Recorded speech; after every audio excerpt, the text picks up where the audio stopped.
Performance comes from inside, not outside. Success is not something you pursue. Success is something you develop. You can have more than you've got because you can become more than you are.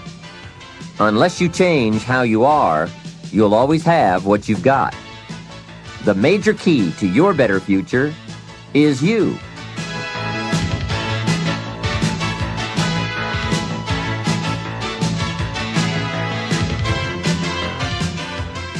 The key to a great future is within you, and you'll be able to find it and use it with Success Strategies, 7 Keys to Wealth and Happiness. These keys will help you unlock the door to success that faces every one of us. All we have to do is use the right combination of skills and knowledge. In this exciting program, Jim Rohn will help you find the way to achieve your goals in every area of your life. You don't have to sacrifice family and friends to gain wealth and professional prestige. You just have to have the right plan. And Jim will help you map out your personal path to success, just as he's helped companies around the world reach their goals. You'll benefit from his wisdom and knowledge, gathered in a more than 25-year study of behaviors that affect performance. Jim Rohn has first-hand experience of what these behavioral factors can do. His is the story of a small-town boy made good, very good. With the help of a wise mentor to whom he'll introduce you, Jim forged his way right to the top. He'll show you how you can do the same by implementing a few key strategies. In this program, you'll hear how to choose a lifetime of achievement instead of settling for one of mediocrity. You'll discover how to develop the critical advantages that lead to major accomplishments, and you'll learn how to get more satisfaction and enjoyment out of every area of your life, whether it's financial, personal, or professional. Jim Rohn's ideas work, as his clients around the world have discovered. He's earned a reputation as a dynamic and effective trainer all over North America, England, Spain, Taiwan, and Australia. In this program, you too will reap the benefits these companies have paid thousands of dollars for, and you'll have a private one-on-one session with Jim Rohn. And now, the Nightingale Conant Corporation is very pleased to present Mr. Jim Rohn.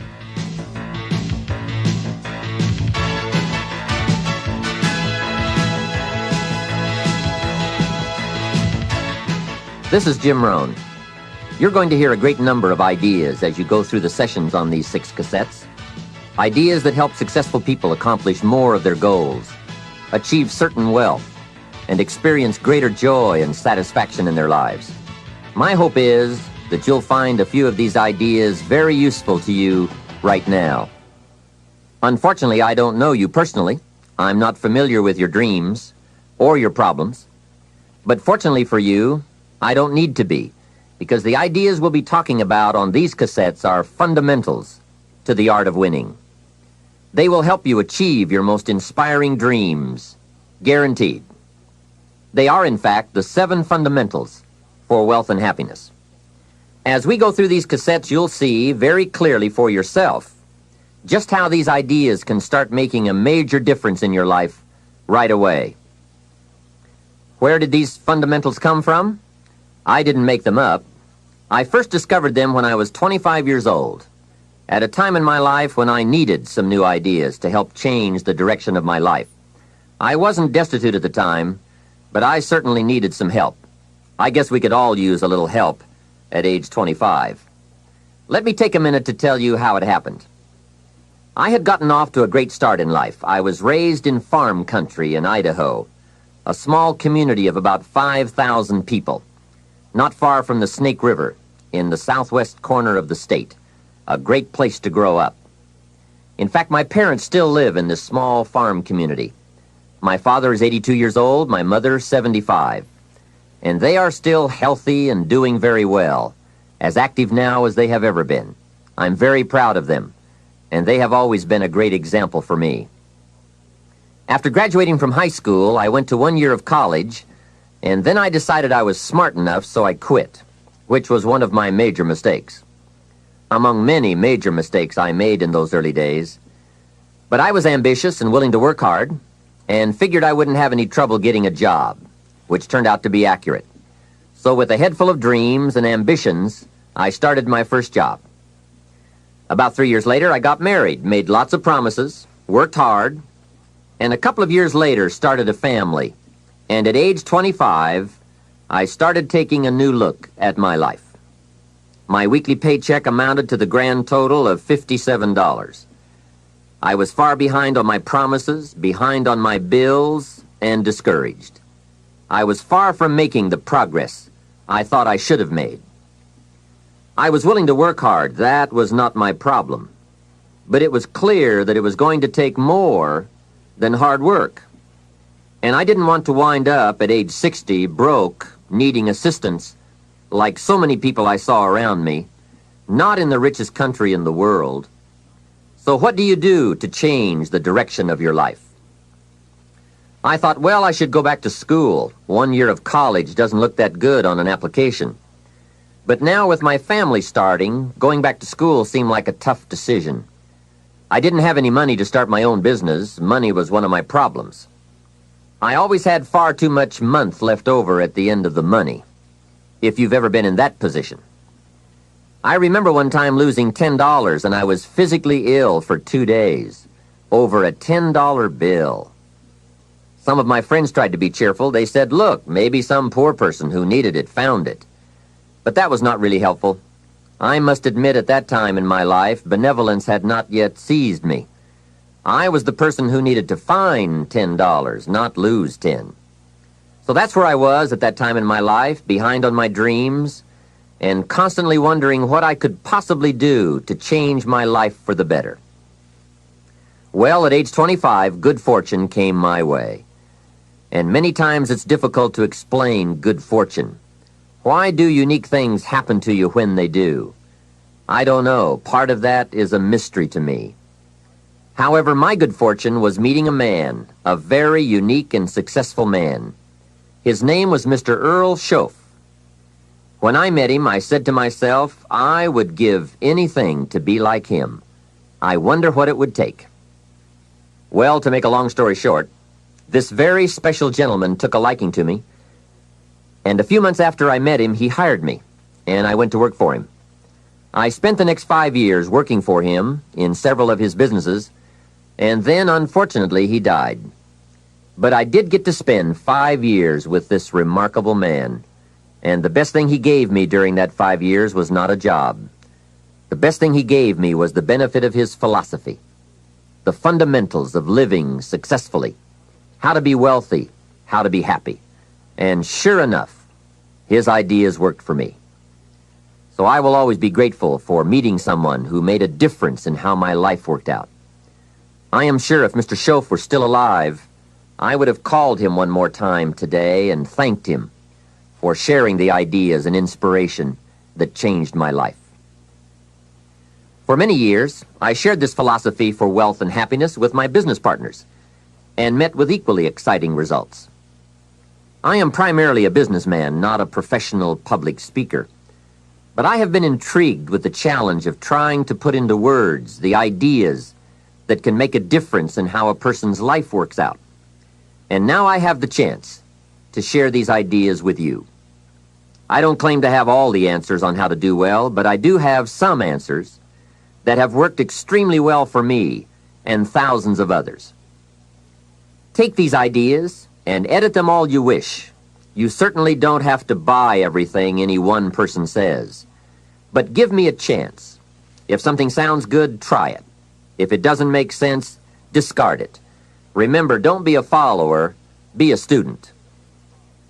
All the ideas we'll discuss in these cassette sessions will stem from a group of very important key concepts.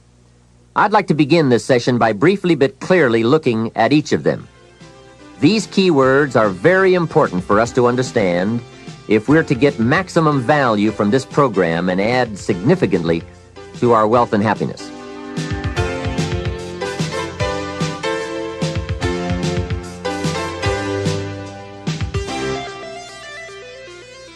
The first key word is fundamentals. What a most important word, fundamentals. This word calls attention to the primary issue in our quest for greater success. It is the key word in making our lives work well. Fundamentals. Those basics that build the foundation for accomplishment, productivity, success, and lifestyle. Fundamentals form the beginning, the basis, the reality from which everything else flows. And remember, there are no new fundamentals. Fundamentals are old, well established. Beware of someone who claims to have a new fundamental. That's like someone who claims to manufacture antiques. We would have to be suspicious, right? So fundamentals, basics, they are so very important to understand and consider and practice if you wish for the good life. And may I add here, make sure you don't go looking for the exotic answers to success. Success is a very basic process. It doesn't fall out of the sky. It doesn't have any mysteries, nor does it fall into the realm of the miraculous. Success is merely a natural result that comes from the consistent operation of the practical fundamentals. As someone wisely remarked, to be successful, you don't have to do extraordinary things. Just do ordinary things extraordinarily well. Mr. Schoaf, my teacher, gave me many great phrases I'll always remember. One of them was, there are always about a half dozen things that make 80% of the difference. What a key thought, a half dozen things. Whether we are working on our health, wealth, personal goals, or professional enterprise, the difference between our ultimate success or inevitable failure lies in the degree to which we are willing to seek out, study, and to go to work on those half dozen things. For a farmer to reap a plentiful harvest in the fall, for example, the major basics are fairly obvious. Soil, seed, water, sunshine, nourishment, and care.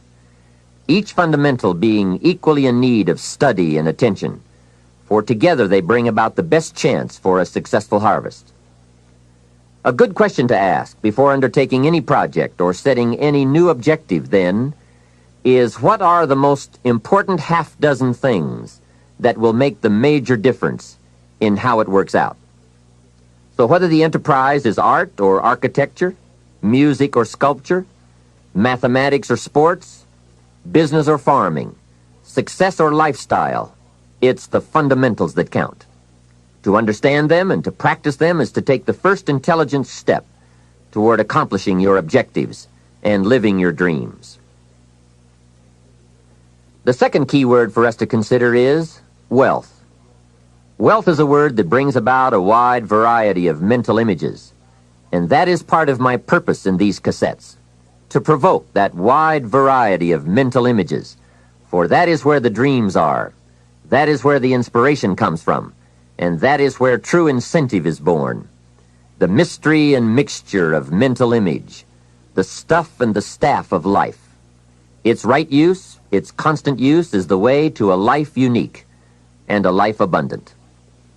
Now, to one, wealth means having enough financial substance to be able to do whatever you wish to do with your life. To another, it may mean freedom from debt, freedom from the constant claim of obligation. To yet another, it means opportunity. And to many, wealth means $1 million. That's a unique word, millionaire. It rings of success, freedom, power, influence, pleasure, possibility, benevolence, and excitement. Not a bad mental image. Now we could talk of the wealth of experience, the wealth of friends, the wealth of love, the wealth of family, the wealth of culture. Wealth of many kinds. However, in this program, we are more specifically going to talk about wealth in the sense of financial freedom. Wealth that comes from the conversion of effort and enterprise into currency and equity. For each of us, the amount of money required to be wealthy will differ. But the dream for all of us, I'm sure, is the same. Freedom from financial pressure.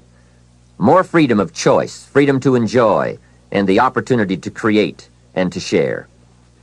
Wealth, the possession of great financial resources that improves the quality of your life and gives you added dignity and expanded lifestyle. So decide for yourself what wealth means to you. Latch on to your own mental image of wealth And let's see if the ideas I'm about to bring to you will make sense and perhaps provide you with the inspiration to put the plan into high action so that as the days pass, you will discover a growing sense of freedom and dignity, self-worth, substance, and lifestyle. The next key word is happiness, the universal quest. Happiness is a joy that most often comes as a result of positive activity. Like wealth, it too has a wide variety of meanings and interpretations. Happiness is both the joy of discovery and the joy of knowing. It is a result of an awareness of the full range of life, the color, the sound, the harmony. And it is the joy that comes from designing a life and practicing the fine art of living well. Happiness is being able to explore the offerings of life by perception, response, and enjoyment. Happiness is both receiving and sharing, reaping and bestowing. It is being able to feast on harmony as well as food, on ideas as well as bread. Happiness is the deliberate act to create a wider world of experience and awareness. Happiness is having a handle on disappointment. It is being in control of both emotion and circumstance.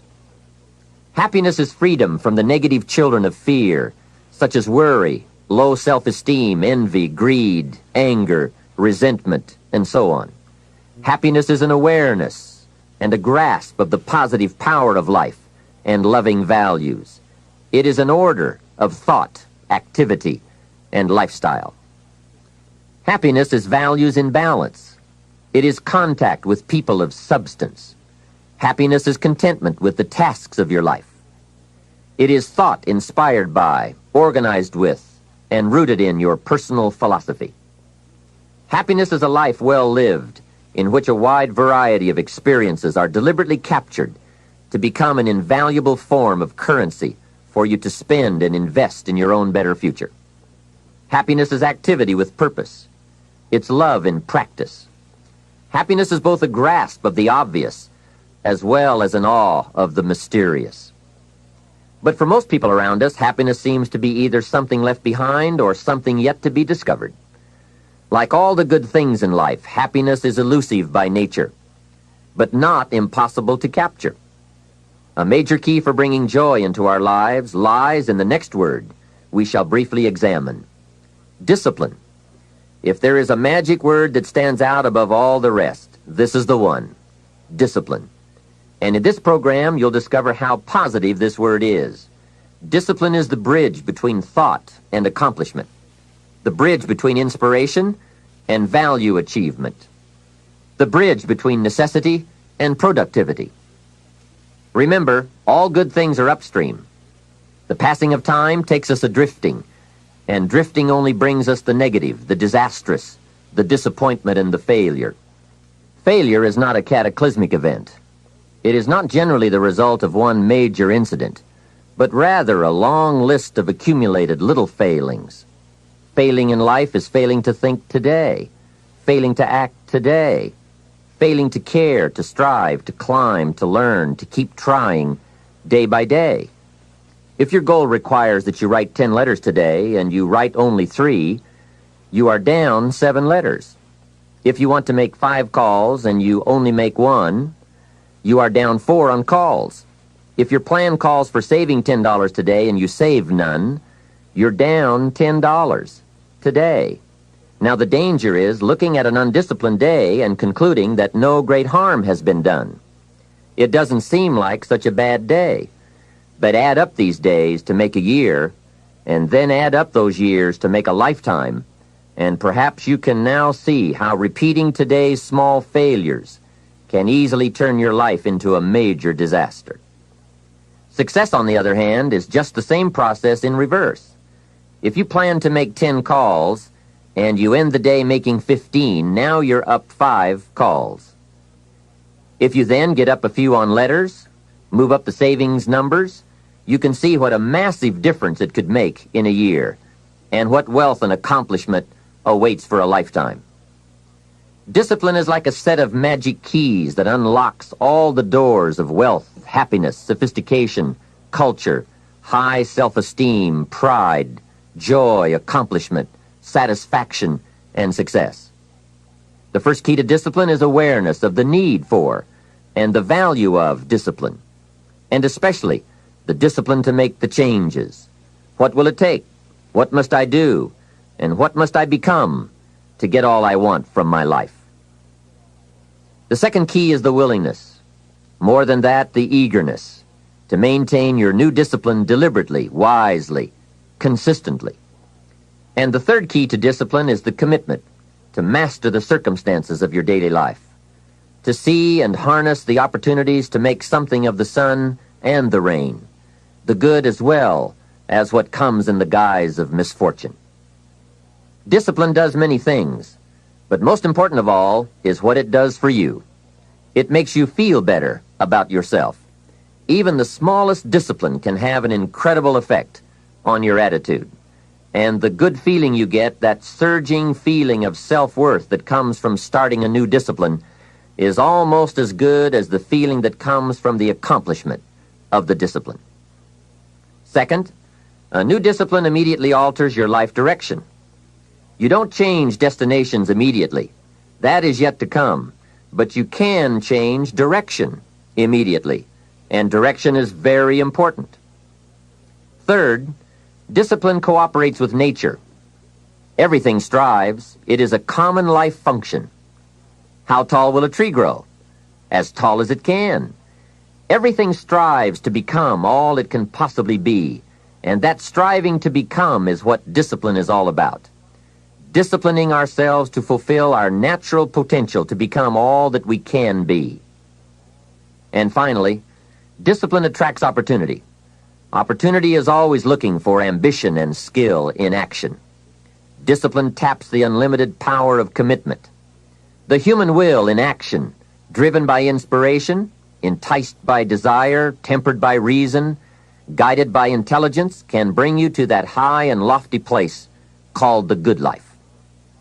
Discipline, those unique steps of intelligent thought and activity that put a lid on temper and a faucet on courtesy, that develop positive and control negative, that encourage success and deter failure, that design lifestyle and control frustration, that enhance health and curb sickness, that promote happiness and manage sadness. Discipline, the start and the continuing process that brings all good things. And remember, anyone can start the process.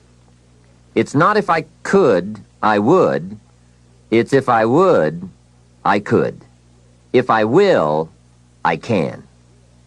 So start the new process. You can begin a new habit no matter how small it is. Small isn't important. Whether or not you start and whether or not you continue are all that is important. And don't be deluded by an affirmation. Only affirm what you are truly prepared to do.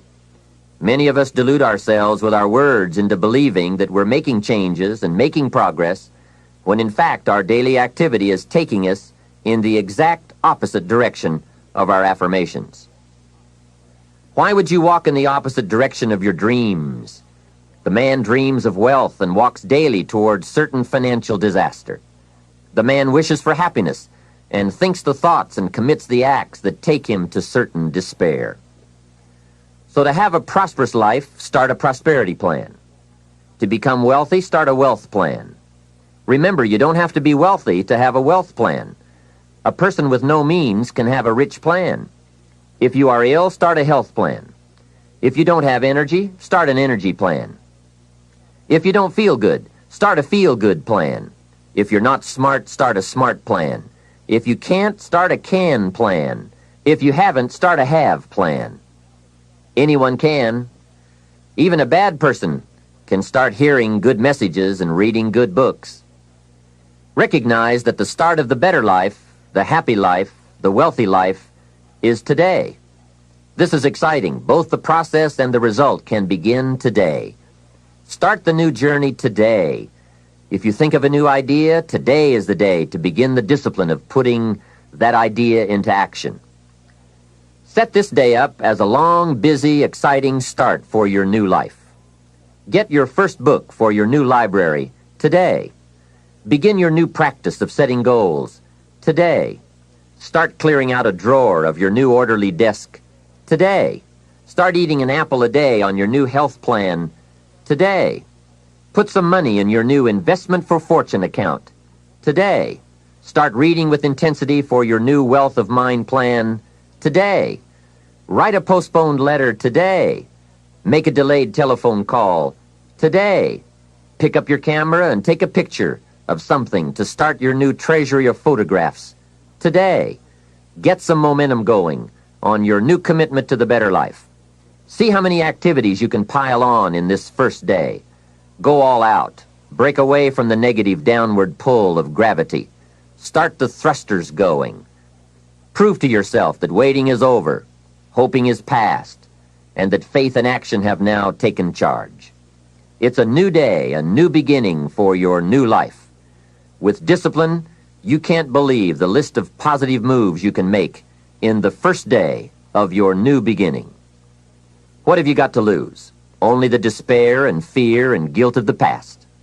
Only the dissatisfaction and unhappiness and lack of fulfillment of the past. Only the frustration and low self-esteem of the past.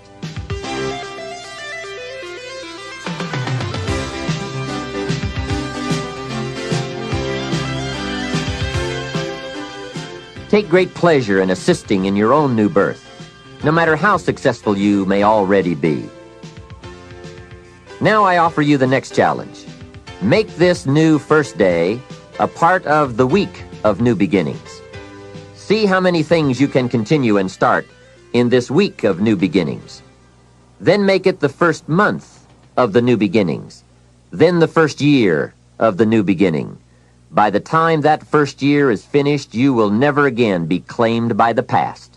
Past habits, past influences, past regrets, or past failures.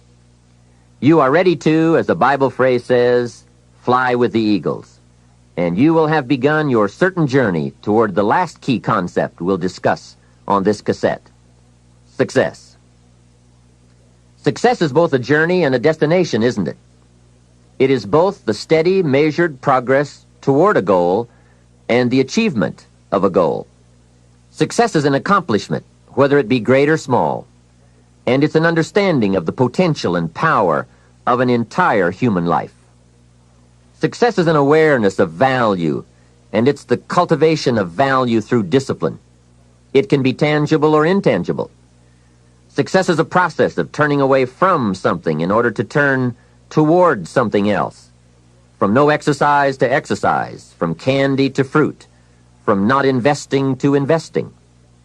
Success is responding to an invitation to change, to grow, to develop, to become, to move up to a better place with a better vantage point. But most of all, success is making your life what you want it to be, considering all the possibilities, considering all the examples. What do you want for your life? That is the big question. Remember, success is not a set of standards from our culture, but rather a collection of personal values, clearly defined and ultimately achieved. Success is your better life for you, the design you give it, the dreams you accomplish. Making your life what you want it to be for you, that is success. All right. With that overview of some of the key concepts we'll explore in this program, let's begin the further development of your success by looking at the art of properly selecting and setting goals. I think you'll hear a couple of thoughts you've never heard before. Of all the things that changed my life for the better most quickly, it was learning how to set goals. And mastering this unique process can have a powerful effect on your life too. One morning at breakfast, shortly after I met Mr. Schoaf, he asked me if he could see my current list of goals. He said, "Let me see your list of goals, and let's go over them and talk about them. Maybe that's the best way I can help you right now." And I said, "I don't have a list." He said, "Well, is it out in the car or at home somewhere?" I said, "No, sir. I don't have a list anywhere." He said, "Well, young man, that's where we better start." Then he added, "If you don't have a list of your goals, I can guess your bank balance within a few $100s. Which he did, and that got my attention. I said, "You mean that if I had a list of goals, that would change my bank balance?" He said, drastically. That day I became a student of how to set goals, and sure enough, when I learned how, my whole life changed. My income, my bank account, my personality, my lifestyle, my accomplishments. So I'd like to share with you the best I have learned and practiced on goal setting. First of all, I'd like to say that we are all affected by 5 factors. The first is environment. The second is events. The third is knowledge. The fourth is results. And the fifth, and often overlooked factor that affects our lives is our view of the future. Our dreams. I won't get into all of these influences here, but let me concentrate on the fifth one. Dreams. Of all these 5 influences, make sure your dreams are the greatest influence on your daily decisions and activities.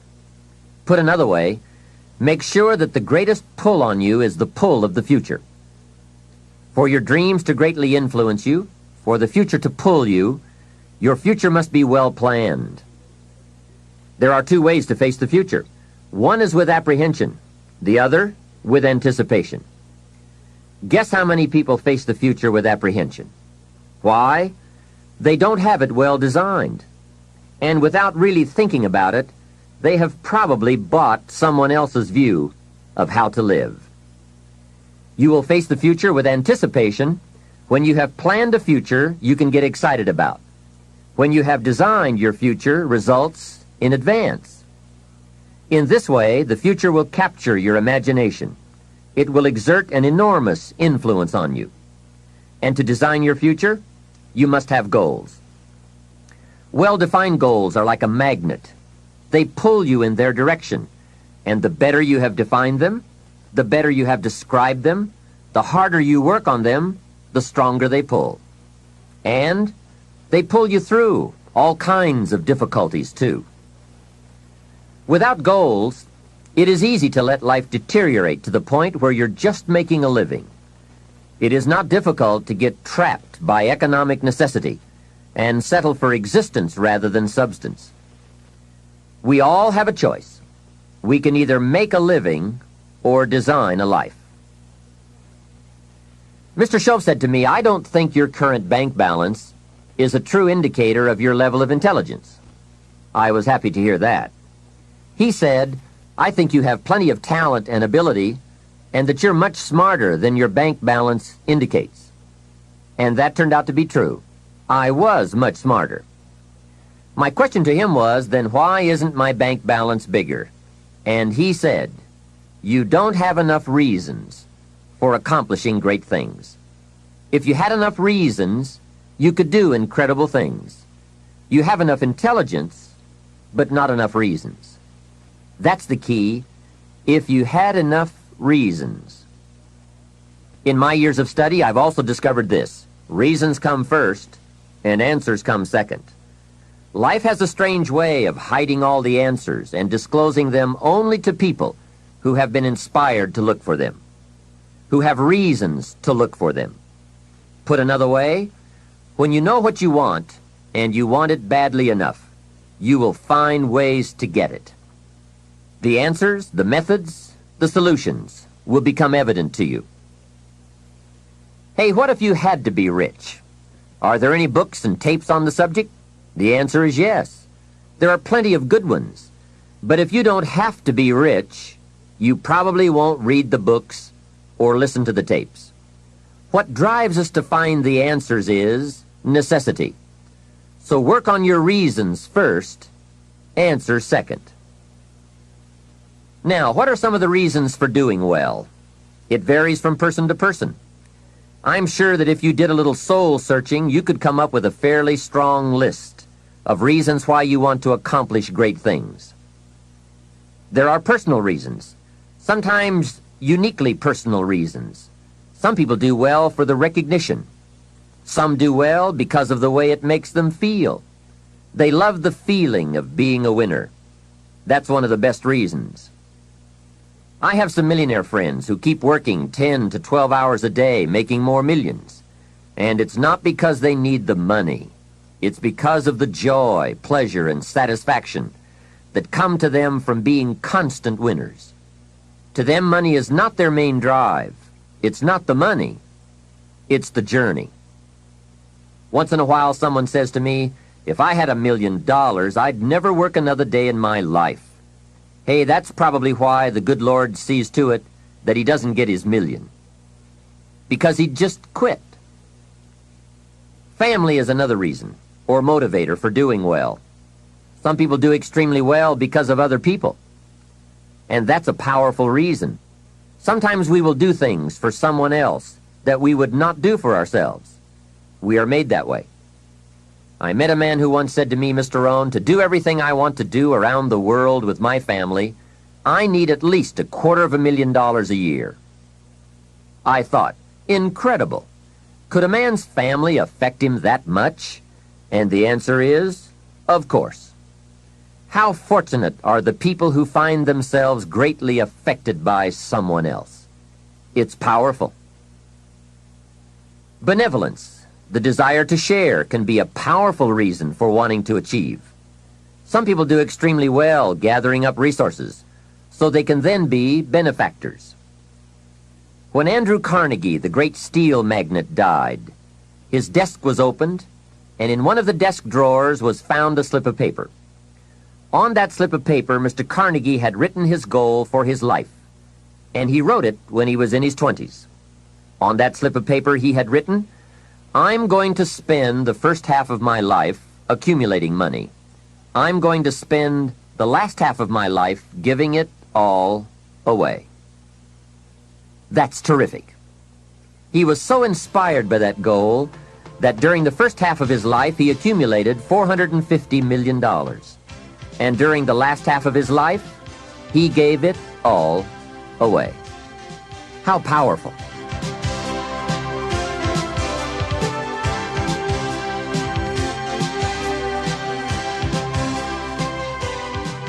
What has you turned on? What has you getting up early, hitting it hard all day and staying up late? What has you inspired? Next question, what's got you turned off? When I found the answers to those two questions, my life exploded into change. I finally found out what negative philosophy of life I had allowed to limit me and had me turned off, and I got that cured. Then I found a long enough list of reasons to turn me on, and once the lights went on for me, at age 25, they have never gone out. I've fallen out of the sky a few times, but I've never lost that drive to do something unique with my life. Now there's another list of reasons for doing well, called nitty-gritty. Those hard little reasons that can really affect your life. Sometimes it doesn't take much of a goal to start you in a brand new life direction. I now carry a few $100s in my money clip. It's only a few $100s, but the story behind why I do it reveals one of those reasons that greatly affected me. Just before I met Mr. Schoaf, I heard a knock at my door one day. When I opened it, there was a little girl selling Girl Scout cookies, and she gave me one of the finest sales presentations I've ever heard. A special deal, several flavors, and only $2, back when you could get a lot for $2. And with a big smile, she very politely asked me to buy. And I wanted to. Big problem. I didn't have $2. And to this day, I can still clearly remember the pain and the embarrassment. I was a father, I had been to college, I was working, and I didn't have $2. Now, since I didn't want to tell her that, I did what I thought was next best. I lied to her. I said, hey, I've already bought lots of Girl Scout cookies. I've still got plenty stacked in the house. Now, that wasn't true, but it seemed to get me off the hook for the moment. She said, that's wonderful, sir. Thank you very much. And she went away. After she had left, I closed the door, and that was the day I said, I don't want to live like this anymore. I've had it with being broke, and I've had it with lying. I've had it with being embarrassed over not having any money in my pocket. I promised myself that day that this would never happen again. I picked a day and an amount, and I said, I'll never carry less. It was one of those reasons that still affects my life after all these years. So I now carry a few $100s in my money clip. I do that for two reasons, I guess. One reason is the way it makes me feel. That special feeling of having plenty. Mr. Shove said to me, the first $500 you earn, put into your pocket, not in the bank. It feels much better in your pocket than it does in the bank. I've found that's true. But I also carry plenty in case I bump into another Girl Scout who's selling cookies. I'm ready. I remember walking out of the bank one day in Northern California where I lived at the time, and there were two little girls selling candy right outside the bank for some girls' organization. The first little girl walked up to me and said, "Mister, would you like to buy some candy?" I said, "I probably would. What kind is it?" She said, "It's almond roca." I said, "That's my favorite." She said, "Wonderful." I asked, "How much is it?" She said, "It's only $2. I thought, it couldn't be. Still $2 after all these years? I couldn't help remembering the Girl Scout and the cookies. I said, "How many boxes of that candy have you got?" She said, "I've got 5. And the other little girl standing there, she was selling candy too. I asked, "How many boxes do you have?" She said, "I've got 4. I said, "That's 9. I'll take them all." They said, "Really?" I said, "Yes. I've got some friends, so I'll pass some around." They got so excited, put all this candy together. I reached into my pocket and gave them $18. Now, when I've got the candy and they've got the money, that first little girl looks up and says, "Mister, you are really something." How about that? Can you imagine only spending $18 and having someone look at you in the face and say, "You are really something"? Now you know why I carry heavy. I'm not going to miss those chances anymore. It was a small goal, just a few $100s, but it had a big effect on my life. I have a dear friend, Robert Depew. Bobby used to be a school teacher in Lindsay, California, the olive capital. After he taught school for several years, he became a little weary of teaching and decided to get into sales. One day, without telling anyone, he quit his teaching job and jumped into sales. When he did, his brother poked fun at him.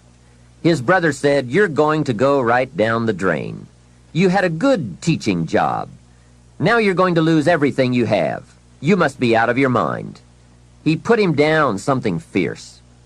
Bobby said, "The way my brother acted made me so angry, I decided to get rich." Today, Robert happens to be one of my millionaire friends. The attainment of wealth is not just a matter of intelligence.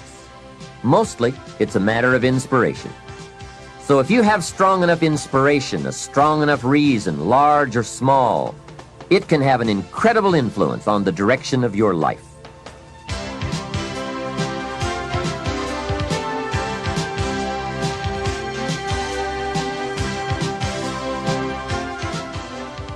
Now, we're going to take some time to actually start designing the next 10 years of your life. We're going to start setting your goals. Goal setting is one of the most important skills to develop if you want to design your future. I'm going to give you enough homework not only to keep you busy for the rest of your life, but also to help you create the kind of life you may have always dreamed about living, but never believed possible. So let's get on with it. The sooner you exert the discipline, the sooner you will be enjoying the results. Once the results start to come, believe me, you won't mind the hard work and discipline it's going to take. Now, get a sheet of paper, and at the top of it, write the words, long-range goals. I'm going to ask you some questions, and I want you to jot down the answers. If you don't have paper and pen handy, follow along with me now anyway, just listening. Then, later, listen again when you can write down your ideas.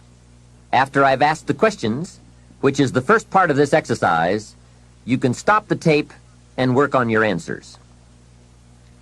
All right, let's start this exercise. The basic question you are going to answer is, what do I want within the next 1 to 10 years? I want you to take about 12 to 15 minutes and make a list of at least 50 things you want within the next 1 to 10 years. These are long-range goals. To help you get started with your list, consider these questions. What do I want to do? What do I want to see? What do I want to be? What do I want to have?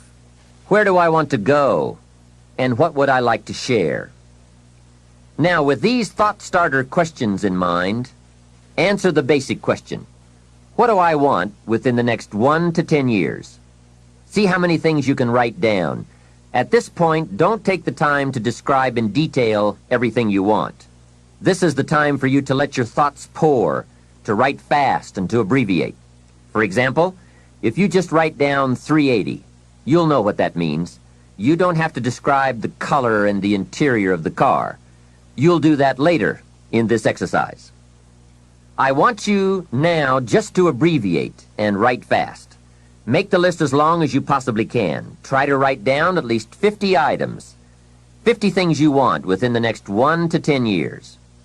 These are long-range goals. Spend about 12 to 15 minutes on this. After you've completed your list, you're ready for the next part of the exercise. Go through your list, and next to the things you think you can accomplish or acquire a year from now, write a number 1. Next to the things you think it will take 3 years to realize, write a 3. Next to the things it will take 5 years to accomplish, write a 5. And next to the things it will take 10 years to accomplish, write a 10. Go through this list now to the best of your ability and say, that looks like it will take me about a year, or 3 years, or 5 years, or 10 years. Some big goals might be out there 10 years from now.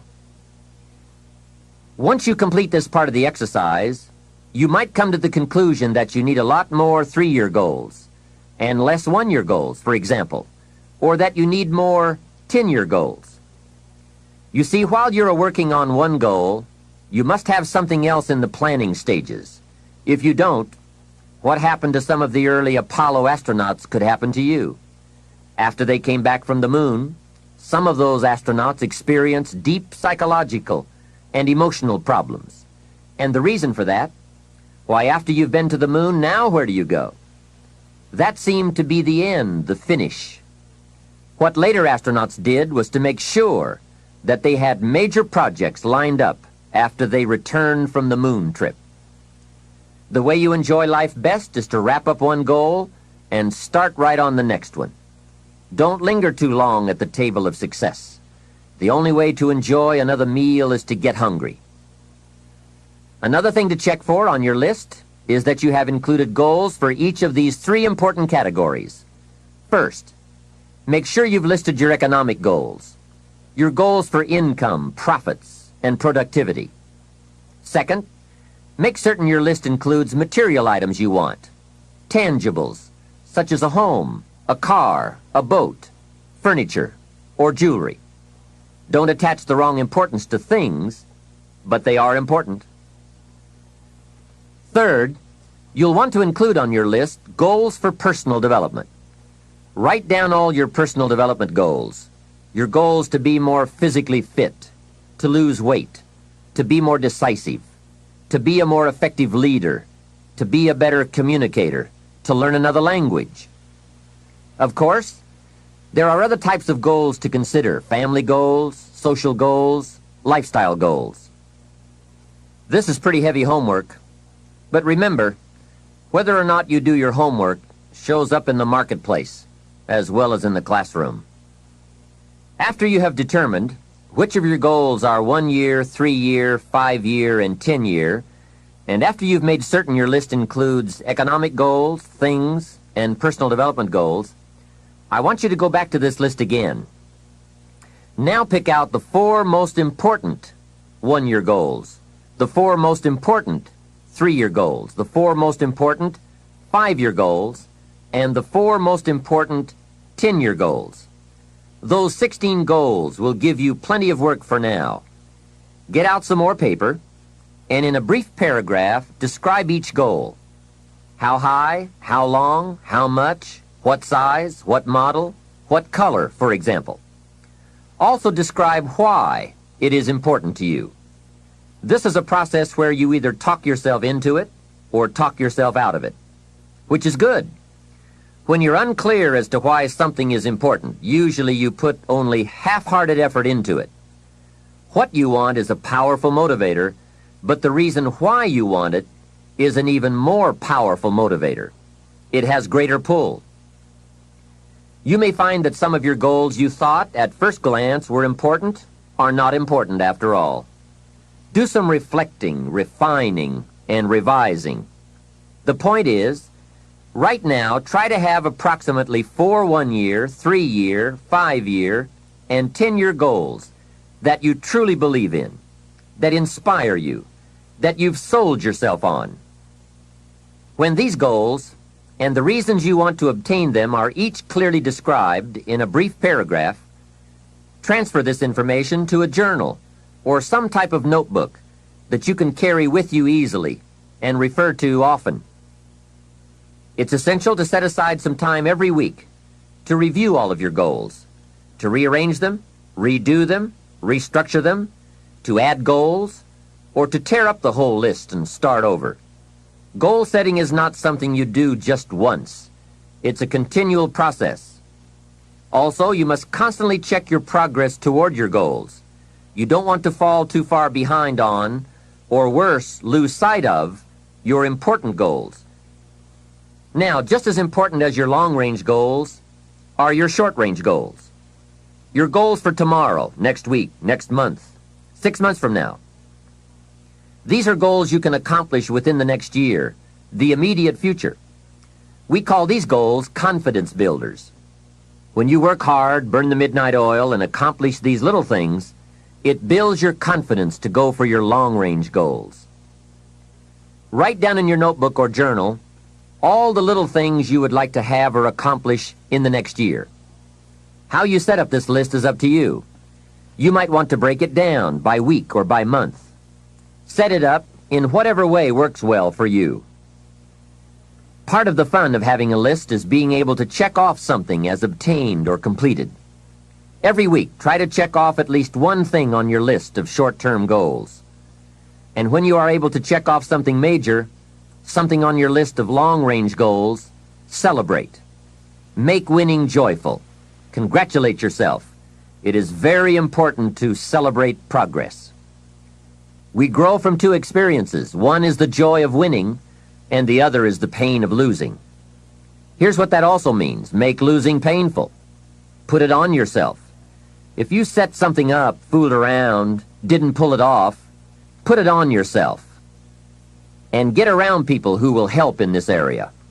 Hey, don't join an easy crowd. Go where the expectations are high, where the pressure to perform is high. It's how we grow. I'm certain that part of the reason why people let goal setting slide is because it is a lot of work. As I said, you'll be constantly revising your lists of short-range and long-range goals, rearranging them, refining them, redesigning them, establishing different priorities, adding new goals, perhaps deleting others.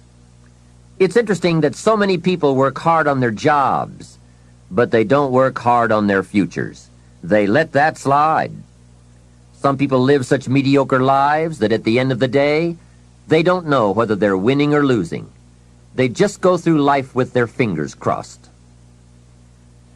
I know most people don't make definite plans, but don't let that be you. The guy says, well, you work where I work, but the time you get home, it's late. You've got to have a bite to eat, watch a little TV, and get to bed. You can't sit up half of the night and plan. And this is the guy who's behind on his car note. He's a good worker, hard worker, sincere. But I've discovered that you can be sincere and work hard all your life and wind up broke and embarrassed. You've got to be better than a good worker. You've got to be a good planner, a good goal setter.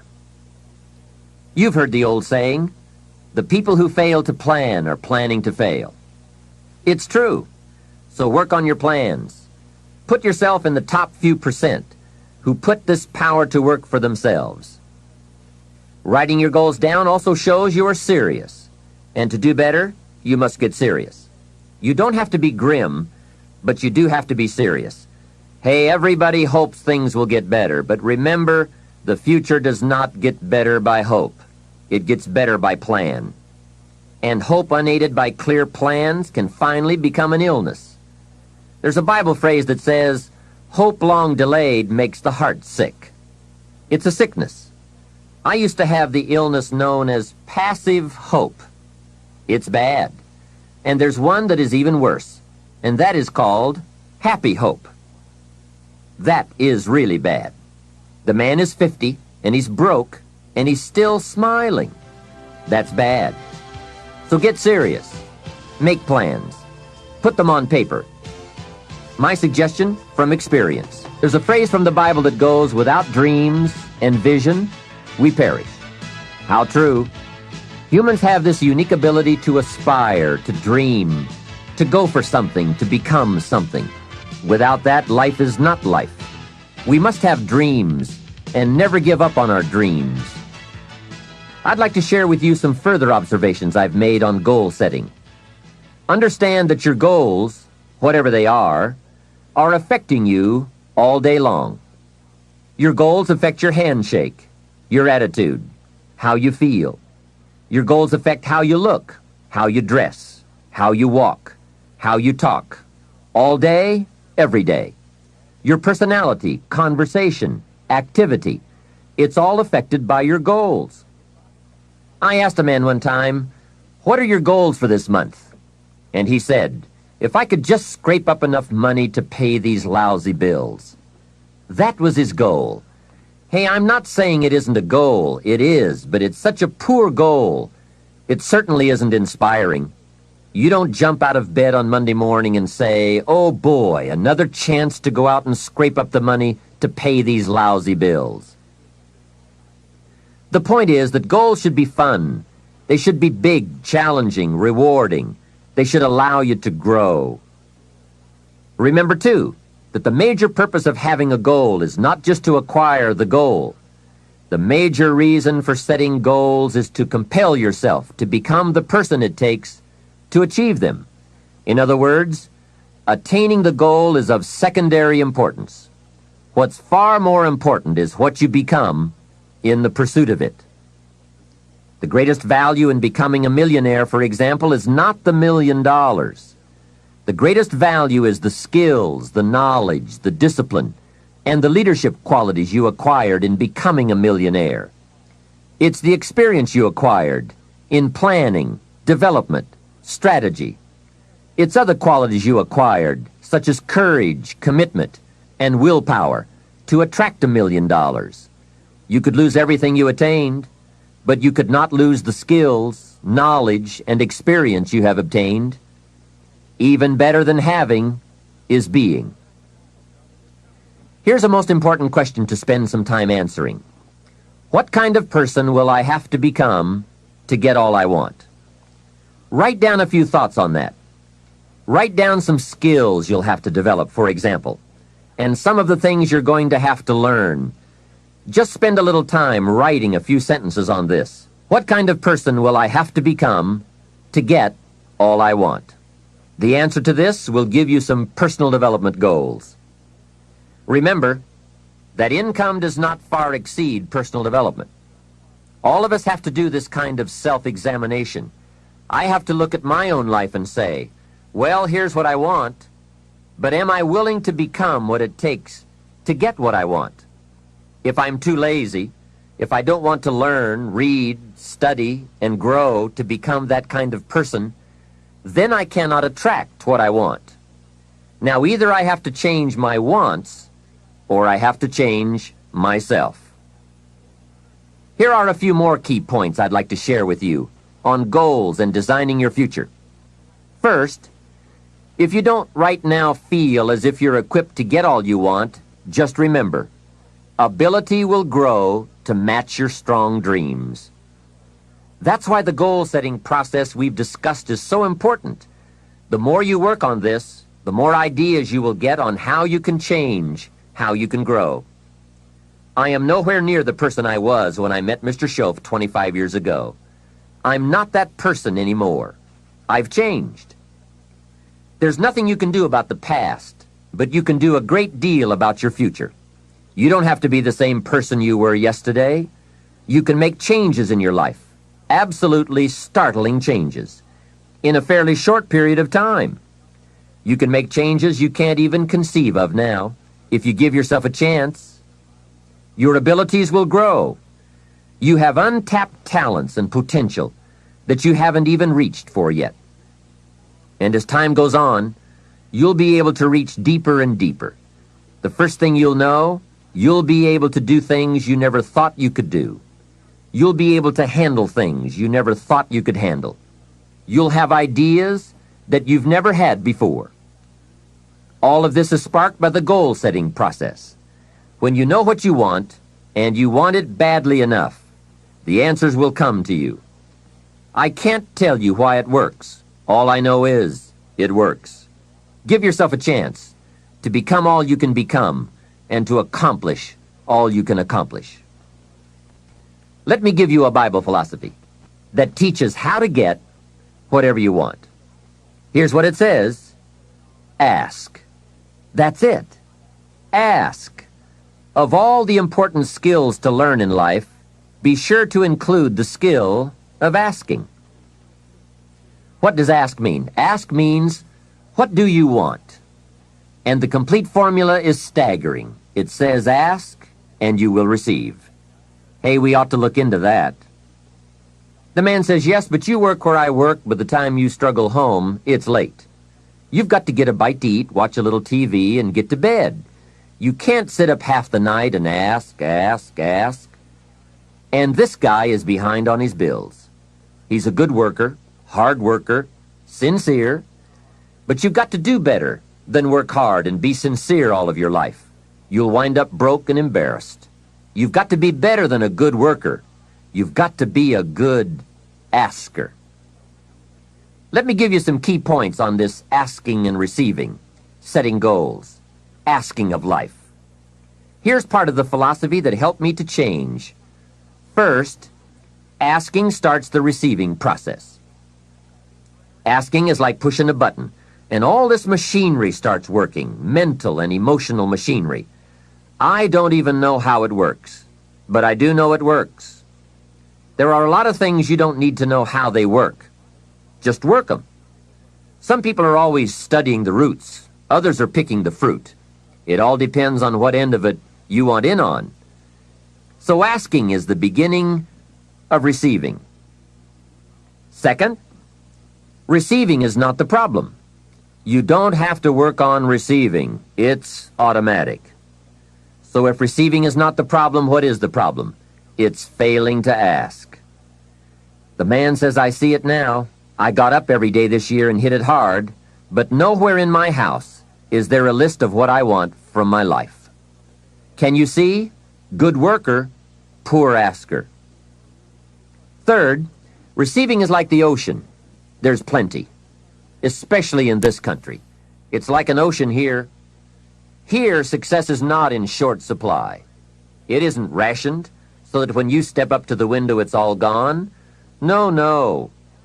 Well, if that's true, what is the problem? Well, the problem is some people go to the ocean with a teaspoon. Have you got the picture? A teaspoon. What I suggest you do in view of the size of the ocean is trade your teaspoon for at least a bucket, and you will look better at the ocean with a bucket. Kids won't make fun of you.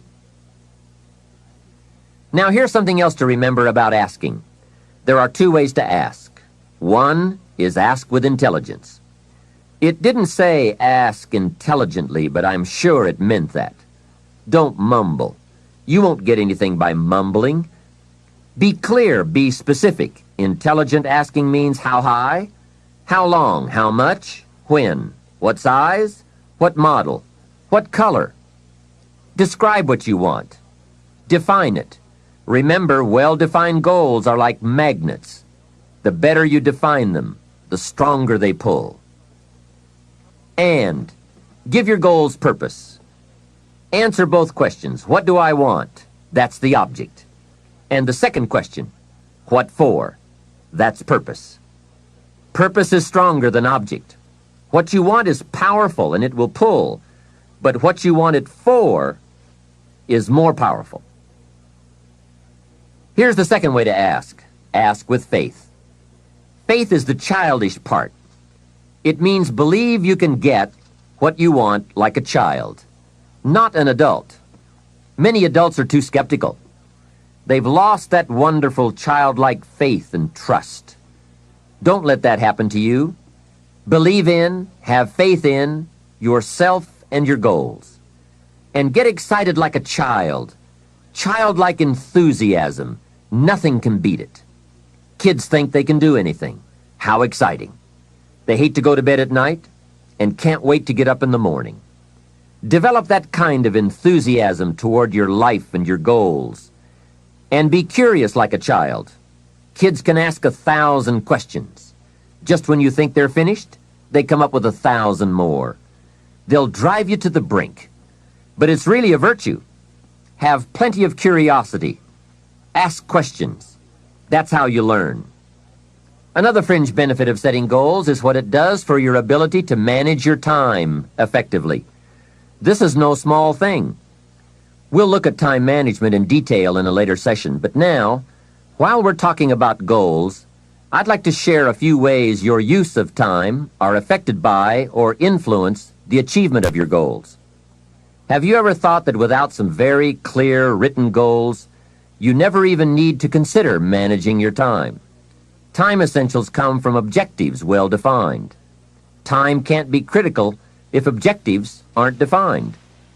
Now you might be one of those uniquely fortunate individuals who can keep all their objectives and purposes clearly defined in their minds and operate from that. But I wouldn't take the chance. Write your goals down and set careful priorities. Sometimes priorities are determined by the season. For a farmer in springtime, the season dictates his most important activities. During the spring, a farmer must work around the clock, burn the midnight oil, and keep the equipment running because he has only this small window of time for the planting of his crops. One of the difficulties of living in an industrialized society is the losing of the sense of seasons. When to pour it on, when to ease back, when to take advantage. It's easy to keep going from 9 to 5, year in and year out, and lose a natural sense of priorities and appropriate time. Don't let one year just blend into the next. Keep an eye on your own seasons, lest you lose track of values and substance. Part of setting priorities is learning to separate major activities from minor activities. This is a whole skill in itself, but once you have learned it, it will pay dividends you won't believe. So learn to put everything on your mental scales to be carefully weighed before you spend time or money. And here's a good question to constantly ask. Is this a major or a minor? By asking that question, you will reduce the amazingly natural tendency to spend major time on minor things. In sales training, we are taught that major time is the time spent in the presence of the prospect, while minor time is the time spent on the way to the prospect. If you're not careful, you will spend more time on the way to than in the presence of. So in sales we teach, don't go across town till you've gone across the street. Wouldn't it be wise to make an evaluation if you're in sales and ask, how much time am I spending in the presence of, and how much time on the way to? Majors and minors. What a great discipline to exercise. It also reads, don't spend minor time on major things. It's easy to get values mixed up. The man spends 3 hours watching television and only 30 minutes playing with his kids. Something is probably out of line there, right?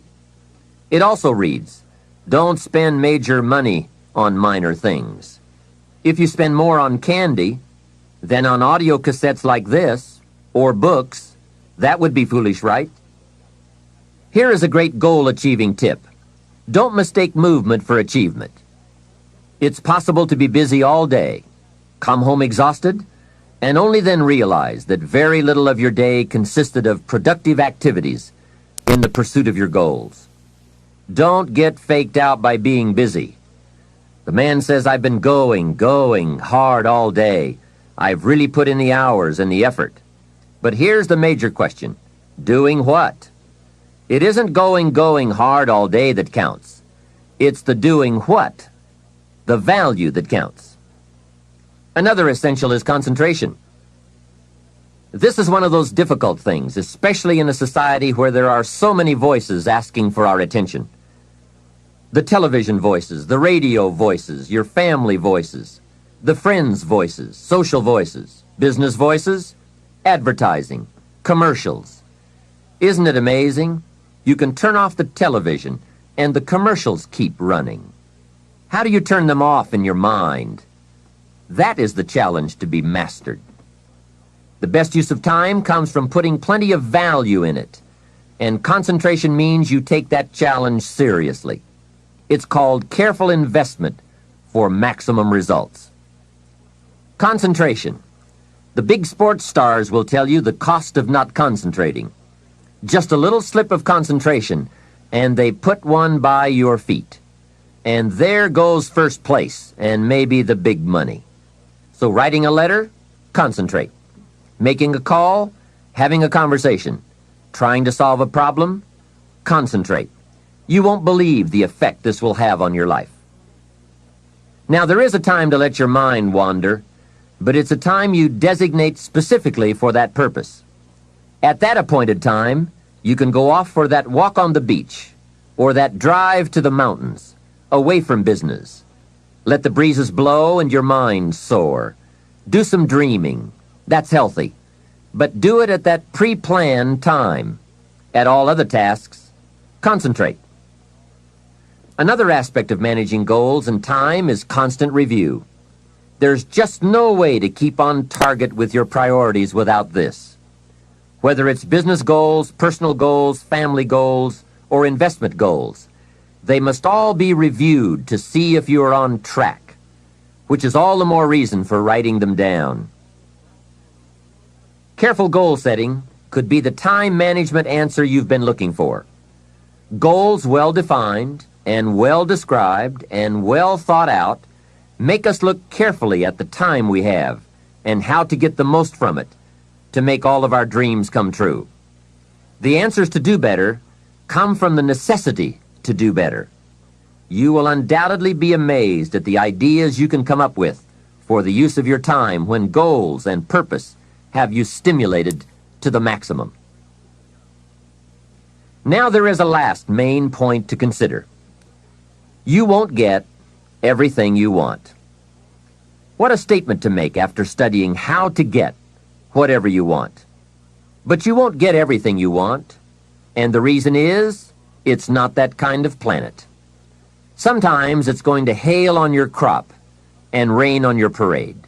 I'm sure you are very well aware of this. But in my opinion, if you work the system I've just shared with you, you will get more than plenty. More often than not, you will get what you want. Those are good odds. There's no telling what you can do when you get inspired by results in advance. There's no telling what you can accomplish when you have goals and you believe in them. Just try this system for 90 days. Just try it. It may work even better for you than it has for me. I wish that for you. The fundamental process of knowing what information you need and gathering it is one of the keys to living the good life. Some of the best advice Mr. Schoaf gave me in those early years was why and how to study. That's a key word for life change, study. If you wish to be successful, study success. If you wish to be happy, study happiness. Happiness is not an accident. It is first a study and then a practice. If you wish to be wealthy, study wealth. Would you like to guess how many people make wealth a study? Right, very few. Surely, since wealth and happiness and success are all values to cultivate, you would naturally assume that most people would make a careful study of them. Why they do not is yet another example of those aspects of life that fall into the category of mysteries of the mind. Remember, major keys to your better future are going to be ideas and information. If we have any lack, it is not because we lack money or opportunity or resources. It is because we lack ideas that have taken form from information. Many years ago, I learned that some of the best advice ever given comes from the Bible. There's a phrase in that amazing book that says, "If you search, you will find." So that is the way to discover ideas and life-changing information. Search. In order to find, you must search. You must go to the seminars and to the training classes. You must listen to the cassette programs that can give you breakthrough ideas. You must go and engage in conversations with people of substance. You must go looking, go searching. Rarely does a good idea interrupt you. And as you make a diligent search, you will find just the ideas you need. Now, here is the next key word in the process of seeking information that can change your life, and that word is capture. When you find a good idea, capture it. Don't trust your memory. Capture everything. Write it down. Record it. This is one of the reasons why we have put this program on cassette tapes, to capture the ideas. As a serious student of wealth and happiness, I would encourage you to make use of a journal as a gathering place for all the ideas that come your way. I consider personal journals to be one of the 3 treasures a wise person will leave behind. Here are those 3 treasures. One is your photographs. Take a lot of pictures. Being able to capture the event in a fraction of a second is a phenomenon of the 20th century, and how easy it is to take phenomena for granted. I've gone to Taiwan to lecture 3 times in the last 3 years. On my last trip, there were about 1,000 people in attendance for a weekend seminar. Now, if there were 1,000 people in the room, guess how many cameras were also in the room? Right, 1,000. Everyone brings a camera to capture all the events and the people, new friends, new experiences. I spend a big part of my time having my picture taken with everyone. Have you ever looked at the pictures a couple of generations back? Unfortunately, there are only a handful. But wouldn't it be great if there were hundreds of pictures to tell the whole story? So make sure you leave behind your whole story in your treasure of pictures. The next treasure to leave behind is your library. All the books you have chosen. Books well read, well underlined, with notes and observations and reflections you have written in the margins. The books that have helped shape your philosophy and the values of your life. That is a treasure, your library. And your listening library, too.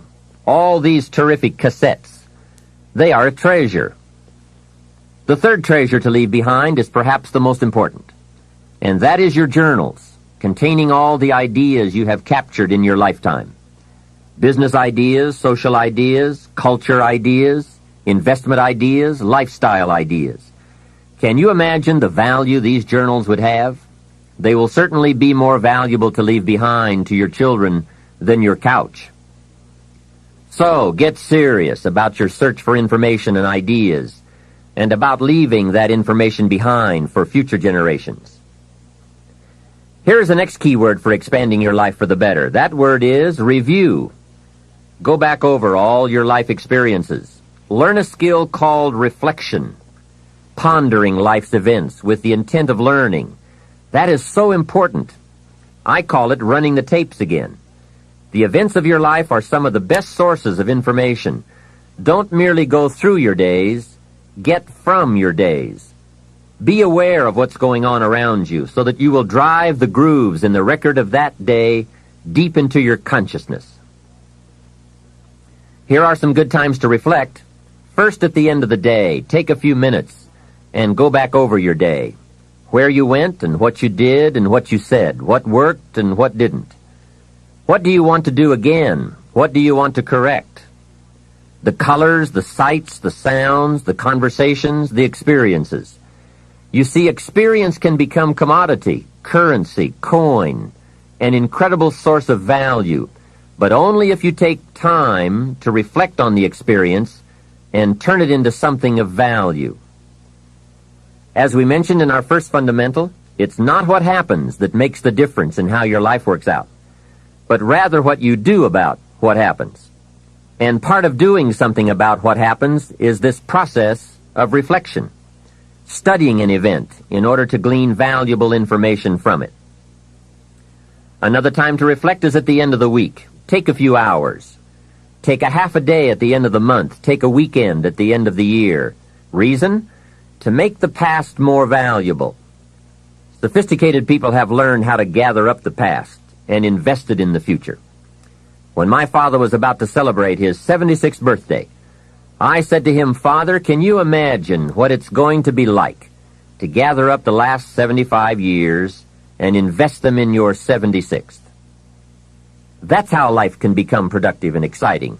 Not just living one more year, but gathering up the years and investing them in the next one." By reflecting, you can gather up all the conversations you have ever had and invest all that you have learned and all that you have felt in the next conversation.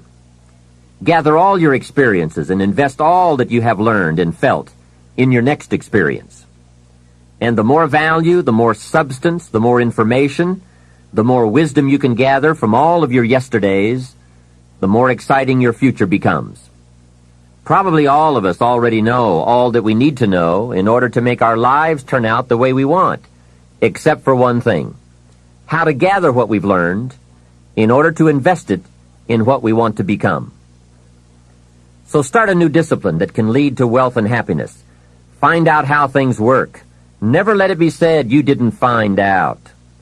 Now let me give you a qualifying phrase.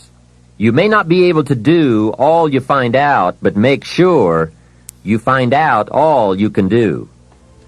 You don't want to wind up at the end of your life and find out that you lived only 1/10 of it, and the other 9/10 went down the drain. Not for lack of opportunity, but for lack of information.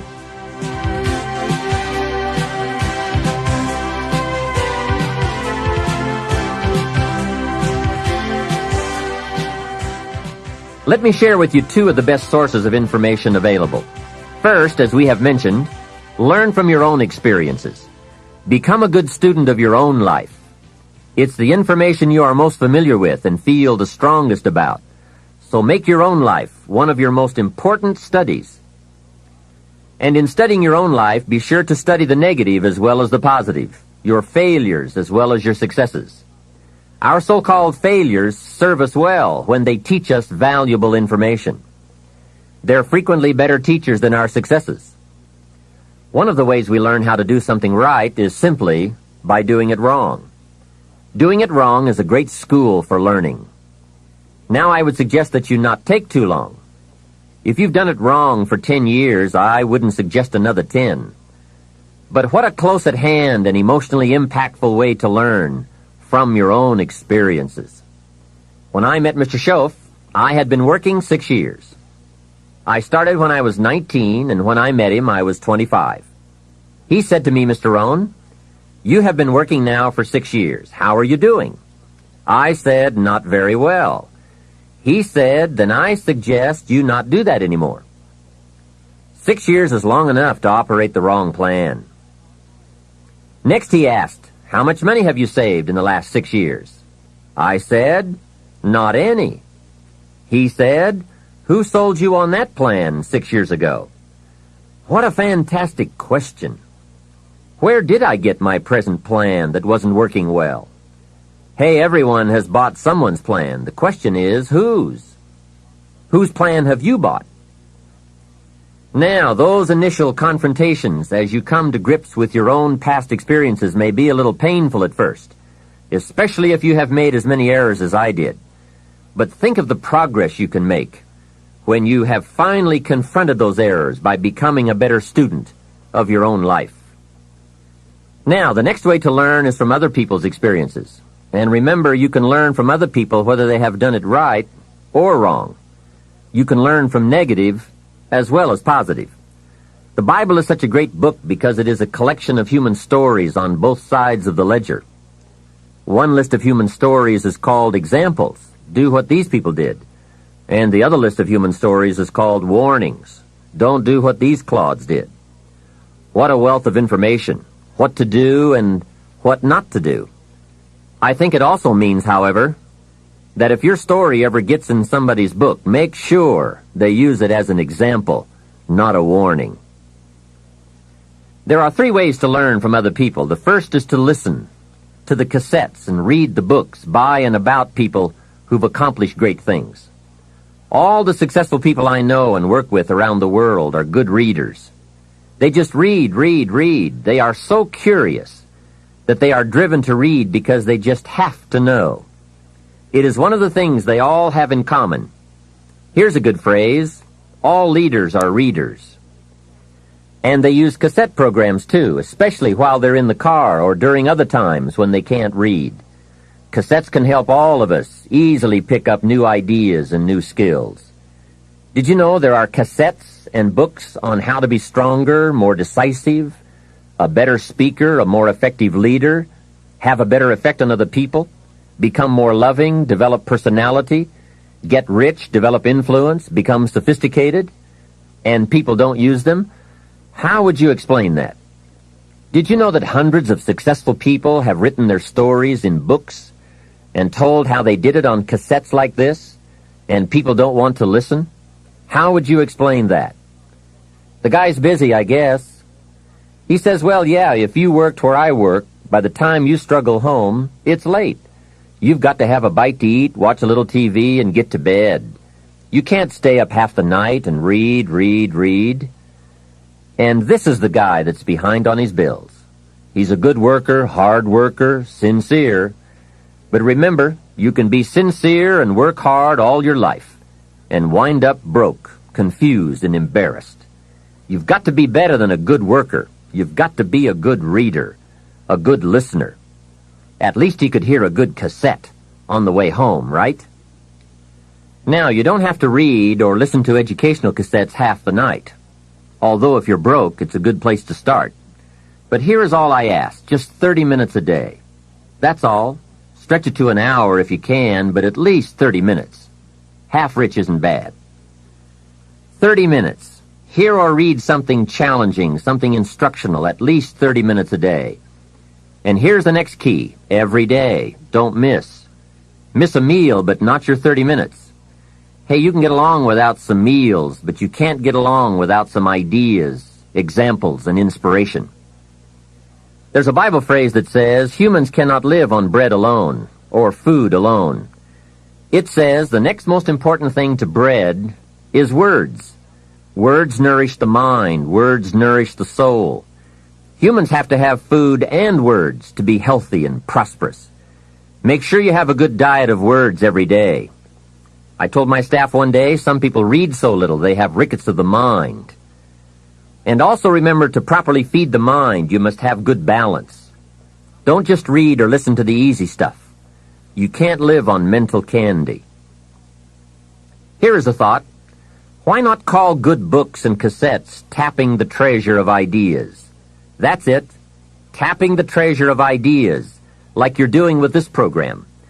And if somebody's got a good excuse for not tapping the treasure of ideas for at least 30 minutes every day, or spending the money and getting the books and cassettes, I'd like to hear it. Some excuses you wouldn't believe. I say, John, I've got this gold mine. I've got so much gold, I don't know what to do with it all. Come on over and dig. John says, I don't have a shovel. I say, well, John, get you one. He says, do you know what they want for shovels? Hey, invest the money. Get the cassettes and books. The best money you can spend is money invested in your self-education. Don't shortchange yourself when it comes to investing in your own better future. Mr. Schoaf got me started on my library when I first met him. He said to me, become self-educated. Standard education will get you standard results. Check those numbers and see if that's what you want. And if it isn't, if you want something better than standard, you must become self-educated. So I went to work on my library, and I now have one of the best. Schoaf recommended a couple of books in particular to get me started.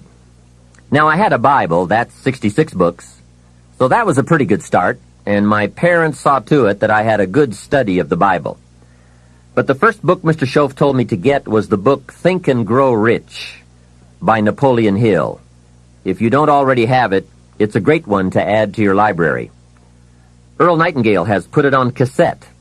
The title should intrigue you, Think and Grow Rich. I read it several dozen times. Schoaf said repetition is the mother of skill. And if you could have seen my bank account at the time, you would have known I needed lots of that kind of repetition. Some of the ideas in that book made major changes in my life. As I look back now, the book was worth thousands, and I bought it for pennies. I learned a very valuable lesson. There can be a great deal of difference between cost and value. Before I met Mr. Schoaf, I used to ask, how much does it cost?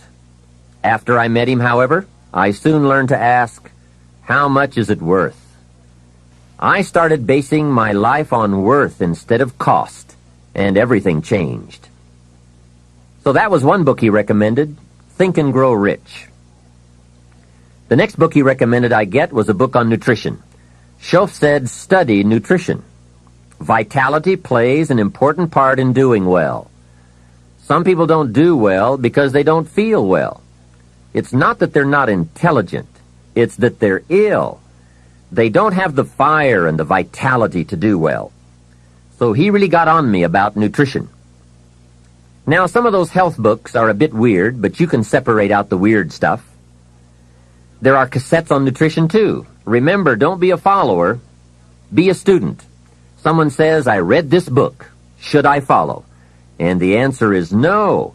Read at least 2 books and make up your own mind. Don't be a follower. Be a student.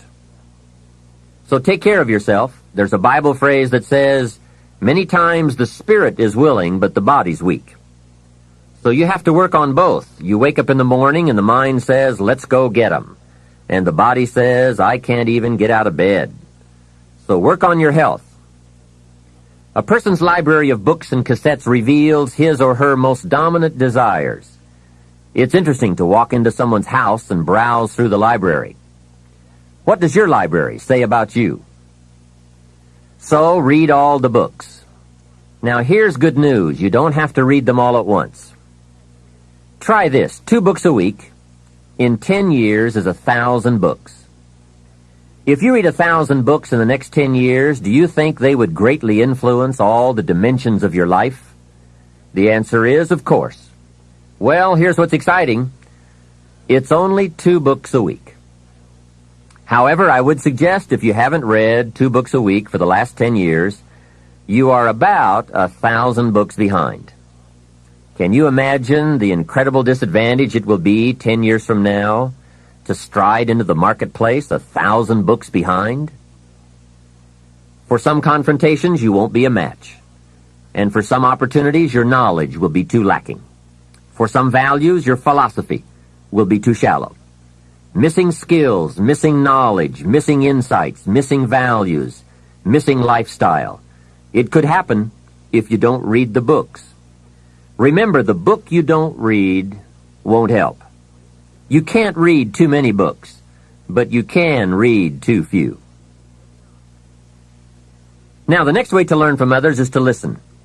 Become a great listener. Get around successful people and listen. Listen to what they say, and listen to how they say it. There is something to be said for style as well as content. And never has listening to successful people been easier or less costly than it is today. With cassettes like the one you're listening to now, you can own cassette programs by and about the most successful people in any field. And you can listen to their ideas while you do something else. While driving your car, exercising, getting dressed in the morning, anytime. Listen over and over again until their ideas become your ideas, their inspiration, your inspiration. A lot of the books you're anxious to read, such as Think and Grow Rich, have been condensed and narrated on cassette.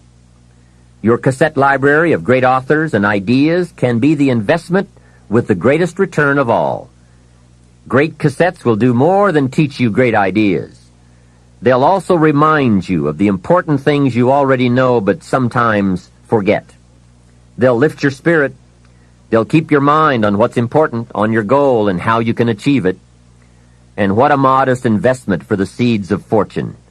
Ideas well written, well spoken, well received, well learned, and well invested can be your driving life force for wealth and happiness. Here's another way to succeed by listening. Choose a really successful person and take him or her out to dinner and listen. Ask questions and listen. If a man is poor, he can really help himself by taking a rich person out to dinner and listening. Spend $50, $60, $80, or $100. Go for the full 9 courses. Start with the hors d'oeuvres. Ask questions. The salad takes 15 minutes. Keep the conversation going. The biggest steak in town takes 45 minutes. Keep it rolling. Ask more questions. Pour on the dessert. Stretch the meal about 2 hours. See, if you get someone successful to eat and talk for 2 hours, he or she may drop ideas in your lap that could change your life. Multiply your income by 2, by 3, by 5. But you're right. Poor people don't usually take rich people out to dinner. That's the problem. The man says if he's rich, let him buy his own dinner. I'm not coming up with any money. And besides, if you worked where I work, by the time you struggle home, it's late. You've got to have a bite to eat, watch a little TV, and get to bed. You can't spend all that time trying to find a rich man to feed. And this man's behind on his installment payments. Behind. He's a good worker, hard worker, sincere. But remember, you can work hard and be sincere all your life and wind up broke and unhappy. You've got to be better than a good worker. You've got to be a good listener. The third way to learn from others is to observe. Watch what successful people do. Here's why. Success leaves clues. Watch how the man shakes hands. People who do well do certain things over and over and over. And if you're clever, you can pick them up. Don't miss anything that could help you change your life for the better. Be a careful observer.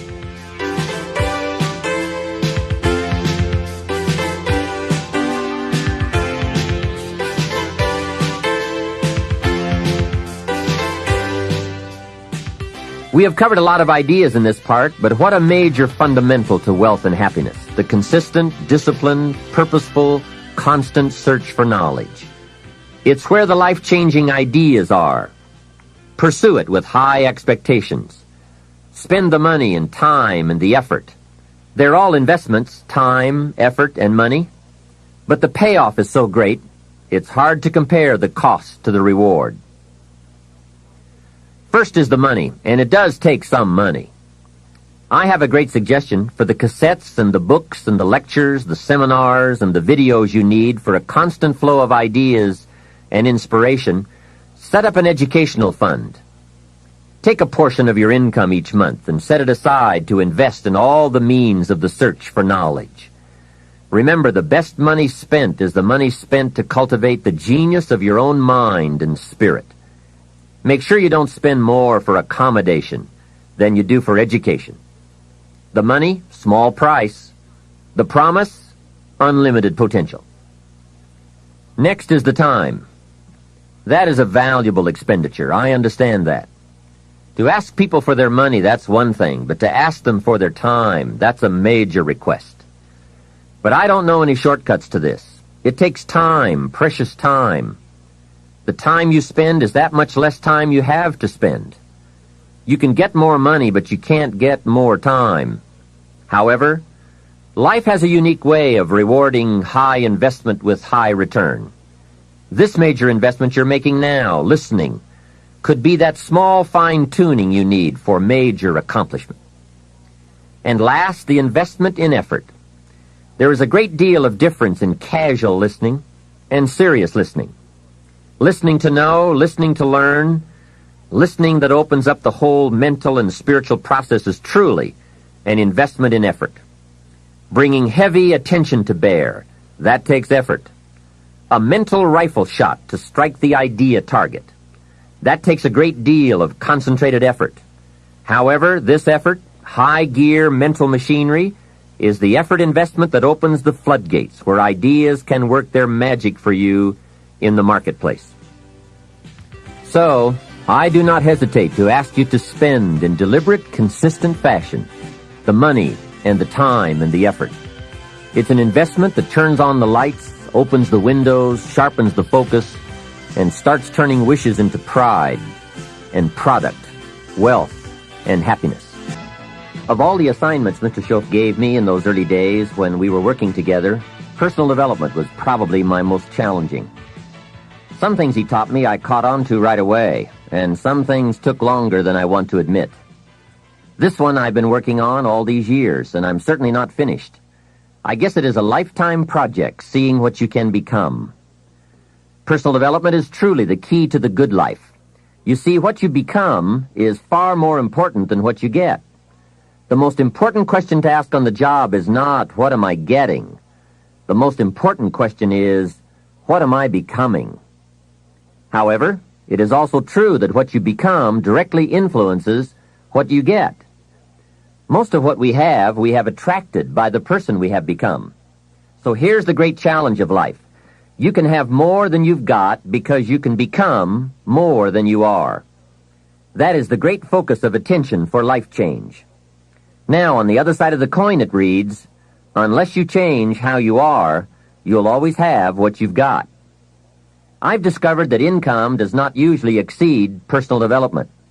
Sometimes income takes a lucky jump, but unless you keep growing out where it is, it will usually come back where you are. If someone hands you $1 million, best you become a millionaire quickly, so you can keep the money. Life has strange ways. A very rich man once said, if you took all the money in the world and divided it equally among everybody, it would soon all be back in the same pockets. I guess it is hard to keep what you haven't attracted by your own personal development. Personal development, how important. Remember, the major key to your better future is you. That's a sentence with a lot of value. I suggest you put it up somewhere for a while where you can see it every day, just to remind you as you put your day together. I call it the silent seminar. The major key to your better future is you. For a share of my life, I didn't understand the importance of that phrase. Among a lot of things I didn't understand back in those early days. Back then, some things used to puzzle me. I used to wonder why two people could work for the same company and one make twice as much money. Why would one person be paid $2,000 a month and the other person $4,000 if it was the same company, same product, same service, same training, same weather, same traffic? Maybe they were the same age and went to the same school. Wouldn't that be a puzzle? Why would one person do twice as well? Speaking economically, I know there are many ways to do well, but in this narrow area called compensation, what is the difference? What is the difference between $2,000 and $4,000 a month? And I don't mean $2,000. I could figure that out. Well, back then I tried to figure it out best I could. I thought time makes some of the difference. Some people do better because they have more time. I used to say, Harold ought to do well. He's got a lot of time. If I had all of Harold's time, I could do well. Now, that's got to be dumb, right? You can't get someone else's time. A man once said to me, if I had some extra time, I could make some extra money. I said, then you have to forget it. There isn't any more time. Where would you find any? Hey, when the clock strikes 12 midnight, that's about it. It's over. There isn't any more time. If you insist on finding more than 24 hours a day, they will come and take you away. So if we can't get more time, what could we get that would make the difference in economic results? And the answer is value. Value makes the difference. You can't get more time, but you can become more valuable.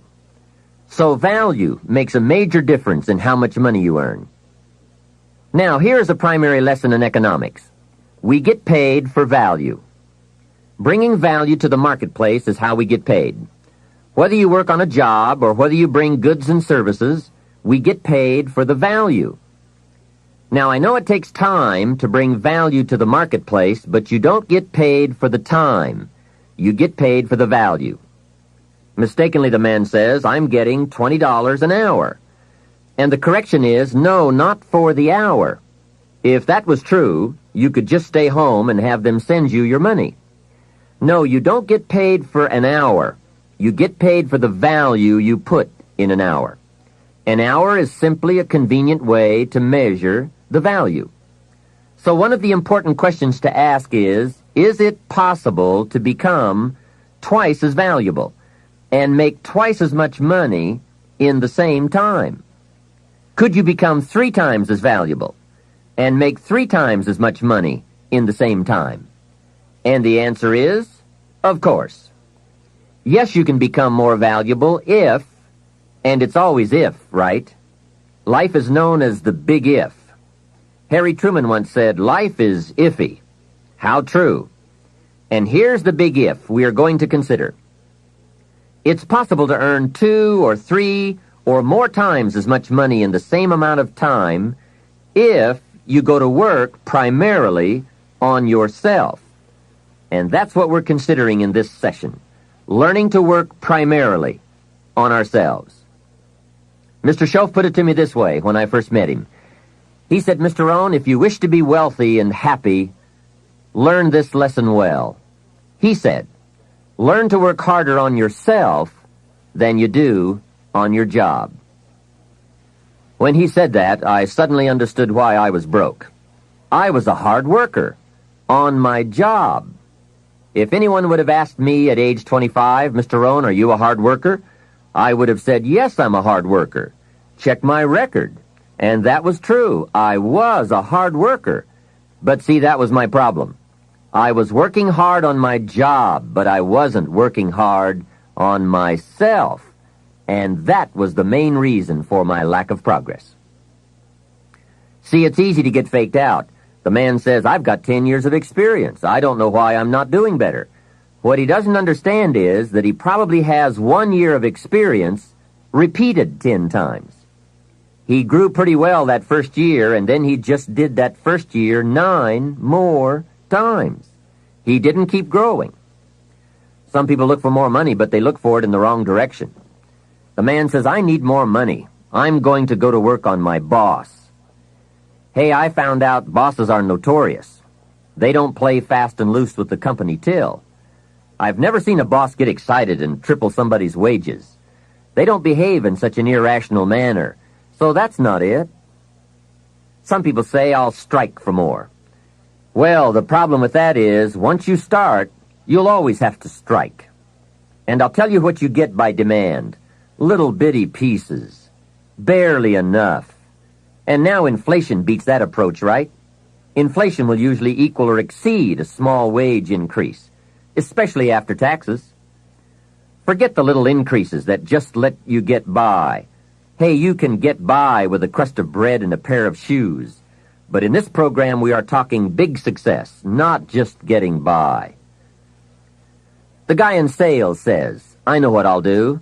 I'll get me some of those sales books that teach the tricky sales. I'll put it on my prospects, dazzle them with my sales footwork, grab their money before they know what's happened. Well, you can try that, but my experience shows you wind up at the bottom of the economic ladder, not the top. See, it's not what you get by tricks that counts. It's not what you get by demand. It's what you get by performance that counts. And I found this out. Performance comes from inside, not outside. For the first part of my life, I was looking for the answers outside, before I finally discovered they were inside. Success is not something you pursue. Success is something you develop. People are often asking me, how do you develop an above-average income? And the answer is, become an above-average person. Develop an above-average handshake. Some people want to be successful, and they don't even work on their handshake. As easy as that would be to get started on. They let it slide. They don't understand. Develop an above-average smile. Develop an above-average intelligence. Develop an above-average interest in other people. Develop an above-average intensity to win. See, that will change everything. Probably one of the most frustrating experiences in life is looking for an above-average job with above-average pay without becoming an above-average person. It's called frustration. Mr. Schoaf one day gave me one of the most important statements of our entire association. I was giving him a rundown on how things hadn't worked out for me, and he said, "Mr. Rohn, I have an answer for you if you will listen carefully." And listen carefully I did that day and for the next 5 years. If someone is wealthy and happy, you've got to listen. He said, "Jim, I've only known you for a short time, but it is my honest opinion, for things to change for you, you've got to change." That was not quite the answer I was looking for, but that's the one he gave me. And now I bring it to you after pondering it all these years. For things to change for you, you've got to change, no matter what successes you've already achieved. Otherwise, it isn't going to change for you. Before I met Mr. Schoaf, I used to say, "I sure hope things will change." That seemed to be my only hope. If it wasn't going to change, I was in serious trouble. Then I found out it wasn't going to change, and I was in serious trouble. Hey, remember, it isn't going to change. Not long ago, I did a seminar for a group of oil company executives during their convention in Honolulu. Sitting around this conference table, one of them asked, "Mr. Rohn, you know some important people around the world.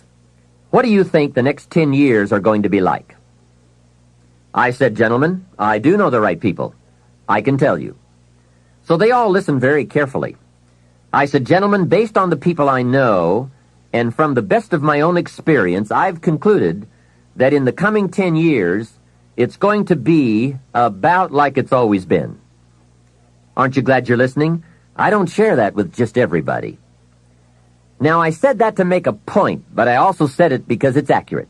It's going to be about like it's always been. The tide comes in, and then what?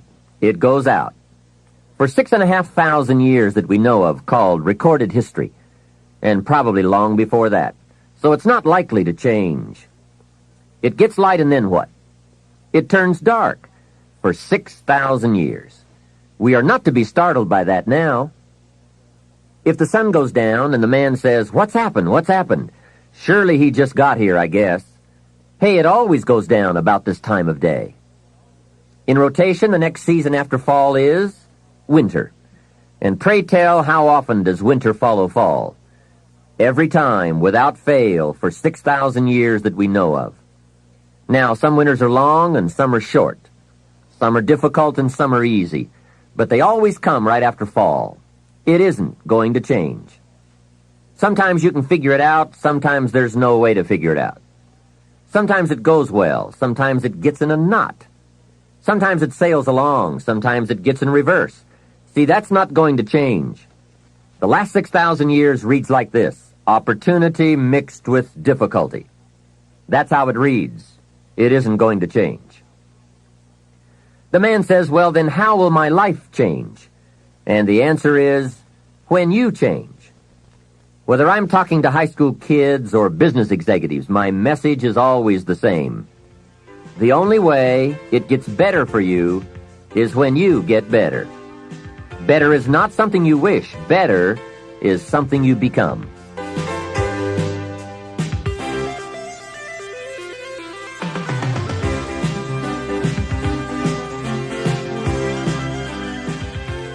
Let me take some time now and give you what I think are the 4 major lessons in life to learn. 4 major lessons. It is so important to study the majors. Have you ever noticed that some people don't do well because they major in minor things? Whatever you do, check at the end of the week, the end of the year, and make sure you're not spending major time on minor things. Otherwise, you will wind up with a below-average life. Now, before I get to the 4 major lessons, here are 2 phrases to consider.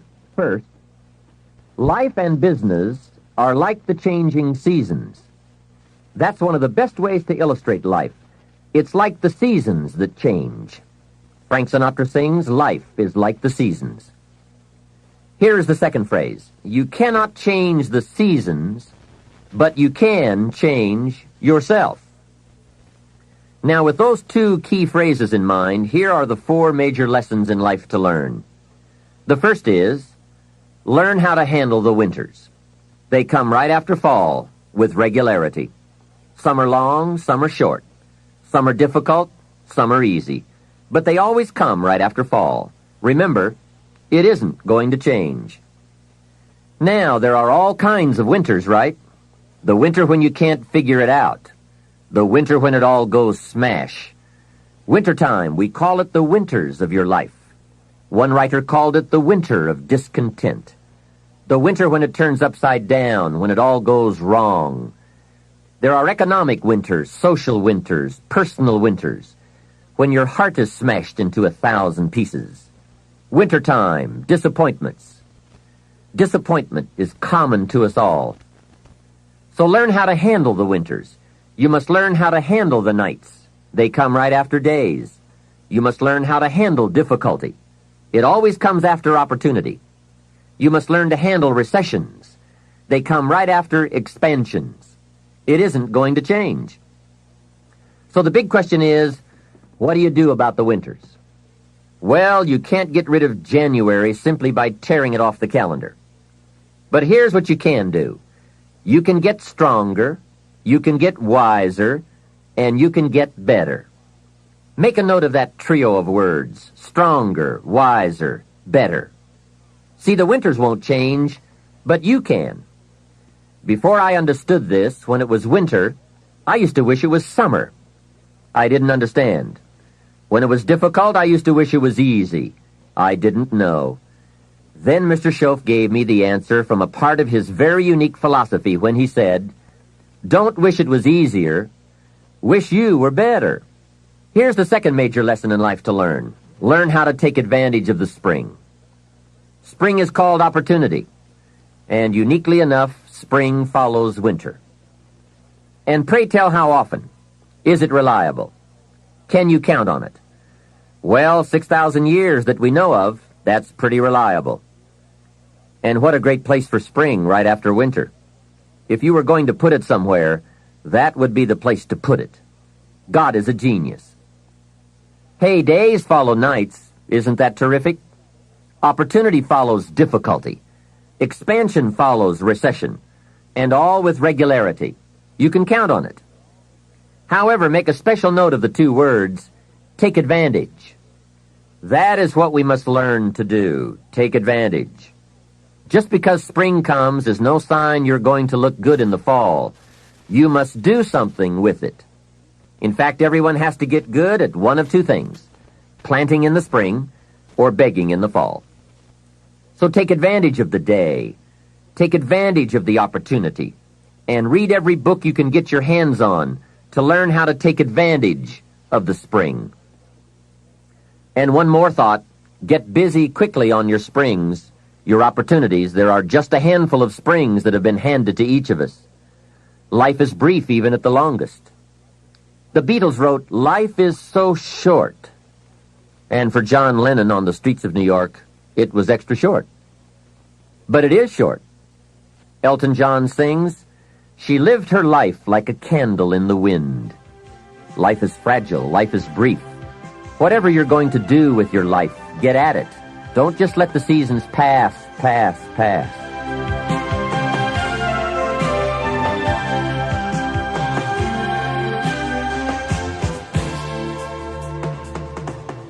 The third major lesson in life to learn is, learn how to nourish and protect your crops all summer. Sure enough, as soon as you've planted, the busy bugs and the noxious weeds are out to take it. And here is the next bit of truth. They will take it, unless you prevent it. And that is the third major lesson to learn, major skill to develop, preventing the intruder from taking the good. Here are two key phrases to consider under the third major lesson. Number one, all good will be attacked. That's the first phrase. On this planet, all good will be attacked. And don't press me for a why.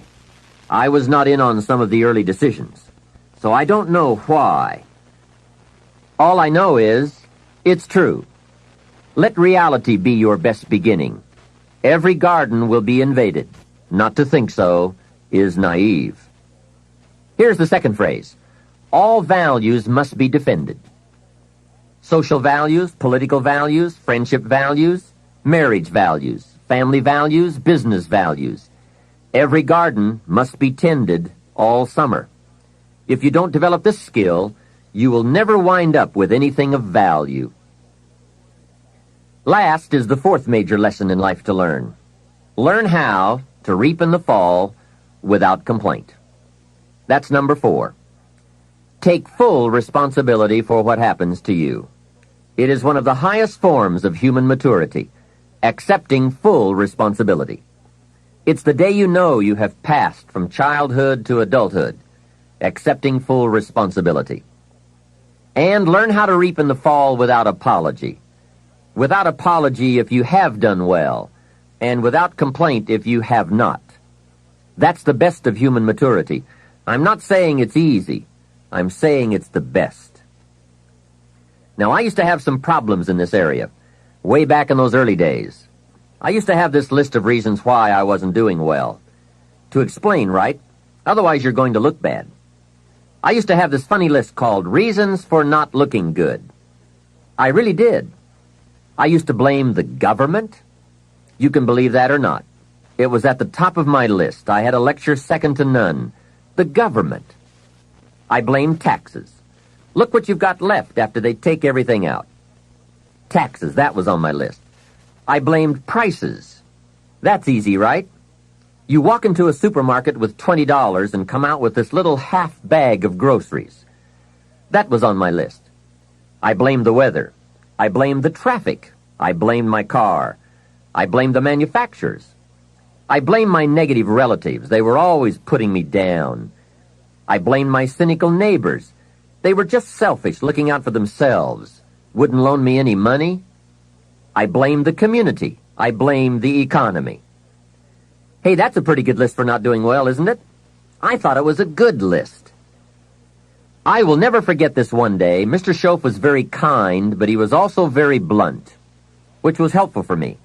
If he hadn't been blunt, I would have missed some things. On this particular day, with a kind of question mark look on his face, he said, "Jim, just out of curiosity, tell me how come you haven't done well up until now?" Excellent question, right? Well, so I wouldn't look too bad, I decided to go through my list. How I ever had the nerve to do that, I don't know, but I did. I went through the whole list. The government, taxes, prices, everything. He was very patient, and let me go through it all. When I finished, he looked over my list very carefully and said, "Mr. Rohn, big problem with your list. You aren't on it." How brilliant, and how true. When I went to work for him a few months later, I learned very quickly to tear up my list of reasons for not looking good and threw it away. And then I got a fresh piece of paper, and I put one word on it: me. There's a Black Heritage spiritual that says, "It's not my mother nor my father, nor my brother nor my sister, but it's me, O Lord, standing in the need of prayer." See, I used to blame everything outside for my lack of progress, until I found the problem was inside. For a big share of my life, I kept looking for the answers to do well outside, and I found out the answers were inside. Success is not something you pursue. Success is something you become. You see, it's not what happens that determines the quality or the quantity of your life. It's not what happens. And the reason is because what happens to about everybody. The sun went down on all of us last night. A common event. And I found out the same things can happen to two different people, but one gets rich and the other stays poor. Why is that? It's because it's not what happens, but rather it's what you do about it. That is an important phrase for your written and mental notes. It's not what happens.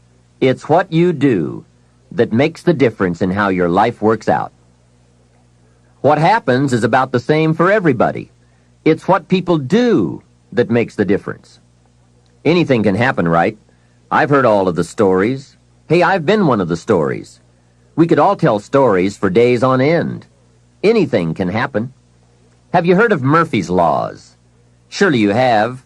Murph had these laws. One of the laws was, if anything can go wrong, it will. That's one of Murphy's laws. Anything can happen. I've fallen out of the sky so many times, once to the tune of a couple of million. Devastating. Took me a while to get over that one. Now, it wasn't all that much, but it was all I had. That's much, right? When it's all you've got.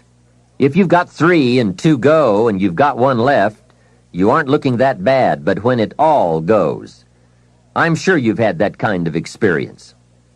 Of course, a long time ago, when you ran out of money and got to 0, you were all through. Heck, now you can whistle right on by 0, right?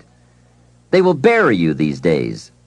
But those are happenings. Everyone's got the same happenings. The big question is, what are you going to do about it? Someone says, yes, but you don't understand the disappointments I've had. Come on. Everyone has disappointments. Disappointments are not special gifts reserved for the poor. Everybody has them. The question is, what are you going to do about it? While we're talking about personal development and letting go of limitations, here are what I consider to be the biggest self-imposed limitations any man or woman has ever had to deal with. First, procrastination. Procrastination is particularly life-threatening because when we put something off, it doesn't seem at the moment to be all that important. At the end of the day, if you have let a few things slide, it doesn't seem like such a bad day. However, enough of those days piled up will make a disastrous year, and eventually, a disastrous life.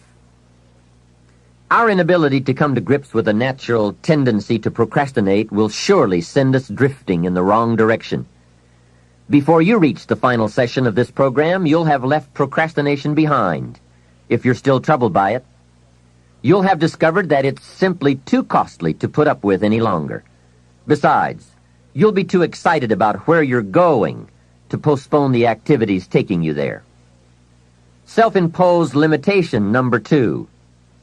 Blame. All of us have blamed others for our troubles from time to time. In fact, the tendency to blame someone or something goes back a long way. When there were only 2 people on earth, it wasn't long before they started blaming. The man said, "It was the woman. She got me into this." And the woman blamed the serpent. Blame seems to be one of those negative tendencies that just comes naturally. The ego striving to defend itself. Remember the list I came up with to explain why I wasn't doing well? One of the items that was high on my list was prices. I told Mr. Schoaf that my problem was everything costs too much. However, he soon set me straight on that by saying, "Mr. Rohn, that is not the problem. Let me tell you the real problem. You can't afford it. It's not it. If you keep dealing in it's, you will always be broke, unhappy, and disillusioned because you will never have enough. Don't deal in it's. Deal in you." When I finally learned to change my thinking from it to me, I changed my whole life. What a life-changing experience to finally meet someone who doesn't hesitate to put it on you or on your tendency to indulge in blame or procrastination. That is indeed a banner day when you meet someone who has learned how to skillfully and carefully attack the same problem that has kept you from doing very well, or kept you beneath your potential, or kept you off balance as to your own self-worth. It is so easy to mistake appearances for reality, to confuse the symptom with the real cause. Along with blame comes the third negative tendency we want to eliminate: excuses. Guess how many excuses we have? 1 million. And in the course of a lifetime, we will probably use them all, unless somebody finally comes along and blows all those excuses apart to make us come face to face with the real reasons for our current dilemma. Until that time, we will probably use another 1 million excuses to prevent ourselves from having $1 million. Here's one of the major questions I'll pose to you during this program. What are you going to do starting today that will make a difference in how your life works out? Good question, right? What are you going to do? See, if you don't do something starting today that will make a difference, guess what? it's going to be the same. And you can guess what the next 5 years are going to be like. Just look at the last 5. The next 5 years will be like the last 5 unless you, major key, make all the changes. Now here's another key question. What can you do starting today that will make a difference? That's a good question. What can you do? What can you do with economic chaos? What can you do with massive disappointment when it's all gone wrong? What can you do when it won't work, when you've run out of money, when you don't feel well, and it's all gone sour? What can you do? Well, let me give you the broad answer first. Here's what you can do. You can do the most remarkable things, no matter what happens. Hey, people can do incredible things, unbelievable things. A man can do the most amazing things with the most impossible circumstances. A woman can do the most remarkable things with the most disastrous circumstances. Hey, I found out kids can do remarkable things. That is, if they have remarkable things to do. I also found out if they don't have remarkable things to do, there's no telling what they'll do. Now, here's why humans can do remarkable things. It's because they are remarkable. They are not dogs, animals, fish, birds, amoebas. Humans are different than any other creation. When a dog starts with weeds, he winds up with weeds, and the reason is because he's a dog. But that's not true with human beings. Human beings can turn weeds into gardens. That's one of the major differences, being a human versus being a dog. Humans can turn nothing into something, pennies into fortune, disaster into success. And the reason they can do such remarkable things is because they are remarkable. So why not reach down inside of you and come up with some more of those remarkable human gifts? They're there, waiting to be discovered and employed. And with those gifts, change anything for you that you wish to change. And I challenge you to do that because you can change. If you don't like how it is for you, change it. If it isn't enough, change it. If it doesn't suit you, change it. If it doesn't please you, change it. And I challenge you to do all that because you can change. See, you don't ever have to be the same after today, only by choice. If you don't like your present address, change it. You're not a tree. Now for the process of change, just a philosophical pronouncement won't do. It takes more than that. And it takes more than enthusiasm. I know we are hearing a lot about enthusiasm these days. We're still hearing the old cliche of the 30s, to be enthusiastic, you must act enthusiastic. But see, that won't help. I'm sorry. Hey, after you have leaped about, there are some things you've got to do, or it isn't going to change for you. You can get all excited about lifting 200 pounds until you get to the gym. Then you need a new excitement. And the new excitement is discipline. Discipline, the major step to human progress. If there is one thing to get excited about, this is it. Get excited about your ability to make yourself do the necessary things to get a desired result. That's true excitement, not just optimistic panic. True excitement. Hey, what could you do starting today that would make a big difference in your life? Answer, no telling. What will some people do starting today? That's what's disappointing. It's not what we can do that's in question. What we can do is fantastic. What we can do is unbelievable. What we can do, it's what we settle for that's disappointing. Remember, the major question to ask on the job is not, what are you getting? The major question to ask is, what are you becoming? What we become is what leads to all the good things. And the habits we form, habits of mind, attitude, and behavior, are a dominant part of what we are becoming. Now, I understand as well as anyone that forming new habits doesn't come easy. But new habits will come when we change.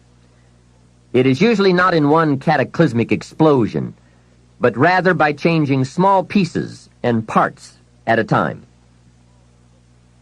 I think that's how most of us change. We just keep nudging ourselves in the right direction, forming 1 or 2 new habits at a time, little by little, until finally we've made the turn. And this is where the good life comes from, those personal changes. There's nothing you can do with the seasons, but there's everything you can do with yourself. Don't wish for the winters to change. Wish for your own attitudes, strength, and capabilities to change in order to handle the winters. Really making personal changes calls for 10% inspiration and 90% perspiration. Wishing we could change is a beginning, but now wish must be translated into activity, and inspiration and affirmation must lead to discipline. We can affirm that we are going to change, but we must now form new habits and develop new disciplines for the affirmation to come true. Make sure your activities are not going in the opposite direction of your affirmation. Make sure your daily thoughts and activities take you in the direction of your affirmation.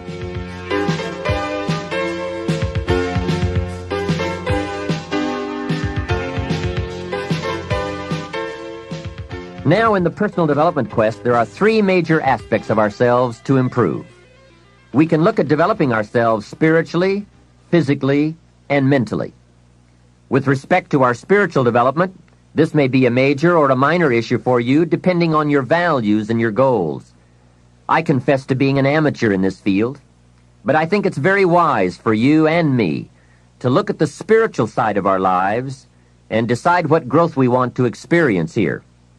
Come to your own decisions as to what it will take to nourish your spiritual nature. Next, let's look at physical development. The body and the mind work together and depend on each other, so they both need attention.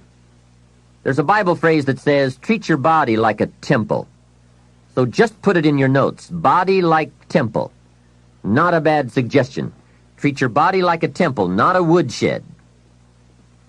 Now, in taking care of the physical, we must learn to be conscious of ourselves, but not self-conscious. We need to be aware of our physical appearance, our physical well-being, but not to the point of being self-conscious. We need to be aware, we need to take care, but some people devote too much of their day to physical appearance. Physical appearance is going to have something to do with your future, your well-being, your income, so do spend some time on physical appearance. How we appear to other people does make a difference in terms of our acceptance and our ability to function and do well in the marketplace. In fact, there's another Bible phrase that says, take care of the outside for people and take care of the inside for God. People look on the outside, and God looks on the inside. Now, you might believe that people shouldn't judge you by physical appearance. Well, let me give you a clue. They do. Make sure you don't order your life based on shoulds and shouldn'ts. You'll always be confused, and you'll always have trouble. The best thing to base your life on is reality. What people really do. So since people generally judge by appearance, then that's probably one thing we want to take care of. That's just part of the game. Now, of course, when people get to know you, or if they've been around you any length of time at all, they're going to judge you by more than appearance. But sure enough, people at first are going to take a look. So taking care of yourself in personal appearance is a consideration. Now, physical development also includes your good health and your well-being. You've got to spend some time on that so that you feel good in the marketplace. Get involved in some form of disciplined exercise. Keeping fit and feeling good has a positive effect on your attitude, not just your appearance. Even if you're not into sports, there are some cassette programs and books on how to stay in excellent shape in only 20 to 30 minutes a day. Get the tapes and find your best way to stay physically fit. Just develop a bit of consciousness about taking care of yourself physically. Physical fitness pays great dividends in terms of your energy level, your ability to live a long, healthy life, and your general sense of well-being. The other part of physical well-being is nutrition. There are some excellent cassettes and books on this subject for you to investigate as well. Do all you can to stay fit, to stay healthy, and to stay well, because physical health and fitness affect how you feel about yourself and how you perform in the marketplace. When you feel good about yourself, other people will feel good about you too. Appearance vigor, vitality, and well-being have a lot to do with how your life works out. That's the physical side. Now, the mental exercise and nourishment are just as important as physical and spiritual exercise and nourishment. You want to make sure that the acceleration of your mental health, mental well-being, and mental capacity keeps up with your physical capacity. So make sure at 40 that your mind has kept up with the passing of the years. Don't stay 30 at 40. Don't stay 30 at 50. Keep up the learning curve with mental exercises. I congratulate you for your investment in this cassette program as a further expansion and stimulation of your mind and your thinking. It's so important for you and me to be stretched beyond where we are. It's too easy to just comfortably sit and stop growing. It often doesn't seem to be that necessary to make the push, to make the effort to learn and to grow and to challenge yourself. But let me give you something to think about. The last few years of the 20th century are going to demand a lot more mental vigor and mental activity. The competition and complications of life are going to truly challenge the full capacity of our mentality. So, stretch your mind. It's easy when you finally find yourself in a good job to stop pursuing mental development. Have you heard about the accelerated learning curve? From birth up until the time we are about 18, our learning curve is dramatic, and our capacity to learn during this period is just staggering. We learn a tremendous amount very fast. We learn our language, our culture, our history, science, mathematics, everything. But guess when this learning curve starts to taper off? When we get our first job, usually. Now sometimes, for some people it will continue, but sure enough, here's where it usually levels off. If there are no more exams to take, if there's no demand to get out paper and pencil, why read any more books? Now you will just learn by some experience, just getting out there and by doing it wrong and doing it right and stumbling around. You learn some. But can you imagine what would happen if you kept an accelerated learning curve all the rest of your life? Can you imagine what you could learn to do, the skills you could develop, the capacities you could have? So here's what I'm asking you to do. Be that unusual person who keeps up his learning curve. Succeeding in life is not usual. It's unusual. You need to develop some unusual habits to earn the outstanding rewards. A friend of mine said, a standard education will get you standard results. You want a lot more than standard results? You need to become a lot more than a standard person. And now I've got some more good news for you. Never before in the history of the world has it been easier for someone like you or me to become educated, skilled, highly creative, innovative, and spilling over with profitable ways of thinking. I'm talking about making full use of audio cassettes like the one you're listening to now. You can turn your automobile into a professional growth seminar on wheels. I'm serious. Cassettes can turn the time you spend driving your car, dressing in the morning, or exercising into solid, effective personal development. While your friends are vegetating on the way to work, listening to the radio that doesn't help them one bit to do a better job, you're picking up new negotiating skills, better sales techniques, or a new creative way to solve problems. Keep building your library of fine, quality cassette resources. There isn't a better place you can put a few dollars every month. Become a student of good ideas, wherever they can be found. Always be on the lookout for a good idea, a business idea, a product idea, a service idea, an idea for personal improvement.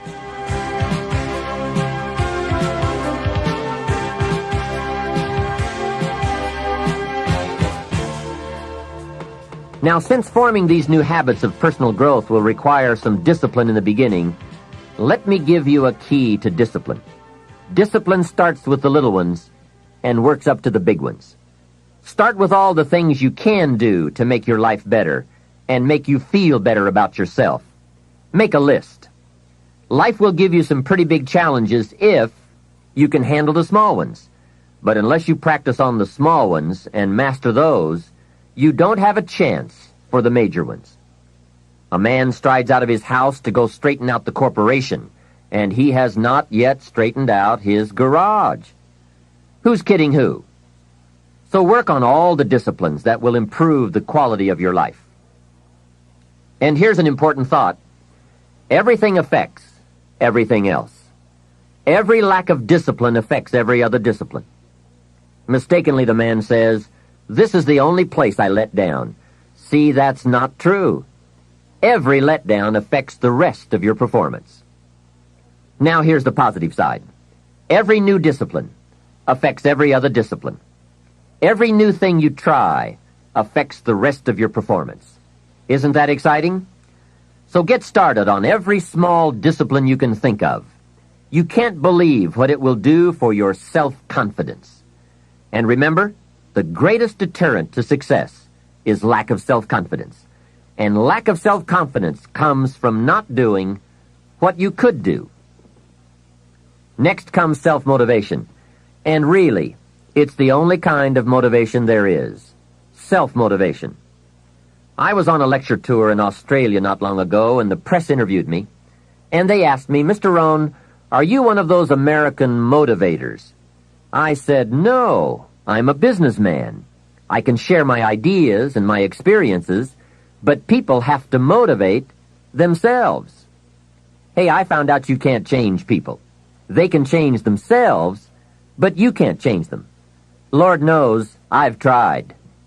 I had a super group of salespeople back in those early days, and I said, "I'm going to make them successful if it kills me." Guess what? I almost died. You can't do that. In management, we learn good people are found, not changed. If you want good people, you have to find them. That's the best answer I can give you. If you want motivated people, you have to find them, not motivate them. The first rule of management is don't send your ducks to Eagle School. Why? Because it won't work. I've tried it all. I picked up a magazine not long ago in New York, which had a full-page ad in it for a hotel chain. The first line of the ad read, "We do not teach our people to be nice." Now that got my attention. And the second line said, "We simply hire nice people." I thought, what a clever shortcut. Motivation is a mystery. Why some people are and some are not. Why does one person in sales see his first prospect at 7 in the morning, and the other salesperson sees his first prospect at 11 in the morning? Why would one start at 7 and the other start at 11? I don't know. I call it mysteries of the mind. I give a lecture to 1,000 people. One walks out and says, "I'm going to change my life." Someone else walks out with a yawn and says, "I've heard all this stuff before." Why is that? Why aren't they both affected the same? I don't know. I call it mysteries of the mind. A wealthy man says to 1,000 people, "I read this book, and it started me on the road to wealth." Guess how many people of the 1,000 go out and get the book? Answer, very few. Isn't that incredible? Why wouldn't everyone go get the book? It's called Mysteries of the Mind. To one person you say, "You better slow down. You can't work that many hours, do that many things, go, go, go. You're going to have a heart attack and die." And to another person you say, "When are you ever going to get off the couch?" What is the difference? It's called mysteries of the mind. Why wouldn't everyone strive to be wealthy and happy? I don't know. It's a mystery. So, be self-motivated. Don't give that job away to someone else. The guy says, "Boy, if someone will just come by and turn me on." Hey, what if he doesn't show up? You've got to have a better plan for your life. Since you're self-motivated, and I would assume that you are since you've invested your money, and now you're investing your time to gather good ideas for more success, I want to share the best of what I've learned and experienced in my life. You deserve the best I have to give, and more. Now, I'm sure you'll agree that this fundamental personal development is a major part of the platform, the foundation, on which you can build. So let's get on now with the rest of the fundamentals for wealth and happiness. Of all the subjects that stir the imagination, this has to be one of the major ones: financial independence. Freedom from financial concerns. Owning the financial resources that give you the means to really do what you want to do, to make your life all that you want it to be. We don't have time to go through all the interesting ideas that have been written and discussed on the subject of financial wealth, but I will offer you a few major ideas that have really made a difference in my life, financially and otherwise. Mr. Shope said to me that he thought it was a worthy goal to become financially independent for three major reasons. First, with money no longer a time-consuming consideration, I could then begin devoting heavy time to all the other dimensions of my life. Second, he suggested I become financially independent because it would tremendously increase my ability to help others. Only from positions of strength, including financial strength, can we help someone else. Finally, and most important, he said, I believe it is worthwhile to become financially independent for the sake of developing the person you must become to achieve that goal. What a major secret he taught me. Set a goal to entice you to become the person it takes to achieve it. Reaching the goal is the lesser value. The primary value lies in the person you become by reaching it. You see, it's not the $1 million that's most important. It's what you must do and become in order to be a millionaire. We're all aware that many people feel that we must be careful of focusing on money or affluence or abundance, that in it or in the pursuit of it there is danger. We often hear quoted from the Bible, the love of money is the root of all evil. And I do agree. If you make money your love, and you pursue affluence to the exclusion of or at the expense of other values of life, you have lost, not won. However, let us consider this question. If you could do better, should you? That's not a bad question.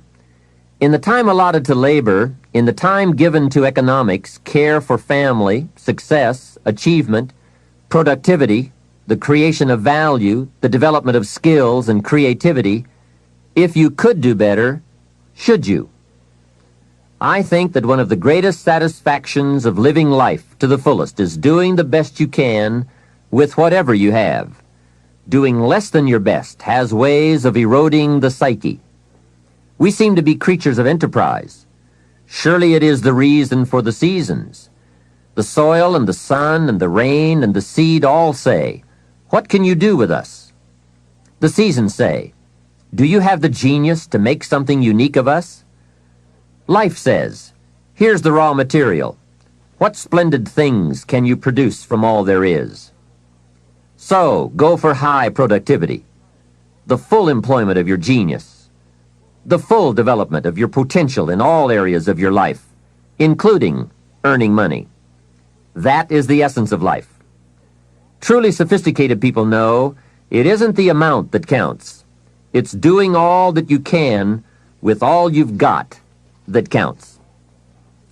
With that background, let me recommend a book for you to read. The title is The Richest Man in Babylon by George Clason. Perhaps you've already read it. I would suggest that you read it again. It's just a small book. You can read it in one evening. I call it the appetizer for the full discourse on the subject of financial independence. Now, let me give you the major theme of the book. The major theme is that what you do with what you have is more important than what you have. What you do with what you get is more important than what you get. What we do with what we have says so much about us. It reveals our philosophy of life, our attitude, what we know, and what we think, and the makeup of our character. It is a reflection of what is going on inside of our head and within our value system and decision-making process. It also reveals our ability to weigh and to perceive. The outer is always a reflection of the inner.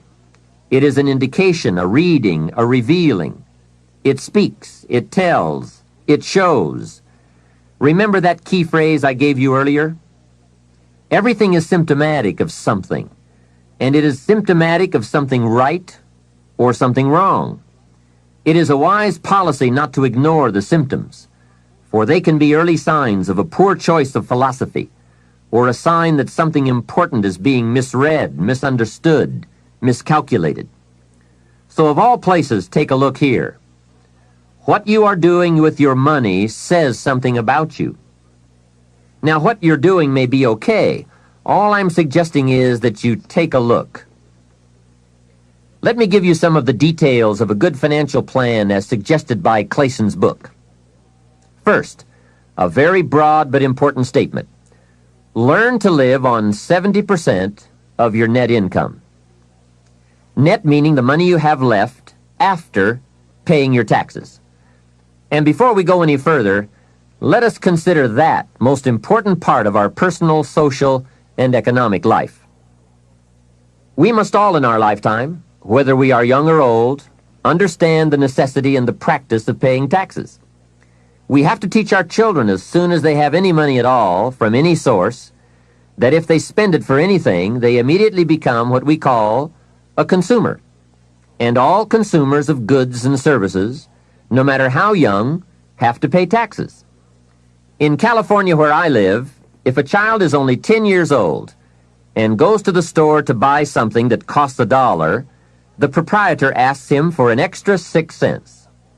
The child may look at the price tag and say to the proprietor, "But it says $1. What's the 6 cents for?" And what a great time to teach the necessity for everybody to pay taxes, even at age 10. So a full explanation is due. If you're going to take 6 cents off a kid, you've got to tell him where it goes. After all, it is his 6 cents. He could well ask the proprietor, "Do you keep it?" The proprietor, of course, would explain that it's for taxes, that he doesn't get to keep it, that he merely collects it. The next obvious questions are, who gets it? And what is it used for? And with these very intelligent questions come some very important answers. To the child we explain, since we all have decided to live together, we call ourselves a society. And for that society to function, there are some things we cannot individually do for ourselves. We cannot each build a piece of the street. The machinery would be too expensive, and it would take too long to learn how to use it and then to do it. So we have a government, and government is people we have put to work doing those things for us as a community that we cannot do for ourselves. The streets, the sidewalks, the police, all of this must be paid for. So we have agreed to take some of the money when all of us buy something and give it to the government so that it can do things for us. This is such an important subject. Kids have to learn it. We all have to learn it. We then move up to federal taxes and all that those tax dollars are meant to do. Here's a pretty good way to explain federal taxes. I call paying taxes the care and feeding of the goose that lays the golden eggs. It is so very important to feed the goose, not abuse the goose, not tear off a wing of the goose, but to feed and care for it. You might say, "Well, yes, but the goose eats too much." Hey, that's probably true. But remember, just about every appetite eats too much. Don't we all eat too much? Let not one appetite accuse another. If you step on the scales and you're 10 pounds heavy, you've got to say, "Yes, me and the government are about 10 pounds heavy. Looks like we both eat too much." Remember, every appetite must be disciplined, yours, mine, and the government's. We could all use a diet. Mr. Schoaf did give me a very great service when he taught me how to be a happy taxpayer. Now, I must admit it took a while, but I did finally become a happy taxpayer. Part of it was understanding what tax dollars were for, and that it is right for everyone to pay his fair share. I finally decided I didn't mind picking up my share of the tab for the radar.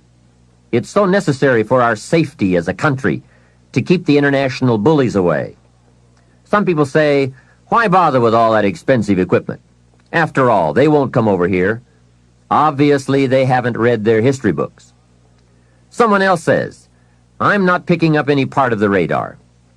Well, then I would suggest you go where they don't have any radar. If you are going to enjoy the benefits, then you have to pay your share. Jesus, the master teacher, gave some very clear advice one day when he said, pay Caesar first. Caesar meaning the government and taxes. Hey, that's pretty clear. Pay Caesar first. And for some unique reason, he didn't see fit to criticize Caesar. He just said, pay. I don't think we need a prophet to explain that one to us. Now, don't pay more than you should. Take advantage of the advantages and the incentives. But then when you get to the bottom line, whatever that is, pay it. And pay with happiness, knowing that you are feeding the goose that lays the golden eggs. The golden eggs of freedom, safety, protection, justice, free enterprise. A society that works, provides a market and unprecedented opportunity. Freedom of speech, freedom of religion, education for our children. This is the most powerful nation on earth, and it provides us with the greatest chance to create a unique life. Some goose, some eggs. And remember, everyone should pay. Dignity demands that we all contribute no matter how small the amount. Everyone should pay. Even the federal tax bill, in my opinion. If only $1 a year, that's okay. Just so you can say with dignity, I pay my fair share. A classic example. An ancient Bible story says Jesus and his disciples were watching people come by and contribute to the treasury. Some came by and gave large amounts. Some gave average amounts. And some gave modest amounts. The story then continues. A little lady came along and put 2 pennies in the treasury. Jesus said to his disciples, look at that. The lady and the 2 pennies. They said, 2 pennies? You give us this example out of all who made a contribution? 2 pennies? He said, you don't understand. She gave more than anyone else. They said, 2 pennies? More than anyone else? Some have given fortunes. He said, you don't understand. Her 2 pennies represented, I'm sure, more of what she had than the large amounts represented of what their givers had. So she gave the most. How remarkable. But let's continue the story. Sometimes what is not said or reported is also a valuable part of the story. Consider what Jesus did not do. He did not take the 2 pennies out of the treasury and run after the little lady and say, here, little lady, we have observed that you are so poor and so pitiful, we're going to give you back your 2 pennies. We just can't let you pay. What an incredible insult that would have been. She would surely have said, aren't my 2 pennies good enough? They represent a great portion of what I have. Will you take away my dignity? No, that scene did not occur. And what a meaningful lesson. We learn from what did not happen as well. Let me give you the eloquence of silence, the eloquence of what was not reported but certainly must have been true. And it reads, Jesus left her 2 pennies in the treasury. What an important silent statement. It's of the highest philosophy. It best explains our earthly experience. Life is conditional. Value is on the other side of price. And of first importance is the act, not the amount. Everyone must pay, even if it is only 2 pennies. Now, after taxes, and I said all that to get to this, learn to live on 70%. The reason it's 70 is because you're going to be doing some very special things with the 30%. So what's left, 70%, is yours to spend. Now let's talk about the all-important subject of how you allocate the 30%. I remember one day saying to Mr. Schoaf, if I had more money, I would have a better plan. He said to me, Mr. Rohn, I would suggest that if you had a better plan, you would have more money. So it's not the amount that counts, it's the plan that counts. It's not what you allocate, it's how you allocate it. Here's the first part of the allocation process. Of the 30% you're not spending, 10% should go to charity, giving back part of what you have taken out to help those who cannot help themselves. I think that's a good percentage. Now, you can pick your own percentage. It's your life, and it's your plan. But giving your money to a church or to an institution is a good idea. More often than not, they can find the people who are in need. But whether you administer it yourself or give it to an institution to distribute, 10% should be given to charity.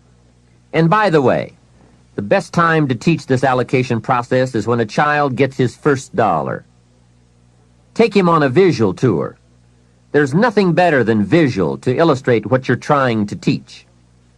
Take him to where some very unfortunate people live who cannot take care of themselves. Kids have big hearts. If they see the problem, they won't have any trouble giving a dime out of every dollar. And one more thing. The time to start this is when the amounts are small. It's pretty easy to flip a dime out of a dollar, and it's a little more difficult to give away 100,000 out of a million. You say, oh, if I had 1,000,000, I'd give 100,000. I'm not so sure. That's a lot of money. Best we start you early, so you will have the habit before the big money comes your way. Now, here is what to do with the next 10%. Set aside 10% for capital you manage. That is, capital you find ways to utilize. Do some buying and selling yourself. Buy something, fix it, and sell it. Engage in commerce, even if it's only a part-time venture. Your home is a major capital project. In my opinion, we should all engage in capitalism in this country. Here, we believe capital belongs in the hands of the people. Communism teaches that capital belongs in the hands of the state. That's a great difference in ideology. I guess communism feels that humans are too dumb and stupid to know what to do with capital, so it should all be given to the state. Let the state run everything, and let the people meekly show up for their work assignments.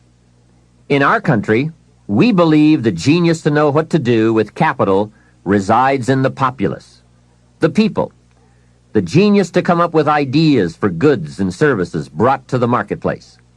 It has built a dynamic enterprise known as capitalism and has created opportunities in abundance. And again, remember this thought. The best time to teach capitalism is when a child is old enough to be stimulated by ideas for goods and services. Kids learn the concept of performing services in exchange for capital early, right? They mow the lawn, help in the house, earn an allowance. But take it a step beyond that, as soon as possible. They will pick it up fast. Kids ought to have 2 bicycles, one to ride and one to rent. It doesn't take much to be in business. It doesn't take $1 million. And the same business principles apply whether it is a bicycle business or General Motors. Show kids how to buy a bottle of soap for $2 and sell it for $3. Right in the neighborhood. It's called capitalism in action. Profits, products, and services brought to the marketplace. It is most exciting once you understand the mechanics and the dynamics. It's the stuff of which fortunes are made. And teach kids the advantage of being kids. Some people will buy from you just because you're little. So you must get on with it. You won't be little forever. So Johnny goes a few doors down from your home in the neighborhood and knocks on a door. Mrs. Jones answers, and Johnny says, Mrs. Jones, I have this bottle of soap. It is the best there is. My mother uses it, and lots of people I know wouldn't use anything else. You should really have some. It only costs $3, and I'm your neighbor, so I can take care of you. And besides, I'm little. There, isn't that simple? Commerce in action. Capitalism at its foundation. You see, the only danger in capitalism is if capital gets in the hands of too few people.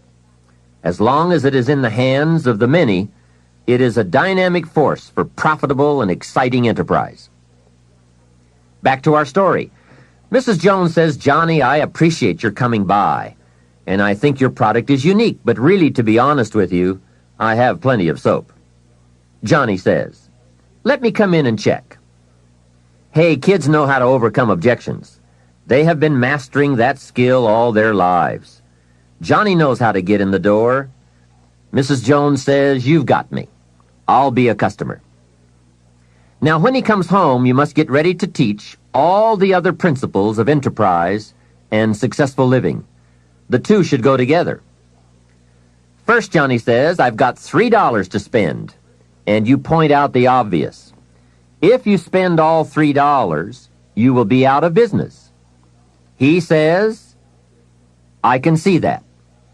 Then you explain, you must set aside $2 to invest in another bottle of soap. You can't spend your capital.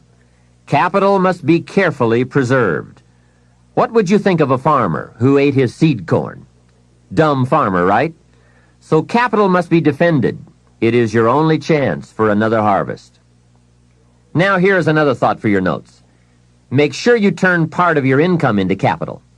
I would suggest 10%. And use that 10% yourself to give your own skill a chance to do something remarkable in the marketplace. No telling what genius lies, unused, waiting for the spark of opportunity. It is part of the path of fortune.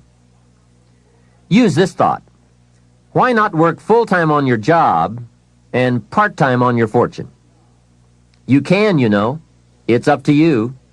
And you can't believe the feelings every day when you can honestly say, "I'm working to become wealthy. I'm not just working to pay my bills." It makes a different kind of day. You will find it hard to go to bed at night and exciting to get out of bed in the morning. Remember, it's the same day, the same opportunity, the same you, but it is a greatly different life working to become wealthy or working to get by. Now here is the next principle to teach. Johnny says, "Okay, I'll set aside $2 so I can stay in business and continue to make $1 profit. But I get to spend the $1, right?" Now comes a most important opportunity. You must explain that if he spends that whole dollar, he will wind up broke and unhappy. And then take him on another visual tour to some part of town where he can get a good look at people who spend all they make and are broke and unhappy, and say, "Do you want to live like this?" He will say, "No." Then you say, "All right then, you can't spend the whole dollar." He says, "Well then, tell me what to do with it." And with that open door comes the obvious opportunity to teach all the principles of wealth and happiness and lifestyle. One of the major factors that affects your life, all your life, is what you do with your money. So here's what you do. First, pay your taxes, right?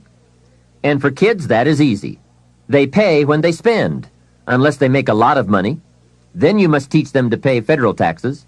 Remember the care and feeding of the goose that lays the golden eggs. Next comes the 10 cents for charity, which we have already covered. Johnny says, "Oh yes, here is a dime for those who cannot help themselves. Now I can spend the rest." Answer, no. You will wind up broke and unhappy. He says, "Okay, what now?" And now comes another major life lesson. The next 10 cents out of every dollar of wages or profit is for the increase of capital you manage. Set aside 10 cents out of every dollar profit so that someday you can buy 2 bottles of soap instead of 1. I'm sure Johnny will catch on to that one right away. He says, "Of course.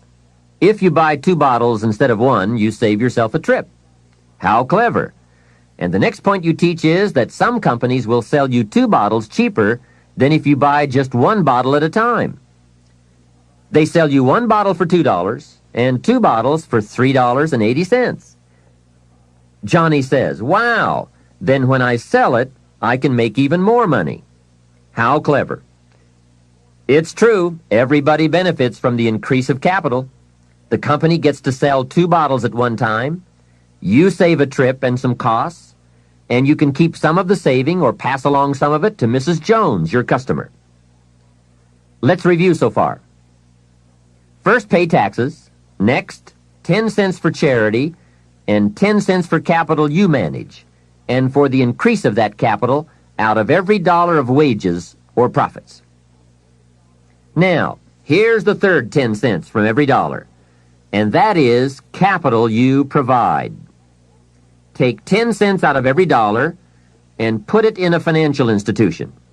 And now we have come to a major benefit for all of us if you bring this 10% of your earnings to the marketplace. You see, some projects in our society need more capital than one person can provide.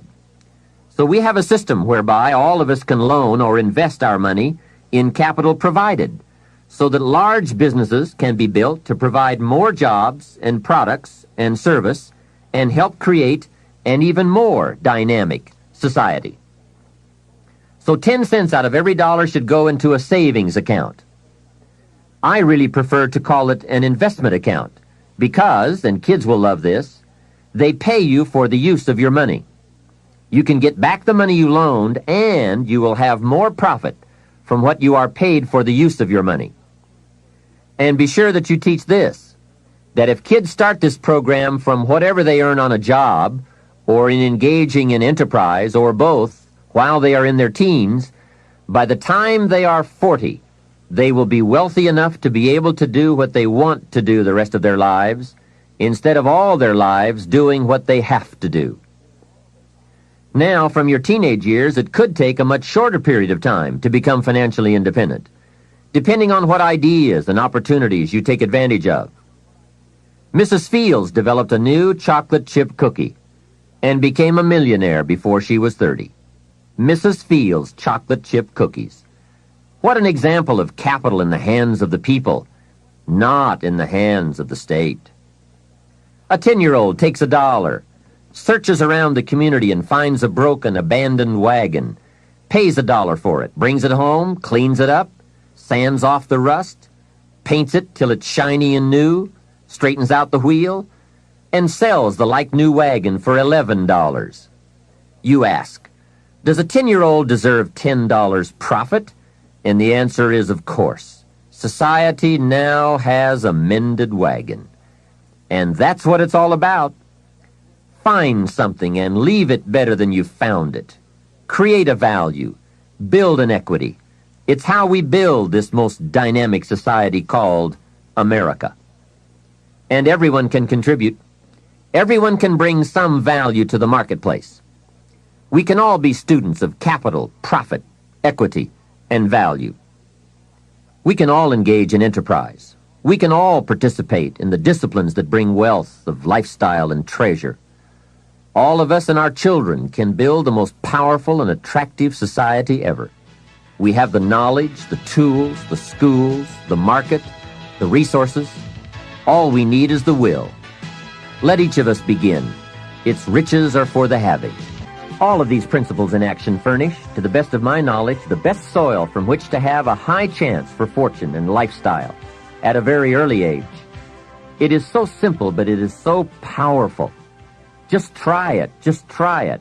You can always go back to the old way.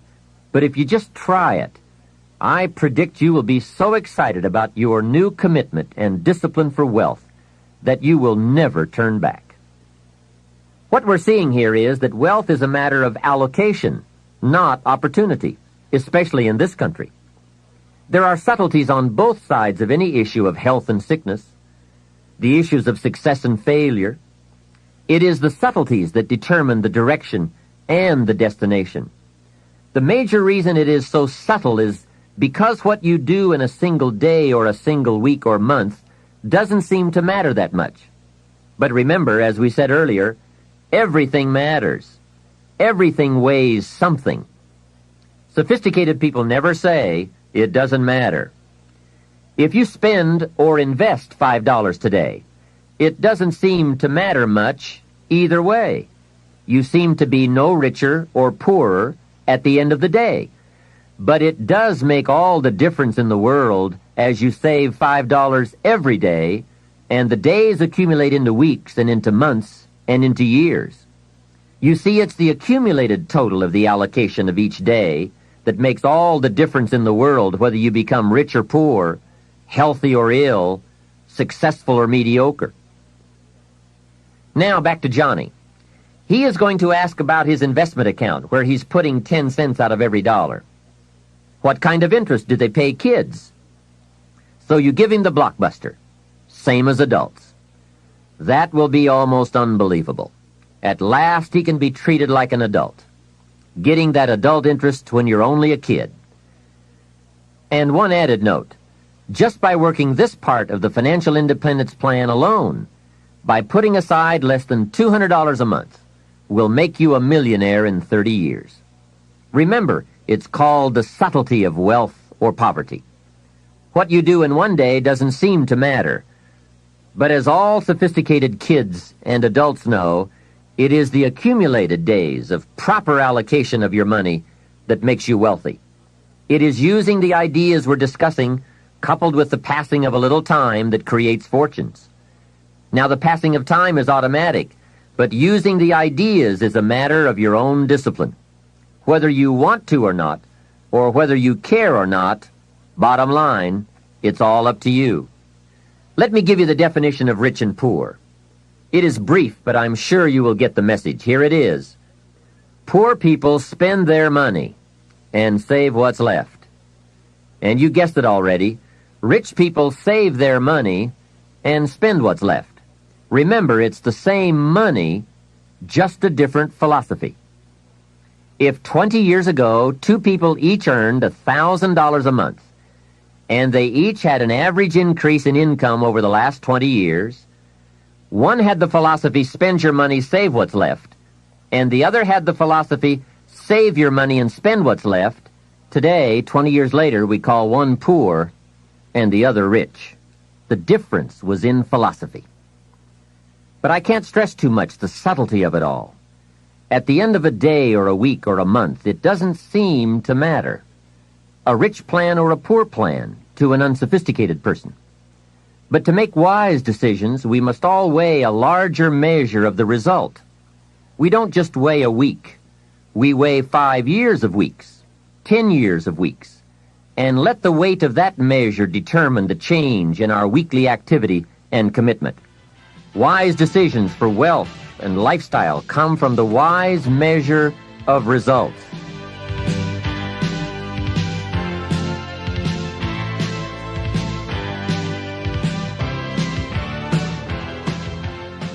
Hey, here is a great philosophy to learn and to teach, especially to your kids. They will love it. It is called the ant philosophy. You know, little ants. There's a Bible phrase that says, everyone, especially lazy people, should study ants. Ants are unique. Consider this. First, an ant will never quit. If he is headed somewhere, and you put your hand in his way, he will try to climb over, climb under, climb around. He keeps trying. If you let him go on his way, away he goes. And if you put something in his way again, he will try again to go over, under, around. And guess how long an ant will try? Answer, until he dies. So, an ant will never quit. What a philosophy. Next part of the ant philosophy. Guess what an ant has in the back of his mind all summer? Answer, winter. Ants prepare for winter all summer. How very bright. Now, some adults aren't that smart. They think summer all summer. That philosophy we call fatal. Now, here's another piece of ant philosophy. Question. How much will an ant gather in the summer to prepare for the winter? Answer, all he possibly can. That's it. The secret to the higher life, doing all you possibly can. That is the great life quest, seeing what all you can become. A man says to me, Mr. Rohn, I'm making about $50,000 a year. Isn't that enough? I'm taking care of my family, and we are comfortable. Isn't $50,000 enough? And my answer is, yes, it is enough, if it's the best you can do in the time allotted to labor and enterprise. However, if you are capable of making $500,000 a year and you only make $50,000, we call you loser. Remember, it's not the amount that counts. It's the extent of your reach that counts. If your best is $10,000 a year, that's enough. If your best is $1 million a year, that's enough. It's not the amount. It's your best we count. How tall will a tree grow? Answer, as tall as it can. Did you ever hear of a tree growing half as high as it could? No. Only humans with the power of choice settle for less than they can be. But I would ask you to walk the high road. Earn as much money as you can, share as much as you can, create all you can, read as many books as you can, see as many places as you can, become as skillful as you can. It's your birthright. Now, part of the learning to live on 70% falls under another fundamental, which we will cover in another session in this cassette program, that talks about lifestyle, how to get joy from your 70%. And that's what life is all about, doing the things that bring us satisfaction and joy. But before we move on to this subject, let me add a few closing notes on the subject of a good financial plan. I've come up with the major role of grandparents in this country. Here it is. The major role of grandparents in this country should be to teach their grandchildren how to be wealthy, cultured, and happy, just like me. Grandparents should not have to say, "I've worked all my life, now I need help." They should be able to say, "I've worked all my life, now I can help." If you are not financially independent by age 40 to 50, it doesn't mean you live in the wrong country. It doesn't mean you live in the wrong community. It doesn't mean you live at a wrong time. It doesn't mean you are a wrong person. It doesn't mean you have the wrong chance. It simply means you have the wrong plan. I discovered you can be a nice person with the wrong plan. You can be a sincere person with a poor plan. And remember, it's not uncommon. Everything by longevity tends to get off course. When they make a moonshot, it isn't the first set of the guidance systems that serves for the whole trip. They have what is known as mid-course corrections, those fine-tuned changes that set you on a more certain course. And on the way to the destination called the moon, they are so important. Hey, if there's one objective you don't want to miss, it's the moon. Now, if you will make wealth and financial freedom that important a necessity, you will have the highest chance to arrive. Next, if you have not done so in a while, or if you have never done so, put together a financial statement. When I first met Mr. Schoaf and we talked about financial independence, he asked me if I had a current financial statement. I said, "What is a financial statement?" So I got my primary education in taking a picture of where I was financially. Mr. Schoaf explained that it is very important to know exactly where you are without kidding yourself, so that you can then come up with a good plan for going from where you are to where you want to be. It turned out to be fairly easy to put one together. You merely list the value of your assets on one side of a piece of paper, and the total of what you owe, called your liabilities, on the other side of the paper. Then by subtracting one from the other, you come up with what we call your current net worth. Now, it doesn't tell you what you are worth as a person, but rather what you are worth in money. I said to Mr. Schoaf, "My financial statement isn't going to look that good." He said, "It is not important how good it looks. What is important is that you do it." So I put that first financial statement together. I had plenty of liabilities, money I owed my parents, budget finance, my car, and all kinds of other debts. Now on the asset side, I really had to scrape the bottom of the barrel. I even put my shoes on the asset side. They were worth something. Wow, how embarrassing after 6 years of working. But it must be done. You don't have to put the results on a public bulletin board, because it's not important that the community knows how you are doing. It's not important that I know how you're doing, but it's desperately important that you know how you're doing.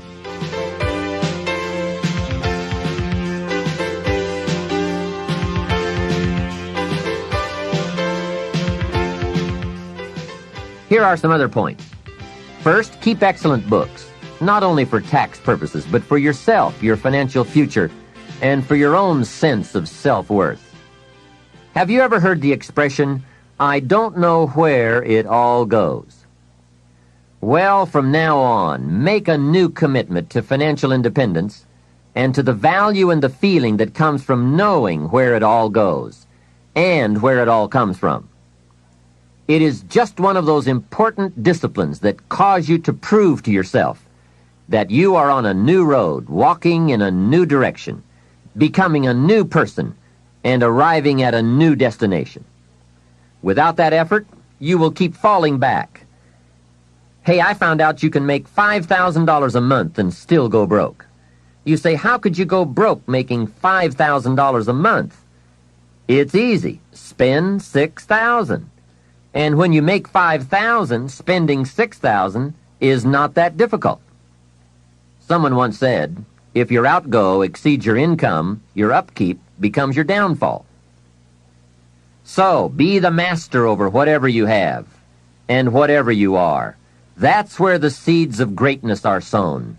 Great wealth, great health, great results, great influence, and great lifestyle. Take interest and even delight in doing all the small things well. It makes you a sophisticated person who knows where the beginnings of wealth and happiness are. There's a Bible phrase that we could quote here that would be appropriate. It says, if you will be faithful over a few things, the small things, you will someday be ruler over many things and major things. That's it. That's the philosophy that counts. Surely life is reluctant to hand a fortune to someone who constantly messes up his paycheck. It's not the amount that counts. It's the plan and the faithful discipline of that plan that counts. The disciplines are those ingenious keys that unlock the door to the kind of person we really want to become. And becoming attracts all those treasures and values that most anyone would call the good life. Life in abundance, life in productivity, life in enterprise, life in influence, life in style. Now, to wind up this rather lengthy subject, let me close with this. Mr. Schultz's best instructions to me in those early years were to develop a new attitude about myself, and a new attitude about all the principles that it takes to make life unique. Develop a new attitude about taxes, about paying your bills, about the marketplace, opportunity, your chances, wealth, activity, prosperity, service, productivity. Let me give you a good example of my old attitude. I used to say, I hate to pay my taxes. Schultz said, well, you can live that way if you want to. That's one attitude. I was a bit perplexed. I thought it was the only attitude. How strange.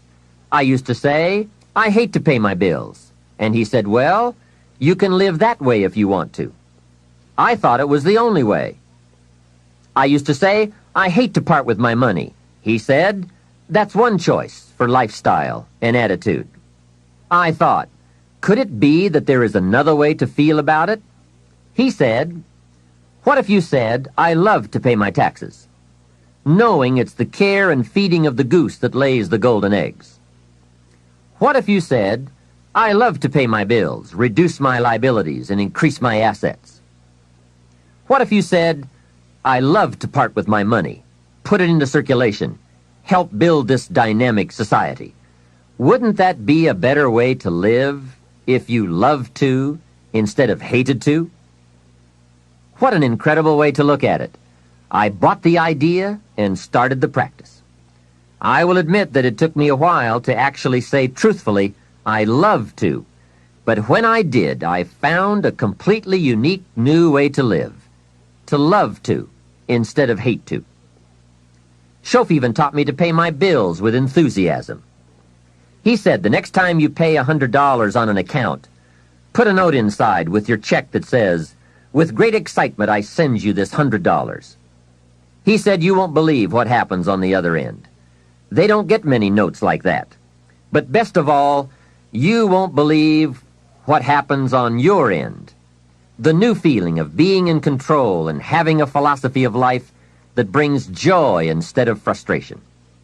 This whole new attitude will create for you a whole new world. Remember, it's something anyone can do. Mr. Schof got me to open my first savings account. He said, "Do you have a savings account?" I said, "I don't have enough money." And he reminded me, it's not the amount that counts, it's the plan. The important thing is to begin. Wealth is a plan, not an amount.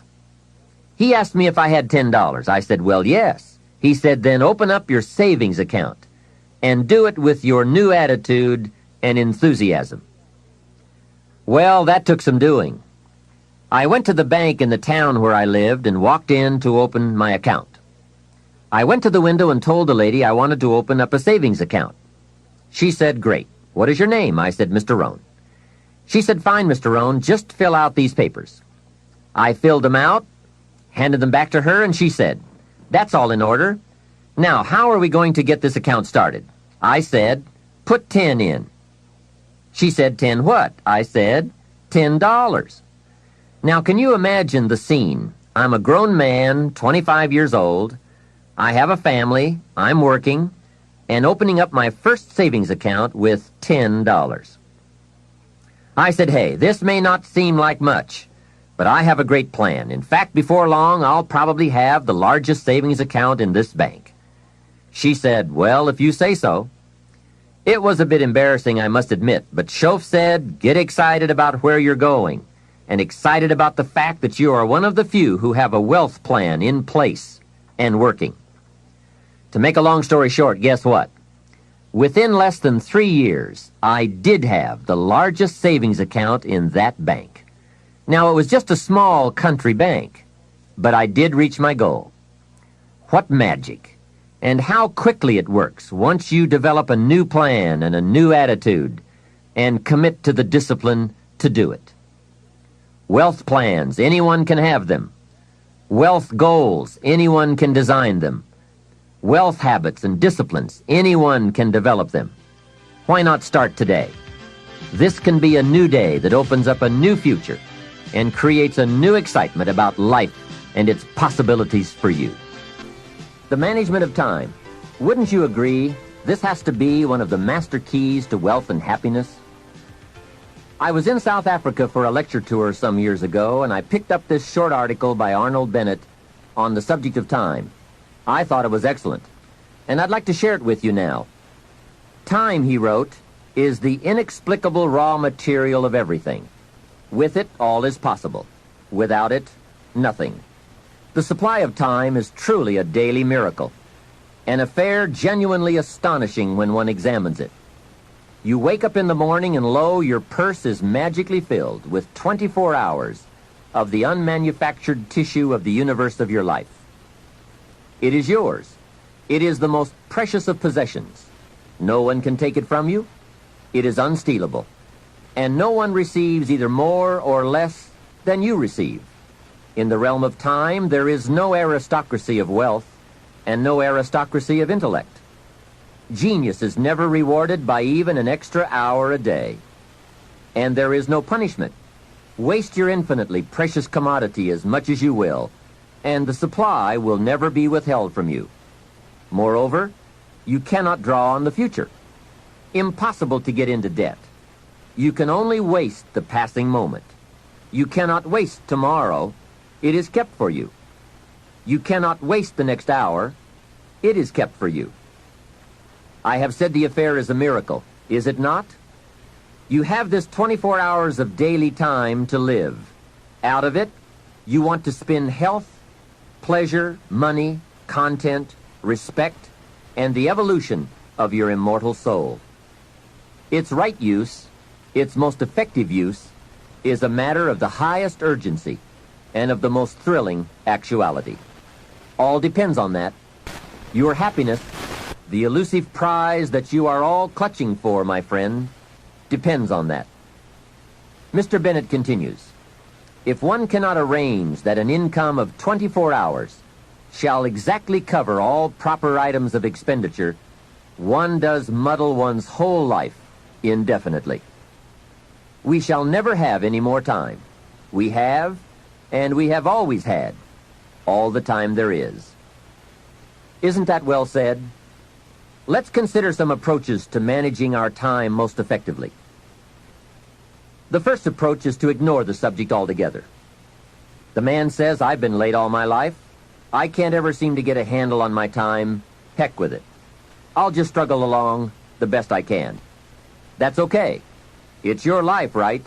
You can do with it as you please. But consider what this attitude might be costing you. Here's the second approach. Step down to something easier. Again, that's okay too. A man works for a company, then decides he wants to own one. When he gets that responsibility, comes to work before everyone else, leaves after everyone else, he now says, I would rather work for someone else's company. Hey, again, it's your life. Success is not a stereotype. There isn't just one model. Know clearly what success means to you and be comfortable with the price you pay for it. You might have heard the story of the little girl who complained to her mother that her daddy never had time to play with her. She said, why doesn't my daddy play with me? He comes home from work, goes to the study and works, comes out for dinner, goes back to work again. I want to play with my daddy. So her mother explained to her, your daddy is very busy. He loves you very much, and that is why he works so hard. At his office, he has so much work to do that he has to bring the rest of it home and finish it here. That is why he can't play with you. The little girl thought for a moment, trying to solve this problem, and came up with the answer. She said, well, why don't they just put him in a slower group? Hey, not a bad idea.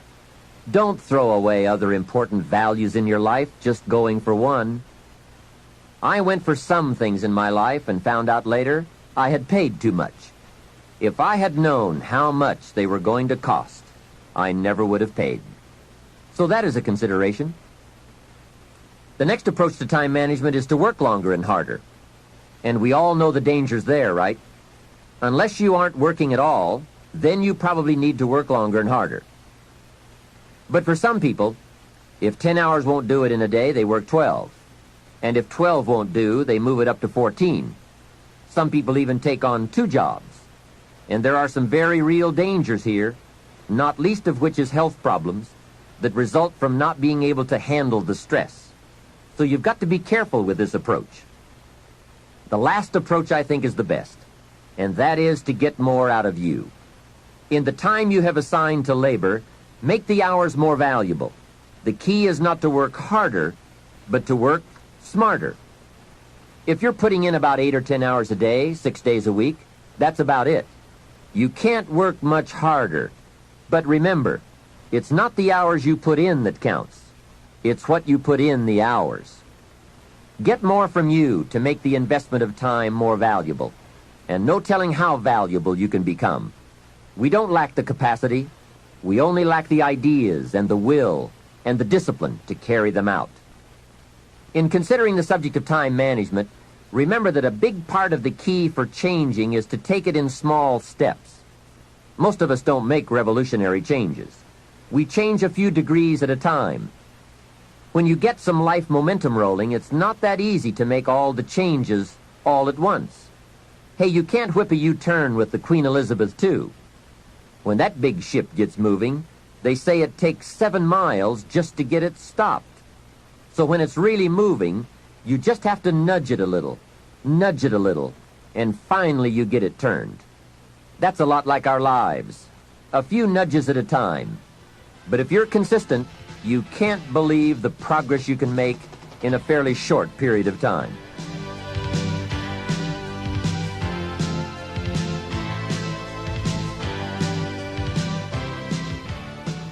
Here is my first key point on the management of time. Either you run the day, or it runs you. That's fairly simply put, but it is so true. Everything in life is a lot like that. Emotions are a good example. Either you master them, or they will master you. Something is always going to master, and something is always going to serve, whether it's your emotions, your enterprise, or your project. Difficulty will serve or master. Fear, anxiety, inclinations, they all serve or master. We must learn to send our inclinations to school, to teach them how to behave, how best to serve, and to learn their true value. So that is key 1. Get in charge. You be the master. It pays to take a look often and examine all the parts of your life and all the things that you are involved in and all the things that are affecting you so that you can get an intelligent answer to the question, who's in charge here? It's so easy when you get something started to unwittingly relinquish the reins of authority so that it begins to subtly but surely take over. Soon you become the servant.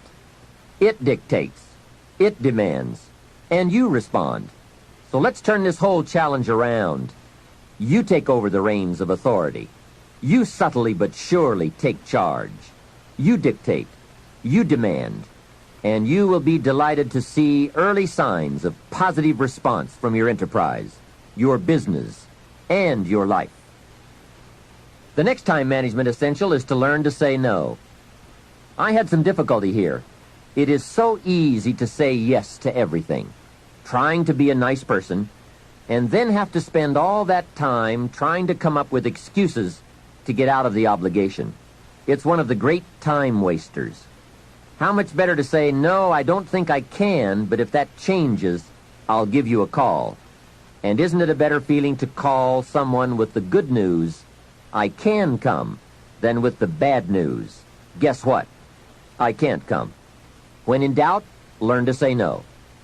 A friend of mine, Ron Reynolds, has a good saying, don't let your mouth overload your back.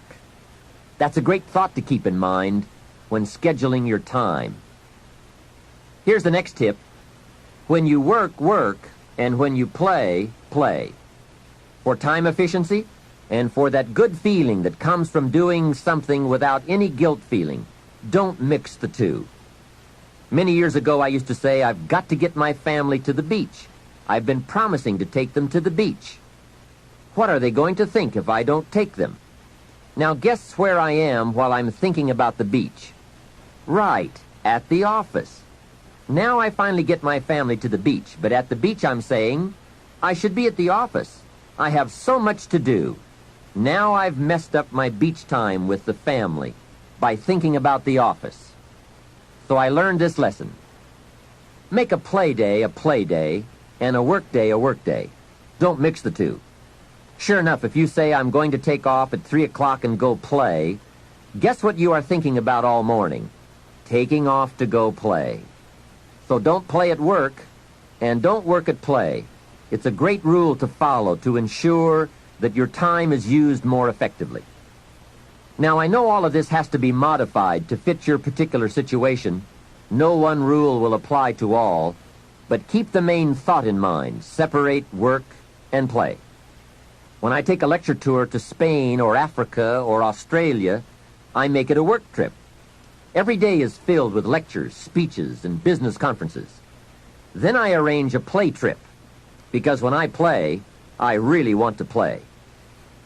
A builder friend of mine now has the luxury of working a week and taking off a week. That's what he calls it, work a week, play a week. However, with weekends on either side of his play week, it's really 9 days. So he works 5 and takes off 9. That is luxury, right? However, the 5 days he works, he really works. Secretaries, accountants, architects, superintendents, long days, around the clock, into the night. 5 heavy, full days. Then he's off to play. So when he works, he really works, so that he can save all the playtime for a longer stretch. Now, perhaps we can't all do that, but we can learn to practice the skill of separating work and play. The next time management essential is to analyze how you are. Then, if the challenge calls for it, you must either change how you are or change your procedure. That is productivity waiting to make time pay. Self-analyzing. The first thing to analyze is your periods of greatest productivity throughout the day. If you are a morning person who wakes up early, ready to start the day, that is the best time to do your creative work. You can get more done when you're at your best. Some people are night people, fuzzy in the morning, late to get started, but alert and awake long into the evening. If that's the way you are, then this is the best time to pack in the activity and creativity. The key is to find your best time and use it to its fullest. Next, analyze your habits. If, for example, you're not good at keeping records, get someone to do it for you. If you have promised yourself that you're going to keep your records or balance your checkbook, and this has been going on for a few years, it looks like you aren't that kind of person. Nor are you likely to become that kind of person. You may say, no, I'm really going to do it this time. Hey, I would suggest that a few years is long enough.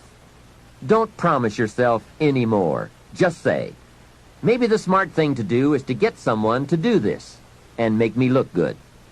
You would be surprised at how often you can remain a lot like you are in many areas if you will just make the arrangements to have it covered. Some years ago, my office came to the conclusion that I was a poor courier. Someone would ask me to take a check to San Francisco, since I was going there anyway. I would say, sure, no problem. Put the check in my pocket and fly off to San Francisco. Guess when I would next hear about that check? From my dry cleaners. Next time someone says, this document has to go to New York, will you be sure to give it to them this time? I'd say, of course, you can count on me this time. I'm not flaky. So I put the document in my briefcase and head off for New York. Guess what? Right, it would still be in my briefcase when I got back to the office the following week. So there is a saying now in my office, don't give the chairman anything. He's good at some things, but he's a poor courier. Make other arrangements. And that is my point. There is nothing wrong with admitting that you just aren't going to do certain things as long as you are clever enough to make arrangements to have them done. It's much better than continually promising that you will when the chances are good that you won't. Next time management essential, the telephone. What an incredible instrument for business, social, and emergency situations. The job it can do for you is unbelievable. However, there are some tips for using the telephone so that it won't use you. Here's the first one. Before you make a call, make an agenda. An agenda is simply a list of the items you want to talk about, especially if it's a business call. It is one of the better habits to develop. Did you ever make a call and toward the end of the conversation say, let's see, there was something else I was going to talk to you about. I just can't think of it right now, but if I think of it later, I'll call you back. A great time waster, and for a business call, not very sophisticated on your part. Making an agenda before you make a call serves to keep your conversation on course, so that you cover the essentials without missing any of them. Also, it helps to keep the conversation on track and control the tendency to wander into non-essential chit-chat. It is also a money saver. The extra minutes saved by keeping to an agenda and a few pleasantries is major. I know. My business telephone bill just in California got up to $13,000 a month. And this was one of the problems. Doing business internationally, we have learned the incredible savings of both time and money by taking the time to write down an agenda before we begin to dial. And here's another benefit. If you have made an agenda, when it comes time to recall that conversation you had, you've now got the details in writing. When you say, John, how are you doing on those 4 things we talked about the other day? And John says, what 4 things? We didn't talk about that. You now have a written record to show that you did. Remember, people can talk you out of what's in your head, but it's hard to talk you out of what's in your book. Next, if you can afford the luxury, have your calls screened. Then when you pick up the messages, you can decide who to call and when to call, and have the time to formulate the important information before you make the call. Now, this is a luxury, I will admit. It may be that you just have to answer the phone when the call comes in, but at least file this idea away for the future, when you might be able to use it. And one more, the telephone at home. Here you have to exercise great care to not let the telephone intrude. During social time with family or friends, my suggestion is that you shut the phone off. They have all those neat devices now, so you can. Put on the recorder to take messages or just pull the plug. Family is a high priority. Take care that valuable family time is not subject to frequent intrusions. If you set up this rule, you will not only have uninterrupted time with your family and friends, but also they will give you high marks for caring about them enough to make them a priority. Every situation calls for an evaluation of values. You've just got to weigh everything and make the necessary adjustments if you want to get full time and full value out of your life.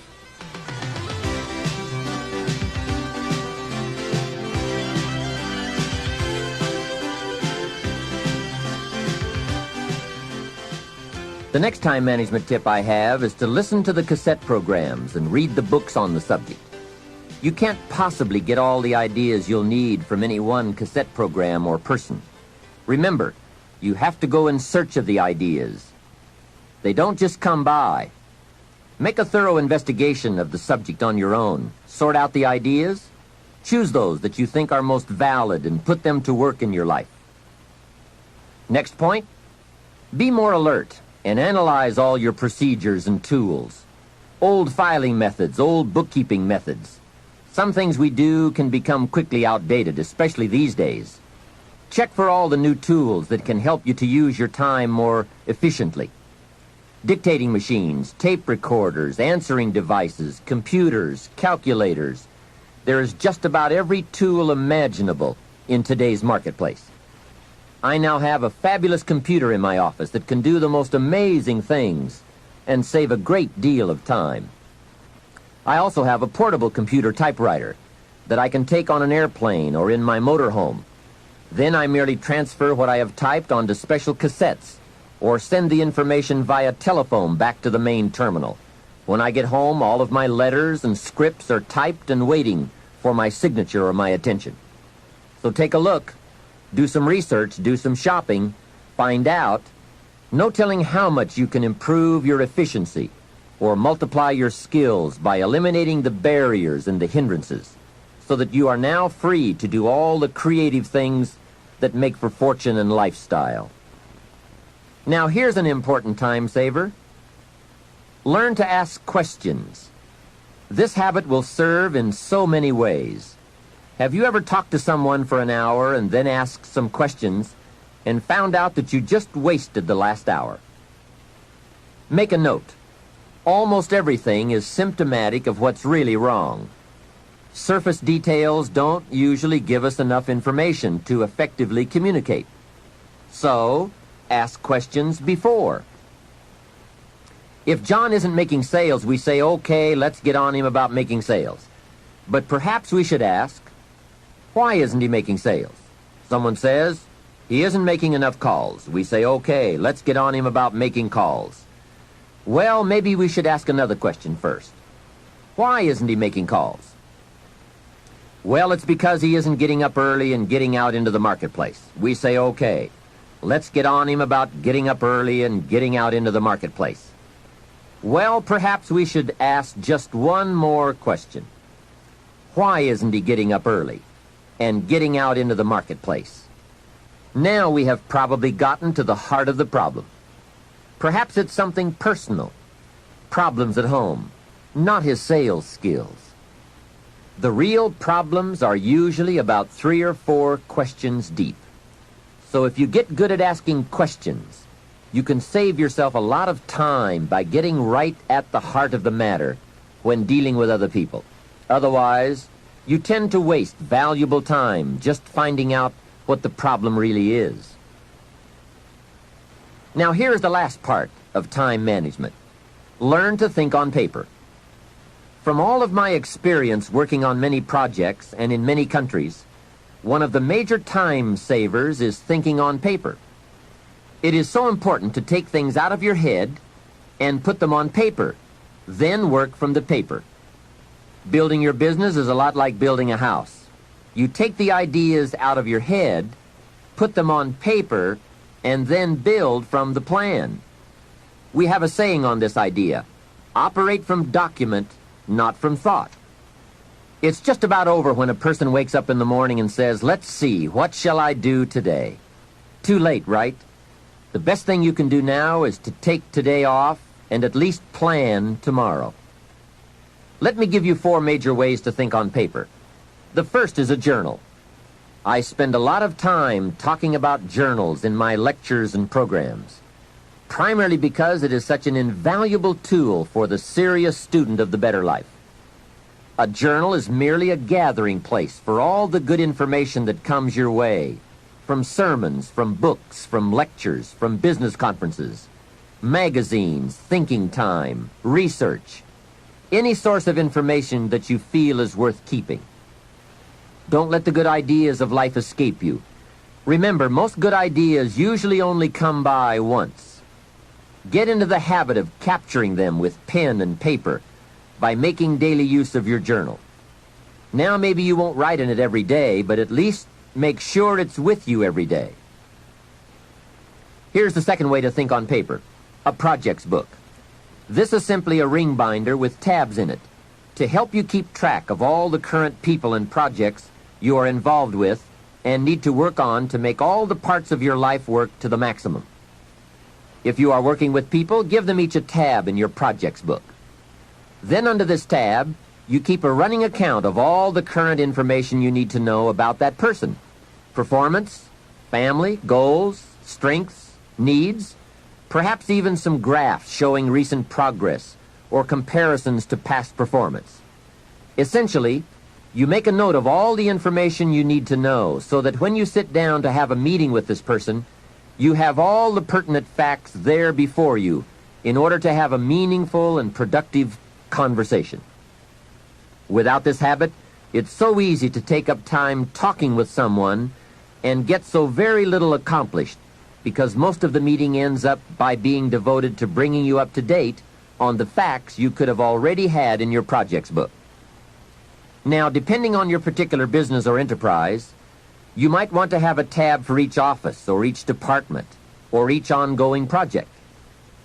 On a more personal level, you might want to have a tab for each family member or for your personal projects, investments, finances, game plans, and so forth. It's just an effective way to keep all the key pieces of information readily available so you won't have to be continuously hunting through files and drawers for the data. It is the best way I know of to study your business and life projects. A projects book is a guideline for this study.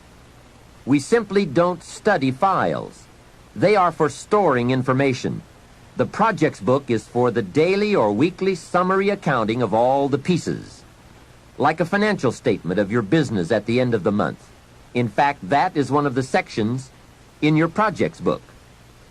And another secret, with a guideline to study, it keeps you on good mental track. If you try to study your business and your life in your head, you will for sure miss something, miscalculate, or let your mind go undisciplined in those high thought areas where the ideas and plans and inspiration for fortune lie. It's the organized, better disciplined thought that produces abundance. Everyone is thinking, but mostly about how to get by. I'm asking you to develop these tools and disciplines to think about how to become wealthy and happy, powerful and influential, sophisticated and unique. The next way to think on paper is to keep a day timer, a daily log of your list of things to do and your appointments and schedules. This is where I also keep the agenda for my telephone calls. It becomes a clear and useful record.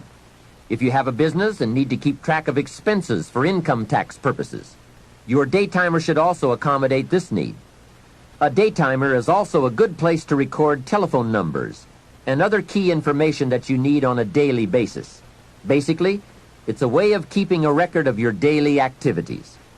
Your day timer can also be used as a gathering place for all the details or highlights from your day which need to be logged into your journal or projects book at a later time. It's just an efficient means of keeping track of your days and scheduling your projects and appointments. I strongly recommend that you develop the day timer habit. It only takes a few minutes a day to keep your records up to date, and the time and information you save by using one is massive. Now here's the fourth way to think on paper, the all-important game plan. A game plan can make all the difference in the world in how your months and years work out for you in terms of both accomplishment and satisfaction. Whether you do business at home, down the street, within the community, or around the world, game plans are essential for maximizing productivity. Here's a phrase worth remembering, and that is, don't start the day until you have it finished. That idea is worth the money. A plan before you start. A day is a major piece of the whole strategy of your wealth plan, your success plan. I know it is laborious, but it's labor and effort that pays in cash and accomplishment. And remember, value is on the other side of effort, not hope. Now, if you want to make a lot more progress and income, here's the key. Don't start the week until you have it finished. Of course, it is more challenging to finish a week than to finish a day, but the pay and the results are so exciting, you won't mind the challenge. And if you want to make a lot of money and big success, don't start the month until you have it finished. That one is a stretch, but high in reward. Now, if you want to start walking among the heavyweights, here's the key. Don't start the year until you have it finished. I don't want to kid you. This one is difficult. It's reserved for those few who do and become the superstars in accomplishment, enterprise, wealth, influence, and lifestyle. It's a high road of sophisticated disciplines, but I'm positive you will like the view and the taste and the company. A game plan is merely a spreadsheet for your activities. It can be a game plan for a day, a week, a month, a year, several months, or several years. And a game plan can be for a single project or for a variety of concurrent projects. Here's how it works. On a sheet of graph paper, you make vertical columns for the weeks or months that this plan is to cover. Then, on the left side of the paper, you make a heading called Activities. Under this heading, you list all of the activities to be performed within that time frame. Let's say that part of your business requires providing ongoing training programs for your employees. Under the column marked Activities, you merely list the various training programs you wish to conduct for the next 12 months. Then under the vertical columns for each month, you block off particular periods of time for these training classes. Game plans can be used to help you plan almost any aspect of your business or enterprise. They can also be used to help you organize all areas of your life, from investment plans to reading plans. Game plans are particularly useful when it comes to scheduling family time, vacations, special weekends and trips, and so forth. Everyone who is important to you wants to see where he or she is on your game plan, especially if your business often requires you to spend a lot of time away from home. And remember, there's nothing like a visual plan. It's so much more effective to be able to show members of your family where they are on your game plan, as opposed to merely telling them in conversation. Now, a game plan can be as detailed as you wish. And please be forewarned now that you are probably going to tear up several before you get what you want. This is something you have to work with. Every game plan must be tailored to fit a particular need. The chart you use for your personal plans may not necessarily be suitable as a chart for your business plans. Here is another key benefit of using game plans. If you have your plan in your projects book or up on a wall somewhere, it serves as a constant reminder to get busy on all the activities you have scheduled. Or, if there are a lot of blank holes beside the activities you have listed, your plan reminds you to get busy scheduling them. Now you might well ask, doesn't a calendar do the same thing? Not really. Many of the events on your game plan will be on your calendar, but here are the major differences. First, the visual reminder of the spreadsheet and the list of activities on the left that have no corresponding time assigned to them on the right serve to remind you of what is not yet done. A calendar just won't give you that kind of information. And second, it is so important to take a look at 3 months, 6 months, 1 year at a time for highly effective planning. With a game plan, you can get a sense of the whole picture of the time frame and all of the important activities at one look. To effectively design something, You just have to have a picture of the whole finished project, complete, or as complete as possible. Game plans are both exciting and painful. Painful because of all the things you must get on with and plan, make up your mind about, or give serious thought to. And painful because they illustrate how far behind you are sometimes. But they are also very exciting, both because they help you to foresee how your life, your business, and your family are going to unfold over the coming months, and because they can help you get the job done. It's like looking at the artist's rendering of the finished project. It brings all kinds of feelings to the surface as we see it all take shape and unfold. And it also gives you that incredible feeling of being in charge. You have your life in hand and in order and well designed. Remember how valuable a day is. It is part of your whole life enterprise. A day is like a piece of the mosaic of your life. Fashion it wisely to the best of your genius. For as someone once said, at midnight, the winged messengers come and gather up all these pieces and take them off to wherever the mosaic is kept. And surely on occasion one messenger says to another, wait till you see this one. A well-fashioned day with a beginning and an end, a purpose and a content, a color and a character, a feel and a texture. This well-fashioned day takes its place among the many and becomes a valuable memory and treasure. An equity of experience and spirit and life. And remember, the genius to do all this lies within you. Never forget that. Some people say, if I was as smart as you are, make sure you make the correction in thinking to say, if I had developed as much of my smart as you have. That's it. We're all smart enough. We just have to develop that smart into a plan. Hopefully this program will help. There it is, how to think on paper. With those thoughts and with all the other things we've brought to your attention under the subject time management, let's move on to the next key to wealth and happiness. If you were to evaluate the major influences in your life that shape the person you are becoming, this has to be high on the list. The people you choose to allow into your life. Mr. Schoaf gave me a very important caution in those early days, which I would like to repeat here for you. He said, never underestimate the power of influence. What an important statement.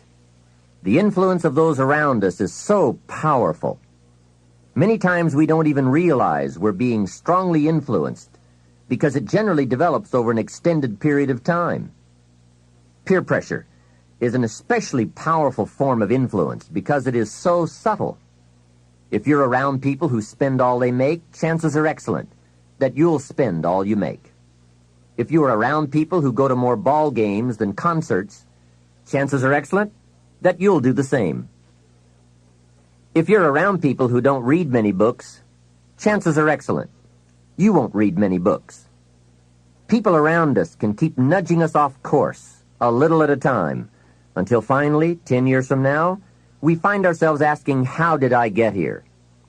Those subtle influences need to be studied carefully if we really want our lives to turn out the way we've planned. Now, on this major point, let me give you 3 key questions to ask. This may help you to make a better analysis of your current associations. Here is the first question. Who am I around? Good question. Make a mental study of the major people with whom you most often associate. You've got to evaluate everybody who is within the circle of being able to influence you. So, major question, who am I around? Next question, what are they doing to me? That's a major question to ask. What have they got me doing? What have they got me listening to? What have they got me reading? Where have they got me going? What have they got me thinking? How have they got me talking? And how have they got me feeling? What have they got me saying? You've just got to make a serious study of how others are influencing you, both negatively and positively. Now, maybe the influence of all those around you is okay, but just ask yourself. It doesn't hurt to ask. Who am I around? And what are they doing to me? Now here's the final question. Is that okay? Maybe the people you associate with and their collective influence is okay. But then again, maybe it's not. All I'm suggesting here is that you take a close and objective look. Everything is worth a second look, especially the power of influence. Positive influence can have an incredible effect on your life, but so can negative influence. Both will take you somewhere, but only one will take you in the direction you truly wish to go. It's so easy just to dismiss the things that influence our lives. The man says, I live here, but I don't think it matters. I'm around these people, but I don't think it hurts. I would take another look at that. I've got a good phrase for you. Everything matters. Now, sure, some things matter more than others, but everything matters. Everything weighs something. So you've got to keep checking to find out whether associations are tipping the scales toward the positive or toward the negative. It doesn't hurt to look, right? Ignorance is never the best policy. Finding out is the best policy. Remember, part of the purpose of this program is to get us to say, the days of kidding myself are over. I really want to know what I have become and what I am becoming. I want to know where my strengths and my weaknesses lie. What has power over me? What's influencing me? What have I allowed to affect my life? Perhaps you've heard the story of the little bird. He had his wing over his eye and he was crying. The owl said to the little bird, "You're crying." "Yes," said the little bird, and he pulled his wing away from his eye. "Oh, I see," said the owl. "You're crying because the big bird pecked out your eye." And the little bird said, "No, I'm not crying because the big bird pecked out my eye. I'm crying because I let him." Hey, it's easy to let influences shape our lives, to let associations determine our direction, to let persuasions overwhelm us, to let tides take us, to let pressures make us. The big question is, are we letting ourselves become what we wish to become? In this most important subject of association, here are some actions you may want to take. First, disassociation. You may, after a study of those 3 questions, who am I around, what are they doing to me, and is that okay, you may come to the serious conclusion that there are some people you just have to break away from. I'm not saying that it's an easy step to take, and it's not to be taken lightly. However, I am saying it may be an essential task. You may just have to make that hard choice not to let certain negative influences affect you anymore. Remember, it could be a choice that saves the quality of your life. The second action you may want to take is limited association. It could well be that you are spending too much time in a certain area of your life with a certain group of people.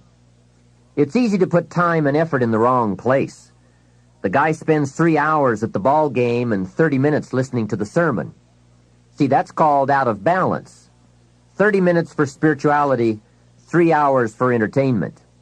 That doesn't weigh well 5 years from now, 10 years from now, when you take a look at the sum total of your values in your life. Here's one of the easy ways to end up with a mediocre average life: spending major time on minor things. Sophisticated people learn to weigh everything before they spend time or money. You've got to weigh before you pay. Whether you're going to spend heavy time or light time, you've just got to weigh. Otherwise, if you're not careful, you can get trapped into spending heavyweight time with lightweight people. Now, it's okay to have casual friends as long as you give them casual time, not serious time. Spend major time with major influence and minor time with minor influence. It's so easy to do just the opposite, but don't let it be said that you fell into that trap. So maybe all you need to do to change some of the influences in your life is not to eliminate them, but merely limit them. Say, I have a good time with these people, but I'm not going to spend days and days with them anymore. I'm just going to cut that down and save some of that time for more major people and more major enterprises. Remember, it's your life. You can spend your time with whomever you want and whenever you want. But you didn't invest in this program for me to kid you. Take a look at your priorities and your values. We have so little time at our disposal. Wouldn't it make sense to invest it wisely? If you have only $100 in your pocket, it's okay to spend $20 for fun and put $80 toward your important values and commitments. But would you be happy reversing those percentages? Better to put the majority of your money where you know it will get you a positive return, rather than put it where the taste is brief and the results are poor. Of course, you must be the judge. You must determine whether the situation and the people call for disassociation or limited association. But remember, if it isn't taking you where you want to be 5 years from now, 10 years from now, now is the time to fix it. The third process is the one I most strongly suggest you begin, and that is called expanded association. That is, spending more time with the right people, people of substance and culture, people who understand philosophy and discipline, people of accomplishment and character. Many years ago, Mr. Schoaf said to me, "Mr. Rohn, if you truly wish to be successful, you've got to get around the right people." Then he said, "It looks like in your present circumstances you're going to have to plot and scheme." And that was true. I had to plot and scheme to get around the right people. On some of those early opportunities I had to be around successful people, I would park my car a couple of blocks away. I knew that if they saw my car, I'd never get in. On more than one occasion, I got the question, "How did you get here?" To which I would respond, "Oh, someone dropped me off." And that was me dropping me off a couple of blocks away. Whatever you have to do it. Keep asking the question, who can I get around? Who could I spend some time with who would have a positive influence on my life? I played every trick in the book I could think of to get around the right people, but it was worth it. Now here's the surprise. It is possible for a modest investment to get around major people. If you had a chance to sit down for an hour or two with a wealthy person, and all that you had to do was to pick up the lunch tab, wouldn't that be a bargain? That person might drop an idea on you that could change your life. For a lunch tab. And that's where we need to go to get our success plan, from successful people. Don't pick up your plan, especially your financial plan, from unsuccessful people. Here is something else exciting. It's possible for people of modest means to start a wealth plan. You don't have to be wealthy to have a wealth plan. You don't even have to be healthy to start a health plan. All you have to be is smart. Smart enough to say, "Hey, I've got the wrong plan, and I'm going to get around someone who has a better plan and make it my plan." So, find some successful people to help you fill out your success plan. Find somebody healthy to get your better health plan going. Find somebody living a unique lifestyle to develop your lifestyle plan. This is called association on purpose, getting around the right people by expanding your circle of influence. I have a really unique friend. I'm always trying to find more ways to spend more time with him. He's the big game hunter, millionaire, businessman, traveler, and in my opinion, one of the world's great philosophers. He has two special gifts among many that make it worth all the time I can possibly spend with him. And those gifts are, 1, the ability to absorb, the ability to soak up a day and all of its events. His memory is uncanny. I swear he remembers in detail almost every day of his life and every book he's read. I think it is more exciting for him to go to Spain and come back and tell you about it than it is to go yourself. And the reason is, when he's there, he doesn't miss anything. He picks up the sounds and the colors, the experiences and the happenings. He absorbs like a sponge the sights, the people, the whole scene. Then he has this second unique gift, the gift of expression. He can put all he saw and touched and felt into words, exciting words. When he talks, you can feel the water lapping on your feet. You can see the colors. You can smell the aroma of the flowers and the food. What great gifts to absorb and to express. If I spend a day with him, I get my time's worth. He can put a year into a day's conversation. It leaves you spellbound. He can read a book and with flawless detail give you a capsule version, and more often than not, make it more exciting than if you read the book yourself. From Shakespeare to the Beatles, from Africa to Beverly Hills, he's got it, recorded it, and can express it with spirit and precision. You can imagine what a valuable association this is for me. From this association, I've multiplied my knowledge, my perception, my skill, my enterprise, and my lifestyle many times over.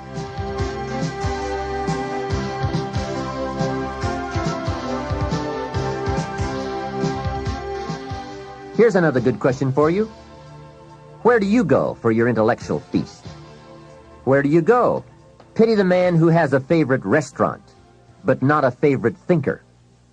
He's picked out a favorite place to feed his body, but he doesn't have a favorite place to feed his mind. One way to associate with people of influence is through their writings, books, cassette tapes, whatever you can pick up. Maybe you can't meet the person, but you can read his books or listen to his cassettes. Churchill's gone, but he's left some books. Aristotle's gone, but we still have his ideas. Search the catalog for cassettes and libraries for books. Search the magazines, search the documentaries. They are full of chances for association and intellectual feasting. But in addition to reading and listening, we also need a chance to do some talking and sharing. I have some people in my life with whom I spend time on a regular basis, who help me with important life questions, who help me refine my own philosophy, weigh values, and ponder questions about success and lifestyle. We all need associations with people of substance to provide influence concerning major issues: society, money, enterprise, family, government, love, friendship, culture, taste, opportunity, community. Behavior is mostly influenced by ideas, and ideas are mostly influenced by education, and education is mostly influenced by the people with whom we associate. So don't join an easy crowd. Make sure you get around people who can ask the right questions about the latest ideas you've discovered, about your philosophy, your enterprise, your goals, your lifestyle. Go where the demands are high, where the expectations are high, where the spotlight is on to grow, to produce, and to become more than you currently are. One of the great good fortunes of my life was being around Mr. Schoaf those 5 years. During that time, he shared with me, at dinner, on an airplane, at a business conference, in private conversation, with a group, all those ideas that caused me to make the helpful and necessary adjustments in my thoughts and activities. And those daily changes, some so very slight, so very important, added up to such weighty sums in 1 year, 3 years, and 5 years. A big part of the value of this association was having Mr. Schoaf repeat the ideas over and over. You just can't hear basics, fundamentals, major pieces of the philosophy of life too often. Another part was Mr. Schoaf's unique ability to check and measure my progress. That is so important. Measurable progress, and having someone to monitor that progress. I will never forget my first list of goals that I put together after Mr. Schoaf's breakfast lecture on setting goals. My list contained only 4 or 5 items. When I showed it to him, he said, "Is this your list?" I said, "Yes." Then he started asking those very wise questions that all people of success and substance are inclined to ask. He asked, "How about your health goals?" I didn't have any of those on my list. He asked, "How about your investment goals?" Those were lacking. "How about your travel goals, your family goals? How about your goals for gifts and sharing? Who would you like to meet? What would you like to become? What skills would you like to develop? Did you ever want to write a book, a poem? Would you like to be a sophisticated person of power and influence and culture? How about education for your children? Would you like to be debt-free? How about a splendid library stocked with the best of books? Would you like to make some new friends? Did you ever want to parachute out of an airplane? Fly a glider? Own a music library? Would you like to see New York? Visit Paris? Explore Rome? Do you need a ranch someday? A cabin in the mountains? Is there something you'd like to prove? A mark you'd like to make? Wow, what a mind-expanding conversation that was. And this was only one of many to come over those 5 years. What fantastic help it is to have someone who can ask the right questions. Remember, it's not just the answers that are important. It's the questions. Some of the most valuable influence comes from people with the awareness and skill to ask the major questions. Here's a project you might consider. Choose 2 or 3 people for whom you have a great respect. Ask each of them to make a list of the major questions they would ask if they wanted to help someone make the best choice that would lead to a successful and happy life. If you get 3 lists, you will be surprised at the difference among them. Successful people approach life from a variety of experiences and a variety of attitudes. Now, from these questions, you may get enough homework to get busy on for years to come. Another benefit of my association with Mr. Schoaf was that I kept growing in experience, knowledge, and accomplishment, and was able to bring all that value to the same basic questions. What a learning experience that was. Some of the early questions I had shrugged off, I now saw a growing importance they had. It was really my education that was changing, not the questions. It's like reading the Bible or listening to cassettes. When you have some added, measurable experience, you now bring to the reading and listening a new worth. You now listen and read at a new level. And the substance gleaned, the wisdom gathered from that new level can well be where your fortune and the best of your lifestyle can be developed. One more thought, and that is, strive to become the kind of person that people of quality and substance would want to be associated with. Become a person of skillful language, positive attitude, well-read and well-disciplined, a person of culture and intelligence. You will be uniquely rewarded by this reputation, drawing exciting people to you. Remember, to attract valuable people, you must be attractive. Association is truly one of the 7 fundamentals to your future wealth and happiness. It has such a major effect on how your life works out. Constantly be aware of the power of influence. Continually weigh your time and your associations, and put them to better work for you. Of all the parts of our life we want to work well, perhaps the most important is lifestyle. Mr. Schoaf gave me one of his strongest concepts when he said, "Don't just learn how to earn, learn how to live." And that's what lifestyle is all about, learning how to live. Here's one of the great challenges of life: being happy with what you have while in pursuit of what you want. I have found it a practice well worth exercising with skill. Now, consider this. Some people have plenty of beautiful things filling their days, but they get little happiness from them. Some people have money, but they have trouble finding joy in their lives. Imagine, a father wads up a $5 bill and throws it at his son, saying, "Here, if you need the darn stuff that bad, take it." Same money, poor style. And remember, it's not the amount that counts. It's the style that counts. Mr. Schoaf taught me lifestyle in those early days, starting with small amounts. He said, imagine that you're getting your shoes shined, and the shoe shine boy has done a fabulous job. You have one of the world's all-time great shines, so you pay him for the shine. Now you consider from the change in your hand what kind of tip to give him. And the question pops into your mind, shall I give him 1 quarter or 2 quarters for my neat shine? Mr. Schoaf said, if 2 amounts for a tip ever come to your mind, always go for the higher amount. He said, "Become a two-quarter person." I said, "What difference would that make, 1/4 or 2/4? He said, "All the difference in the world. If you said, 'Well, I'll just give him 1/4, that will affect you for the rest of the day. You will start feeling bad. Sure enough, in the middle of the day, you will look down at your great shoe shine and say, 'I've got to be cheap. 1 lousy quarter.' That will affect you.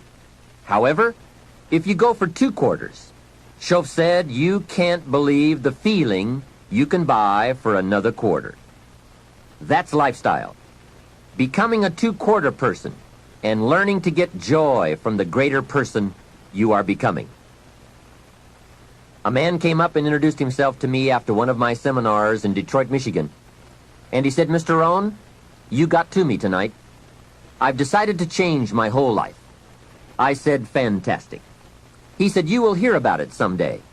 I said, "I don't doubt that." Sure enough, a few months later I was back in Detroit for another lecture. And this same man walked up and said, "Mr. Rohn, do you remember me?" I said, "I do. You are the man who said he was going to change his life." He said, "That's me, and I've got to tell you a story." Here's the story he told me. After the last seminar, he said, I started thinking about ways to begin changing my life. And I decided to start with my family. I have 2 lovely teenage daughters, the best kids anyone could ask for.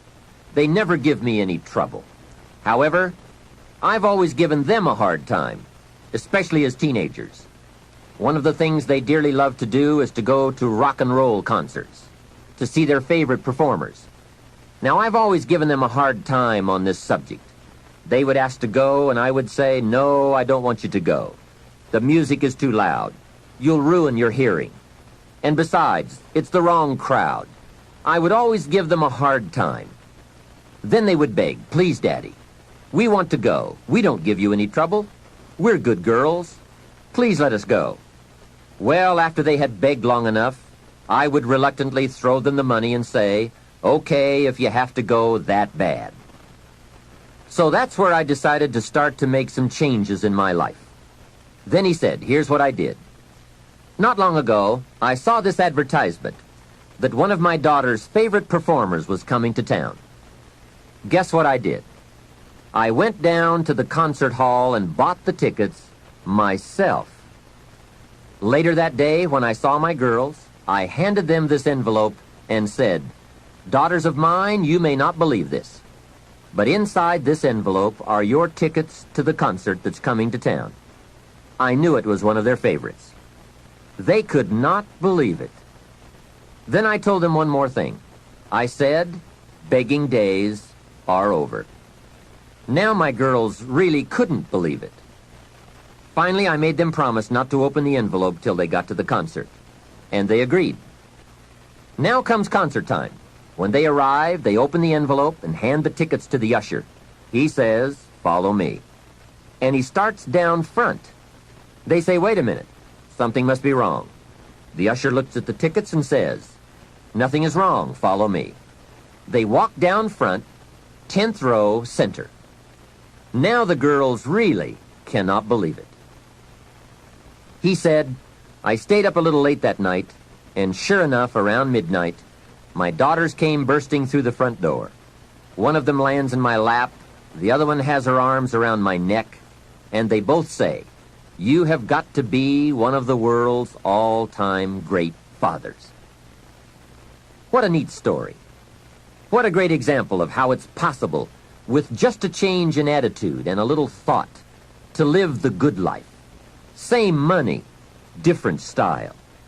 Remember, the challenge is to get joy from your life and what you have to share. It's not the amount that counts. It's the uniqueness, the love, and the attitude that counts.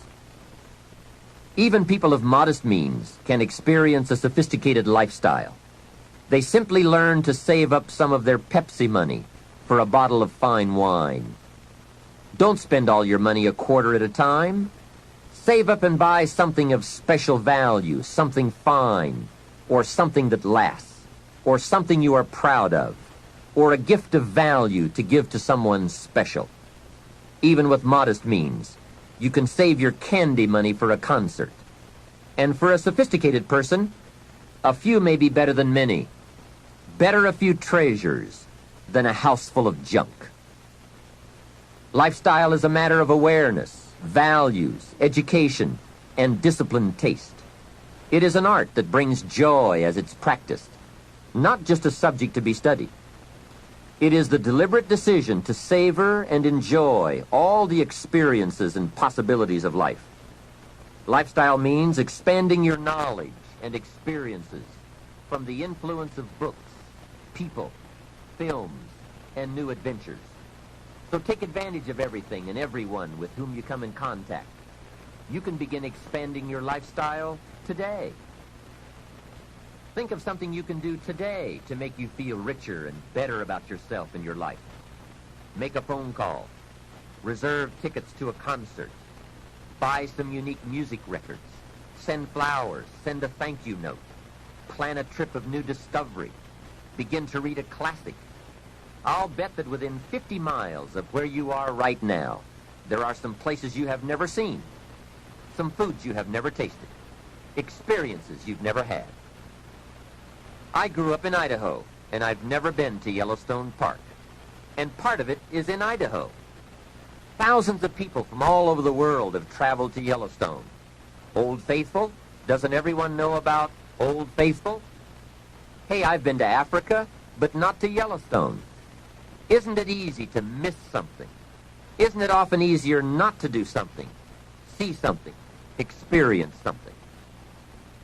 Hey, let's all set a new goal not to miss anything, especially things within our reach, within travel time, walking time, effort time. And that's the key word, effort. Remember, all good things are upstream. A conscious act from a unique thought. That's where the pleasure is. And the act serves as a bridge between dreams and reality. So develop your lifestyle a little more. Your style of seeing, giving, sharing, enjoying. It's not the amount that counts, but the experience of choosing to live with style. I remember saying to Mr. Schoaf one time, if I had more money, I would be happy. And he gave me some of the better words of wisdom when he said to me, Mr. Rohn, the key to happiness is not more. Happiness is an art to be studied and practiced. He said, more money will only make you more of what you already are. More will only more quickly send you on to your destination. He said, if you're inclined to be unhappy, if you get a lot of money, you will be miserable. More money will only make you more. More money will only amplify. If you're inclined to be mean and you get a lot of money, you will be a terror. If you're inclined to drink a little too much, when you get a lot of money, you can now become a drunk because you can drink everything. So style is not more. Style is an art, a genius, a design. Lifestyle is reserved for those who are willing to study and practice the higher arts of life. Lifestyle is culture, music, dance, art, sculpture, literature, plays, concerts. Lifestyle is a taste of the fine, the better, the best. Mortimer Adler, the philosopher, says, if we don't go for the higher tastes, we will settle for the lower ones. So develop an appreciation for the fine. That is a worthy purpose. Developing an appetite for the unique things in life. Study the art and reach for the best. To have the best in the time we have available to us, that is the quest. Remember, it's not the amount, it's the imagination.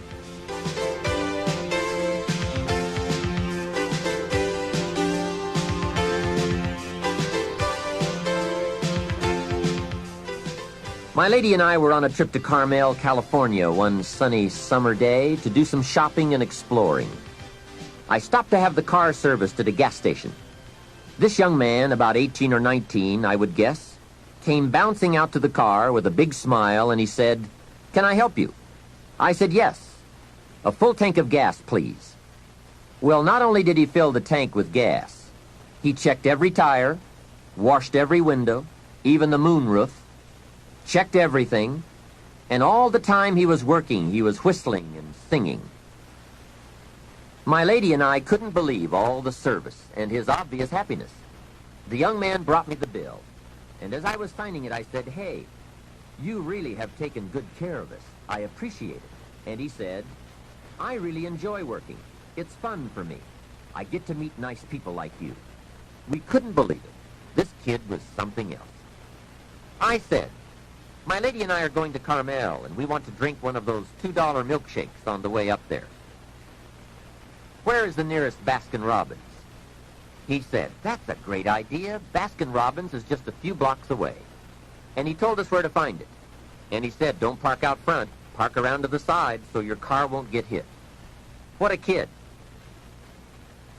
So we drove to Baskin-Robbins, walked in, and checked the flavor board, and ordered milkshakes.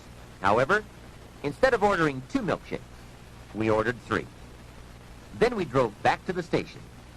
The young kid dashes out to the car again and says, "Hey, I see you got your milkshakes." I said, "Yes, and this one is for you." When I offered it to him through the window, he couldn't believe it. He said, "For me?" I said, "Sure. With all the fantastic service you gave us, I couldn't leave you out of the milkshake deal." He said, "Wow, no one has ever bought me a milkshake." I said, "That's probably true. Have a nice day." Then I buzzed up the window and we drove away. When I looked in the rearview mirror, there he was, holding that milkshake, a big surprised smile on his face. Now, what did that cost me? Only $2. Hey, I've enjoyed and shared the memory of that experience 100 times. For just $2. Remember, it's not the amount that counts. It's the style.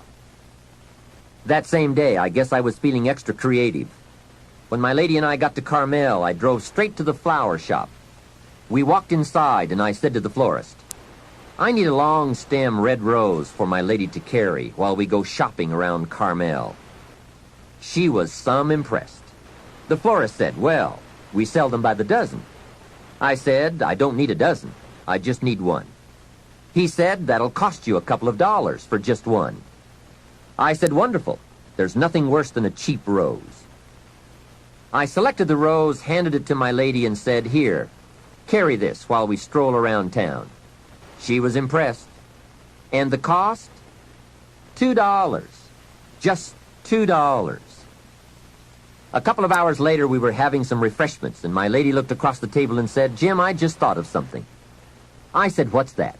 She said, "I think I'm the only lady in Carmel today carrying a rose." I said, "That's probably true." For $2, can you imagine $2? Remember, it's not the amount. Hey, just 2 ideas and a total cost of $4 for unique experiences and sweet memories. Just 2 modest examples of how easy it is to put style in your life. Make sure you don't miss out. Don't miss anything you can enjoy. Be sure you live your life in style. Here's something else to think about. Did you ever hear where the expression tip came from?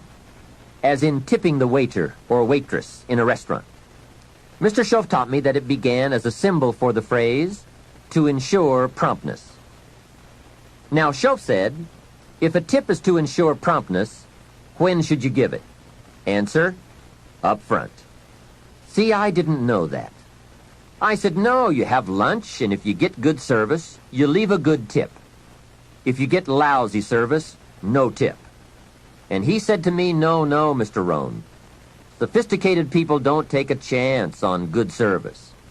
They ensure good service by giving the money up front. I said, wow, what a way to live. I had never thought of that.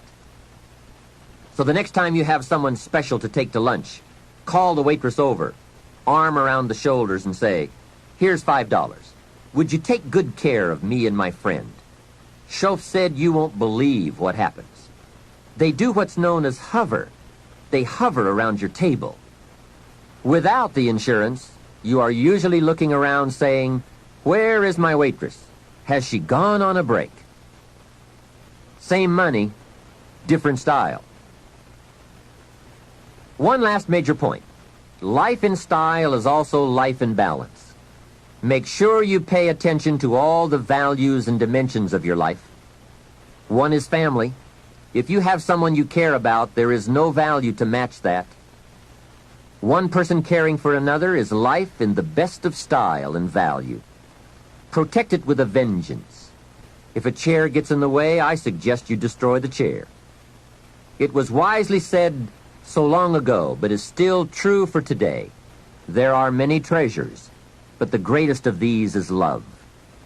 Better to live in a tent on the beach and have a love affair than to live in a mansion by yourself.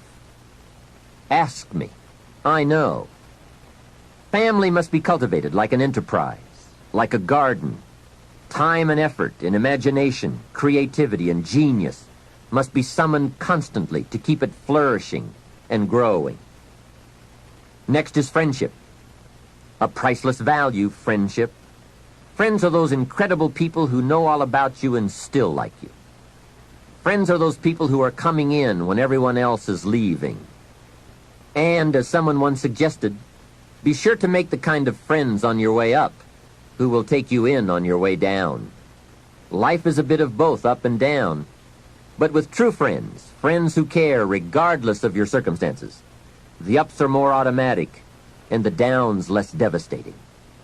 Traveling around the world, I have made some unique friends. I've also got some strange friends. One of them is a thief.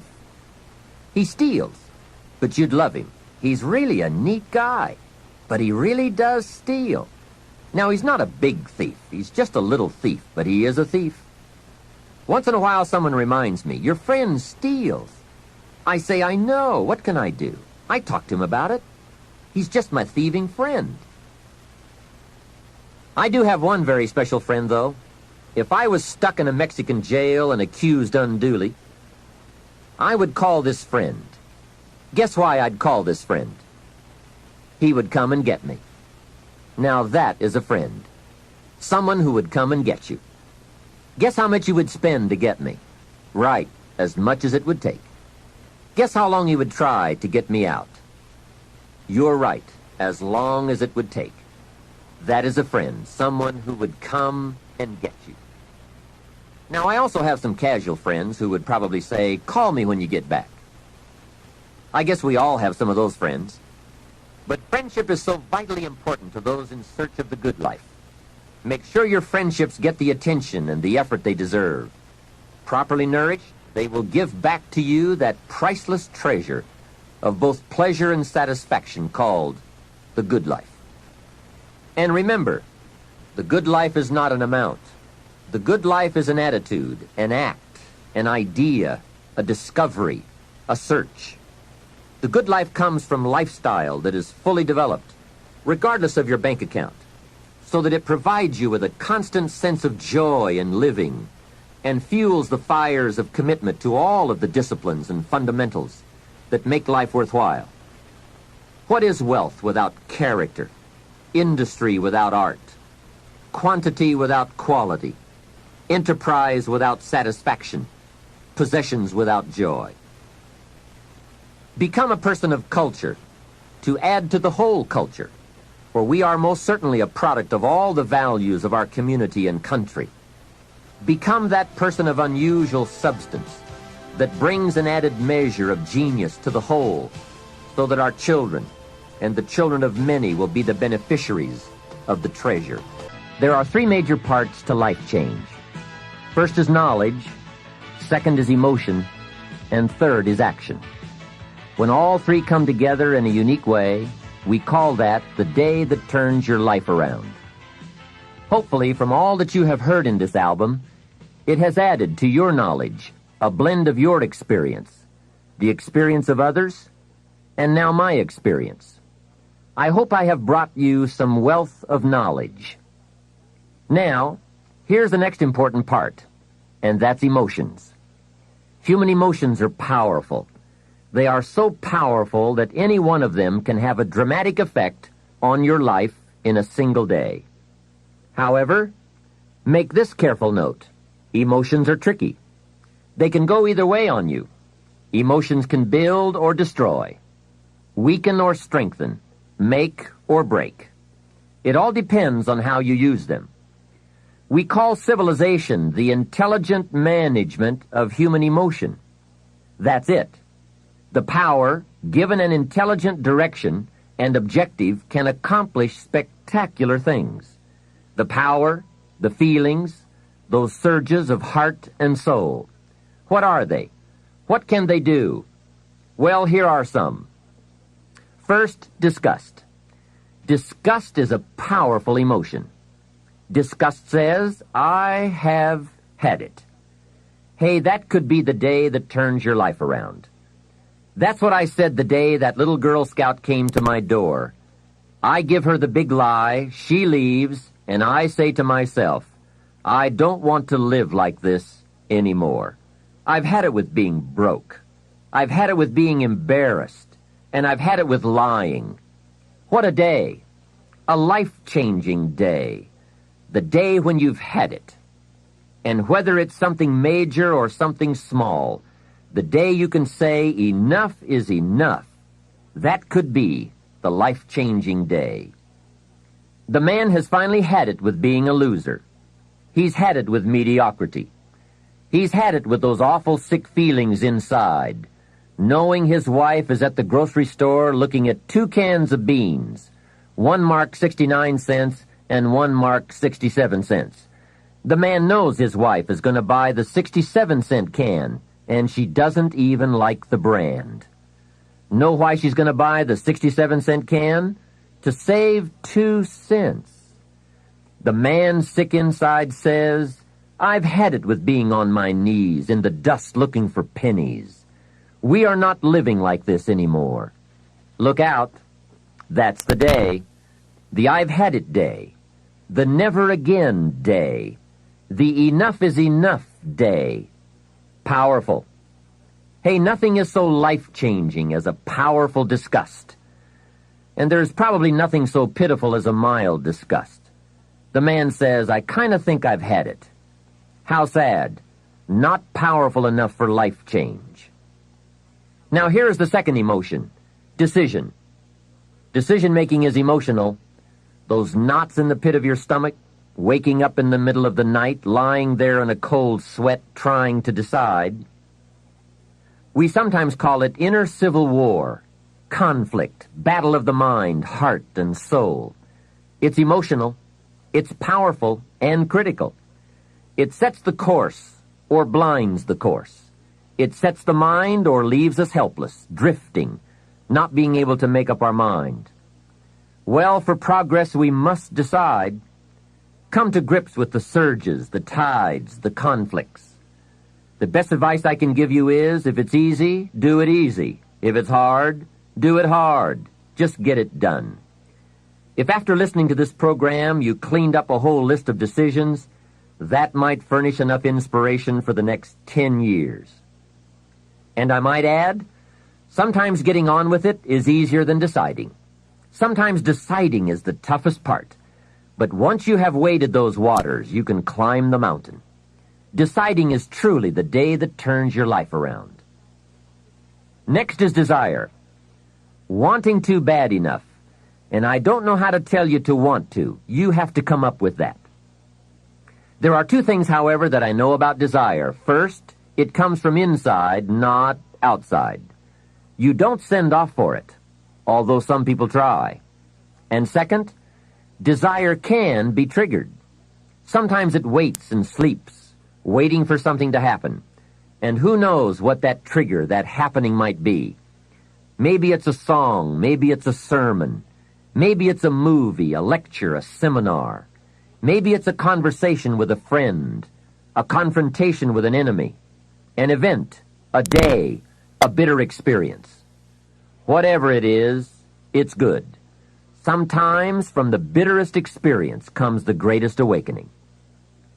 Here is some of my best advice to you. Welcome every human experience. You never know which one is going to turn it all on.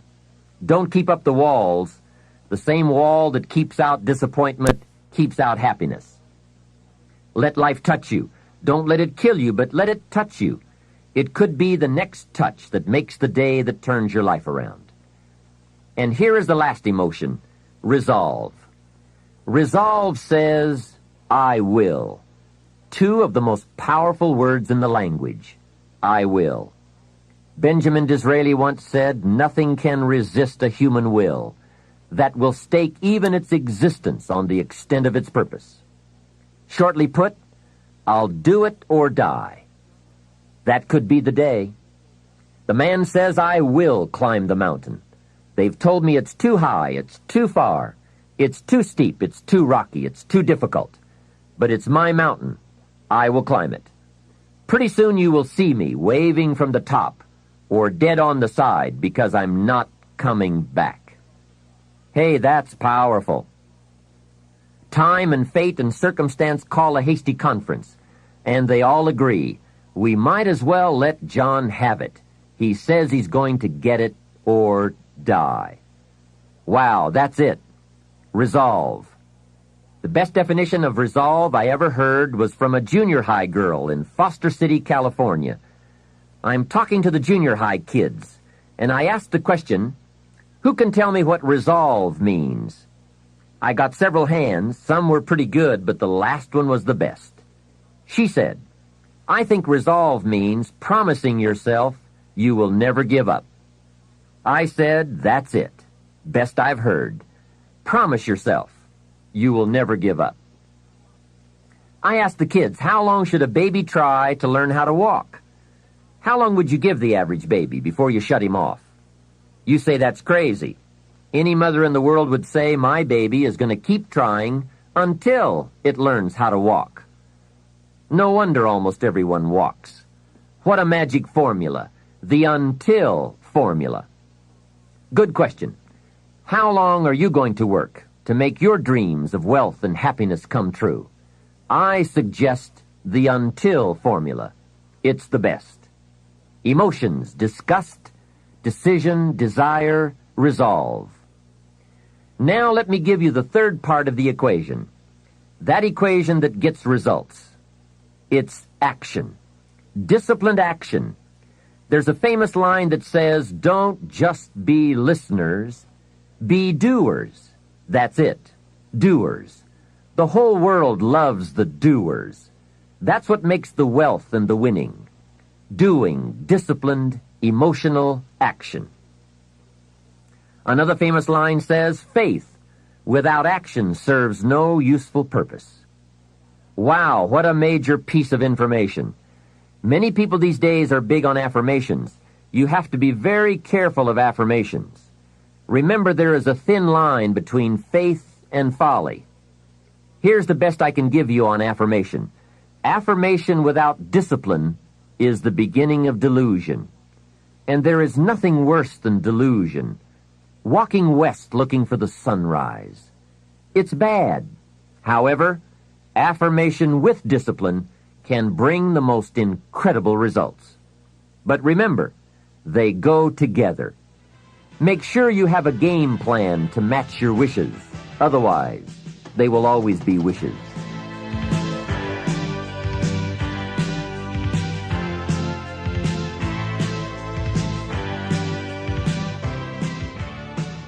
Now, in closing, I ask you to consider these 4 questions. I call them questions to ponder. The first question is why? Why should you try? Kids often ask, why? It's a good question. Ask yourself, why get up that early? Why work that hard? Why read that many books? Why make that many friends? Why go that far? Why earn that much? Why give that much away? Why put yourself through all those disciplines? Why is an excellent question. The best answer I know to the question why is the second question to ponder. Why not? What else are you going to do with your life? Why not see how far you can go, how much you can earn, or read, or share? Why not see what you can become, or how far you can go? Why not? You have to stay here until you go. Why not? The third question goes a bit further. Why not you? Some people have done the most incredible things with a limited start. Why not you? Some people do so well they get to see it all. Why not you? Why not you watching the morning mist rise over the mountains of Scotland, soaking up history in London, or exploring the mysteries of Spain? Why not you having lunch in one of those neat little sidewalk cafes in Paris? There's nothing like a stroll through the Palace of Versailles. Someday you must gaze directly at the Mona Lisa. Why not you on a sailing schooner in the Caribbean? 2 weeks there and you lose all your cares. I can show you where to find the most exquisite seashells in Australia. I know where they are. Why not you? Why not you shopping on Fifth Avenue in New York City, staying at the Waldorf, or having sliced roast goose on a bed of apple strudel at Luchow's? Stop off and drink in an Arizona sunset. Take a quiet walk along the beach with that incredible feeling, knowing you are enjoying the result of a disciplined effort. Why not you, with an unusual awareness to the heartbeat of life? Why not you? The last question is the key to action. Why not now? Why postpone your better future any longer? Get at it today. Get some new books, make a new plan, set a new goal. Ask some new questions, lock on to a new resolve, make a new effort, and do it all now. Another thing is to ask for God's help, which may sound a little strange. This is not a religious program. My personal word would be that humans are unique, but we could all use a little extra help. Of course, it's a two-way street. I think God will do His part if we will do our part. During this program, we have talked about our part. There is a story about a man who took a rock pile and in 2 years turned it into a fabulous garden, and people came from everywhere to see it. One day a man came by, saw the garden, and thought it was fabulous, but he wanted to make sure the gardener did not take all the credit. He had this deep feeling inside that a lot of people leave God out. So he toured the garden and had a chance to meet the gardener.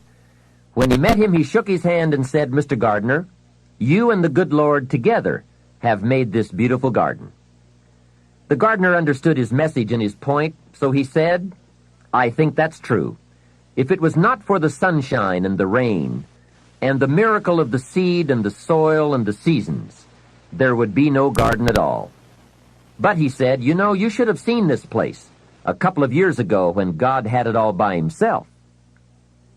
I think that's true. We do play an important part in this challenge called making all we can out of all we have.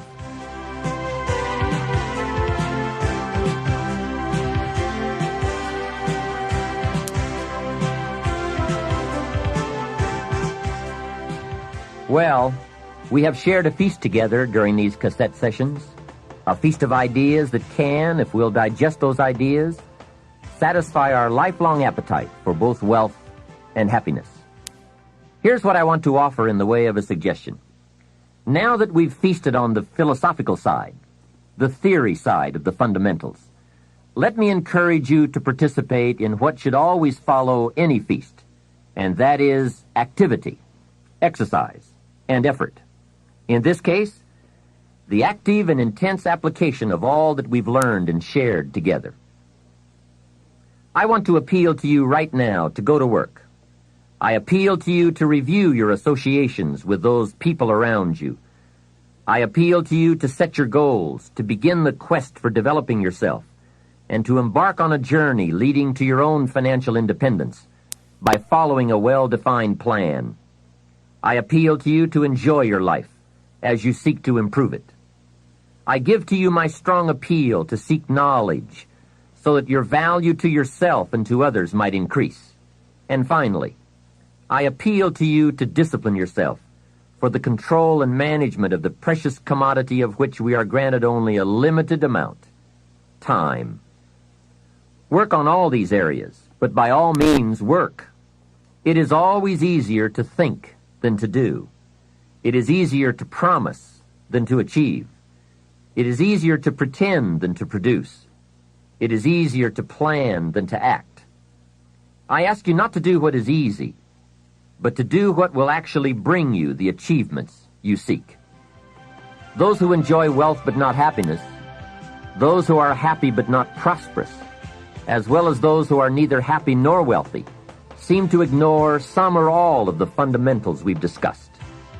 They are perhaps too busy, too tired, too preoccupied, too lazy, and perhaps even too rich to give attention to the basics. But don't let that be you. Go to work today on the fundamentals and commit yourself to yourself. The results will be well worth it, I promise. This is Jim Rohn giving you my final appeal. Let's do something remarkable.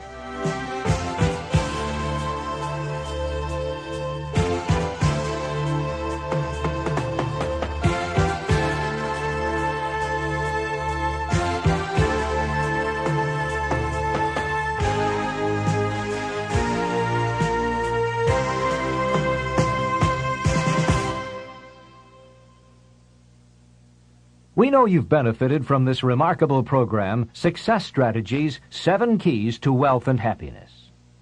We're confident that if you choose, your plan can help you make your dreams reality. This is just one of the many programs Nightingale Conant produces to help you reach your highest potential. For instance, listen to this excerpt from another of our dynamic products, Unlimited Power by Tony Robbins. Robbins discusses the power of neuro-linguistic programming and how we can all use our personal power to produce new behaviors and emotions. In this segment, he talks about how movie maker Steven Spielberg got his start by using his personal power. He's known he wanted to be involved with movies. He's had a love for movies since he was 13 years old. When he was 17 years old, he decided to go on the Universal Studios tour in California. And he went on the tram and got real bored real fast. He said, I want to see real movies. So he had a thing called personal what? So he got himself to take action. He snuck away from the tram, and he got down to the movie lot, and he actually stepped onto a filming and actually watched some filming going on. He wasn't supposed to be there. But he also had a tool called rapport. And he developed rapport with the director and started talking with this man. And this guy liked this moxie little kid, young kid, right, who seemed to have this real desire, and he loved the creativity and the intensity that he saw in this young man. And so he told him about what it was like to be a producer and a director, and told him it was the greatest career he could ever have, and he should do whatever it took to become one. And then finally the man said, okay, now it's time for you to go, and the security escorted him off the lot. Now, for most people, that would have been, God, what a neat story, huh? You're 17, you get to meet a real director, watch a real filming instead of just going on the tour. But see, once again, this man was totally committed to a dream. And so guess what? Using his personal what? Power, he took action. And the next day, he came up with a plan. He showed up at Universal's lot wearing this one suit that he owned and borrowed his dad's old briefcase, threw in there a candy bar and a couple sandwiches, and he walked by purposely, congruently past the guard and went, hey, how's it going, Harry? Of course, he got the guy's name by reading his name tag. But he was so congruent that Harry just went, oh, hi. And he walked right on by. So now he's in the lot where he now goes around meeting people, watching movies, learning, right? Knowing his outcome, taking action, getting some sensory acuting, learning what worked and what didn't work in movie making. And he went there every day after school and throughout the summer. So people began, the guard would say, Harry would say, hey, how's it going, Stephen? How are your movies coming? Hey, great, it's really fabulous. Right? He found himself an abandoned trailer. There are lots of them on Universal Studios lot. He found one, cleaned it out, got some plastic letters. On the outside he wrote, Steven Spielberg, director. People say, where's your office? He said, over there at, K9 and everything else. People come to his office. One day, finally, a director said to him, well, let's see one of your movies. So he pops out this Super 8 cartridge.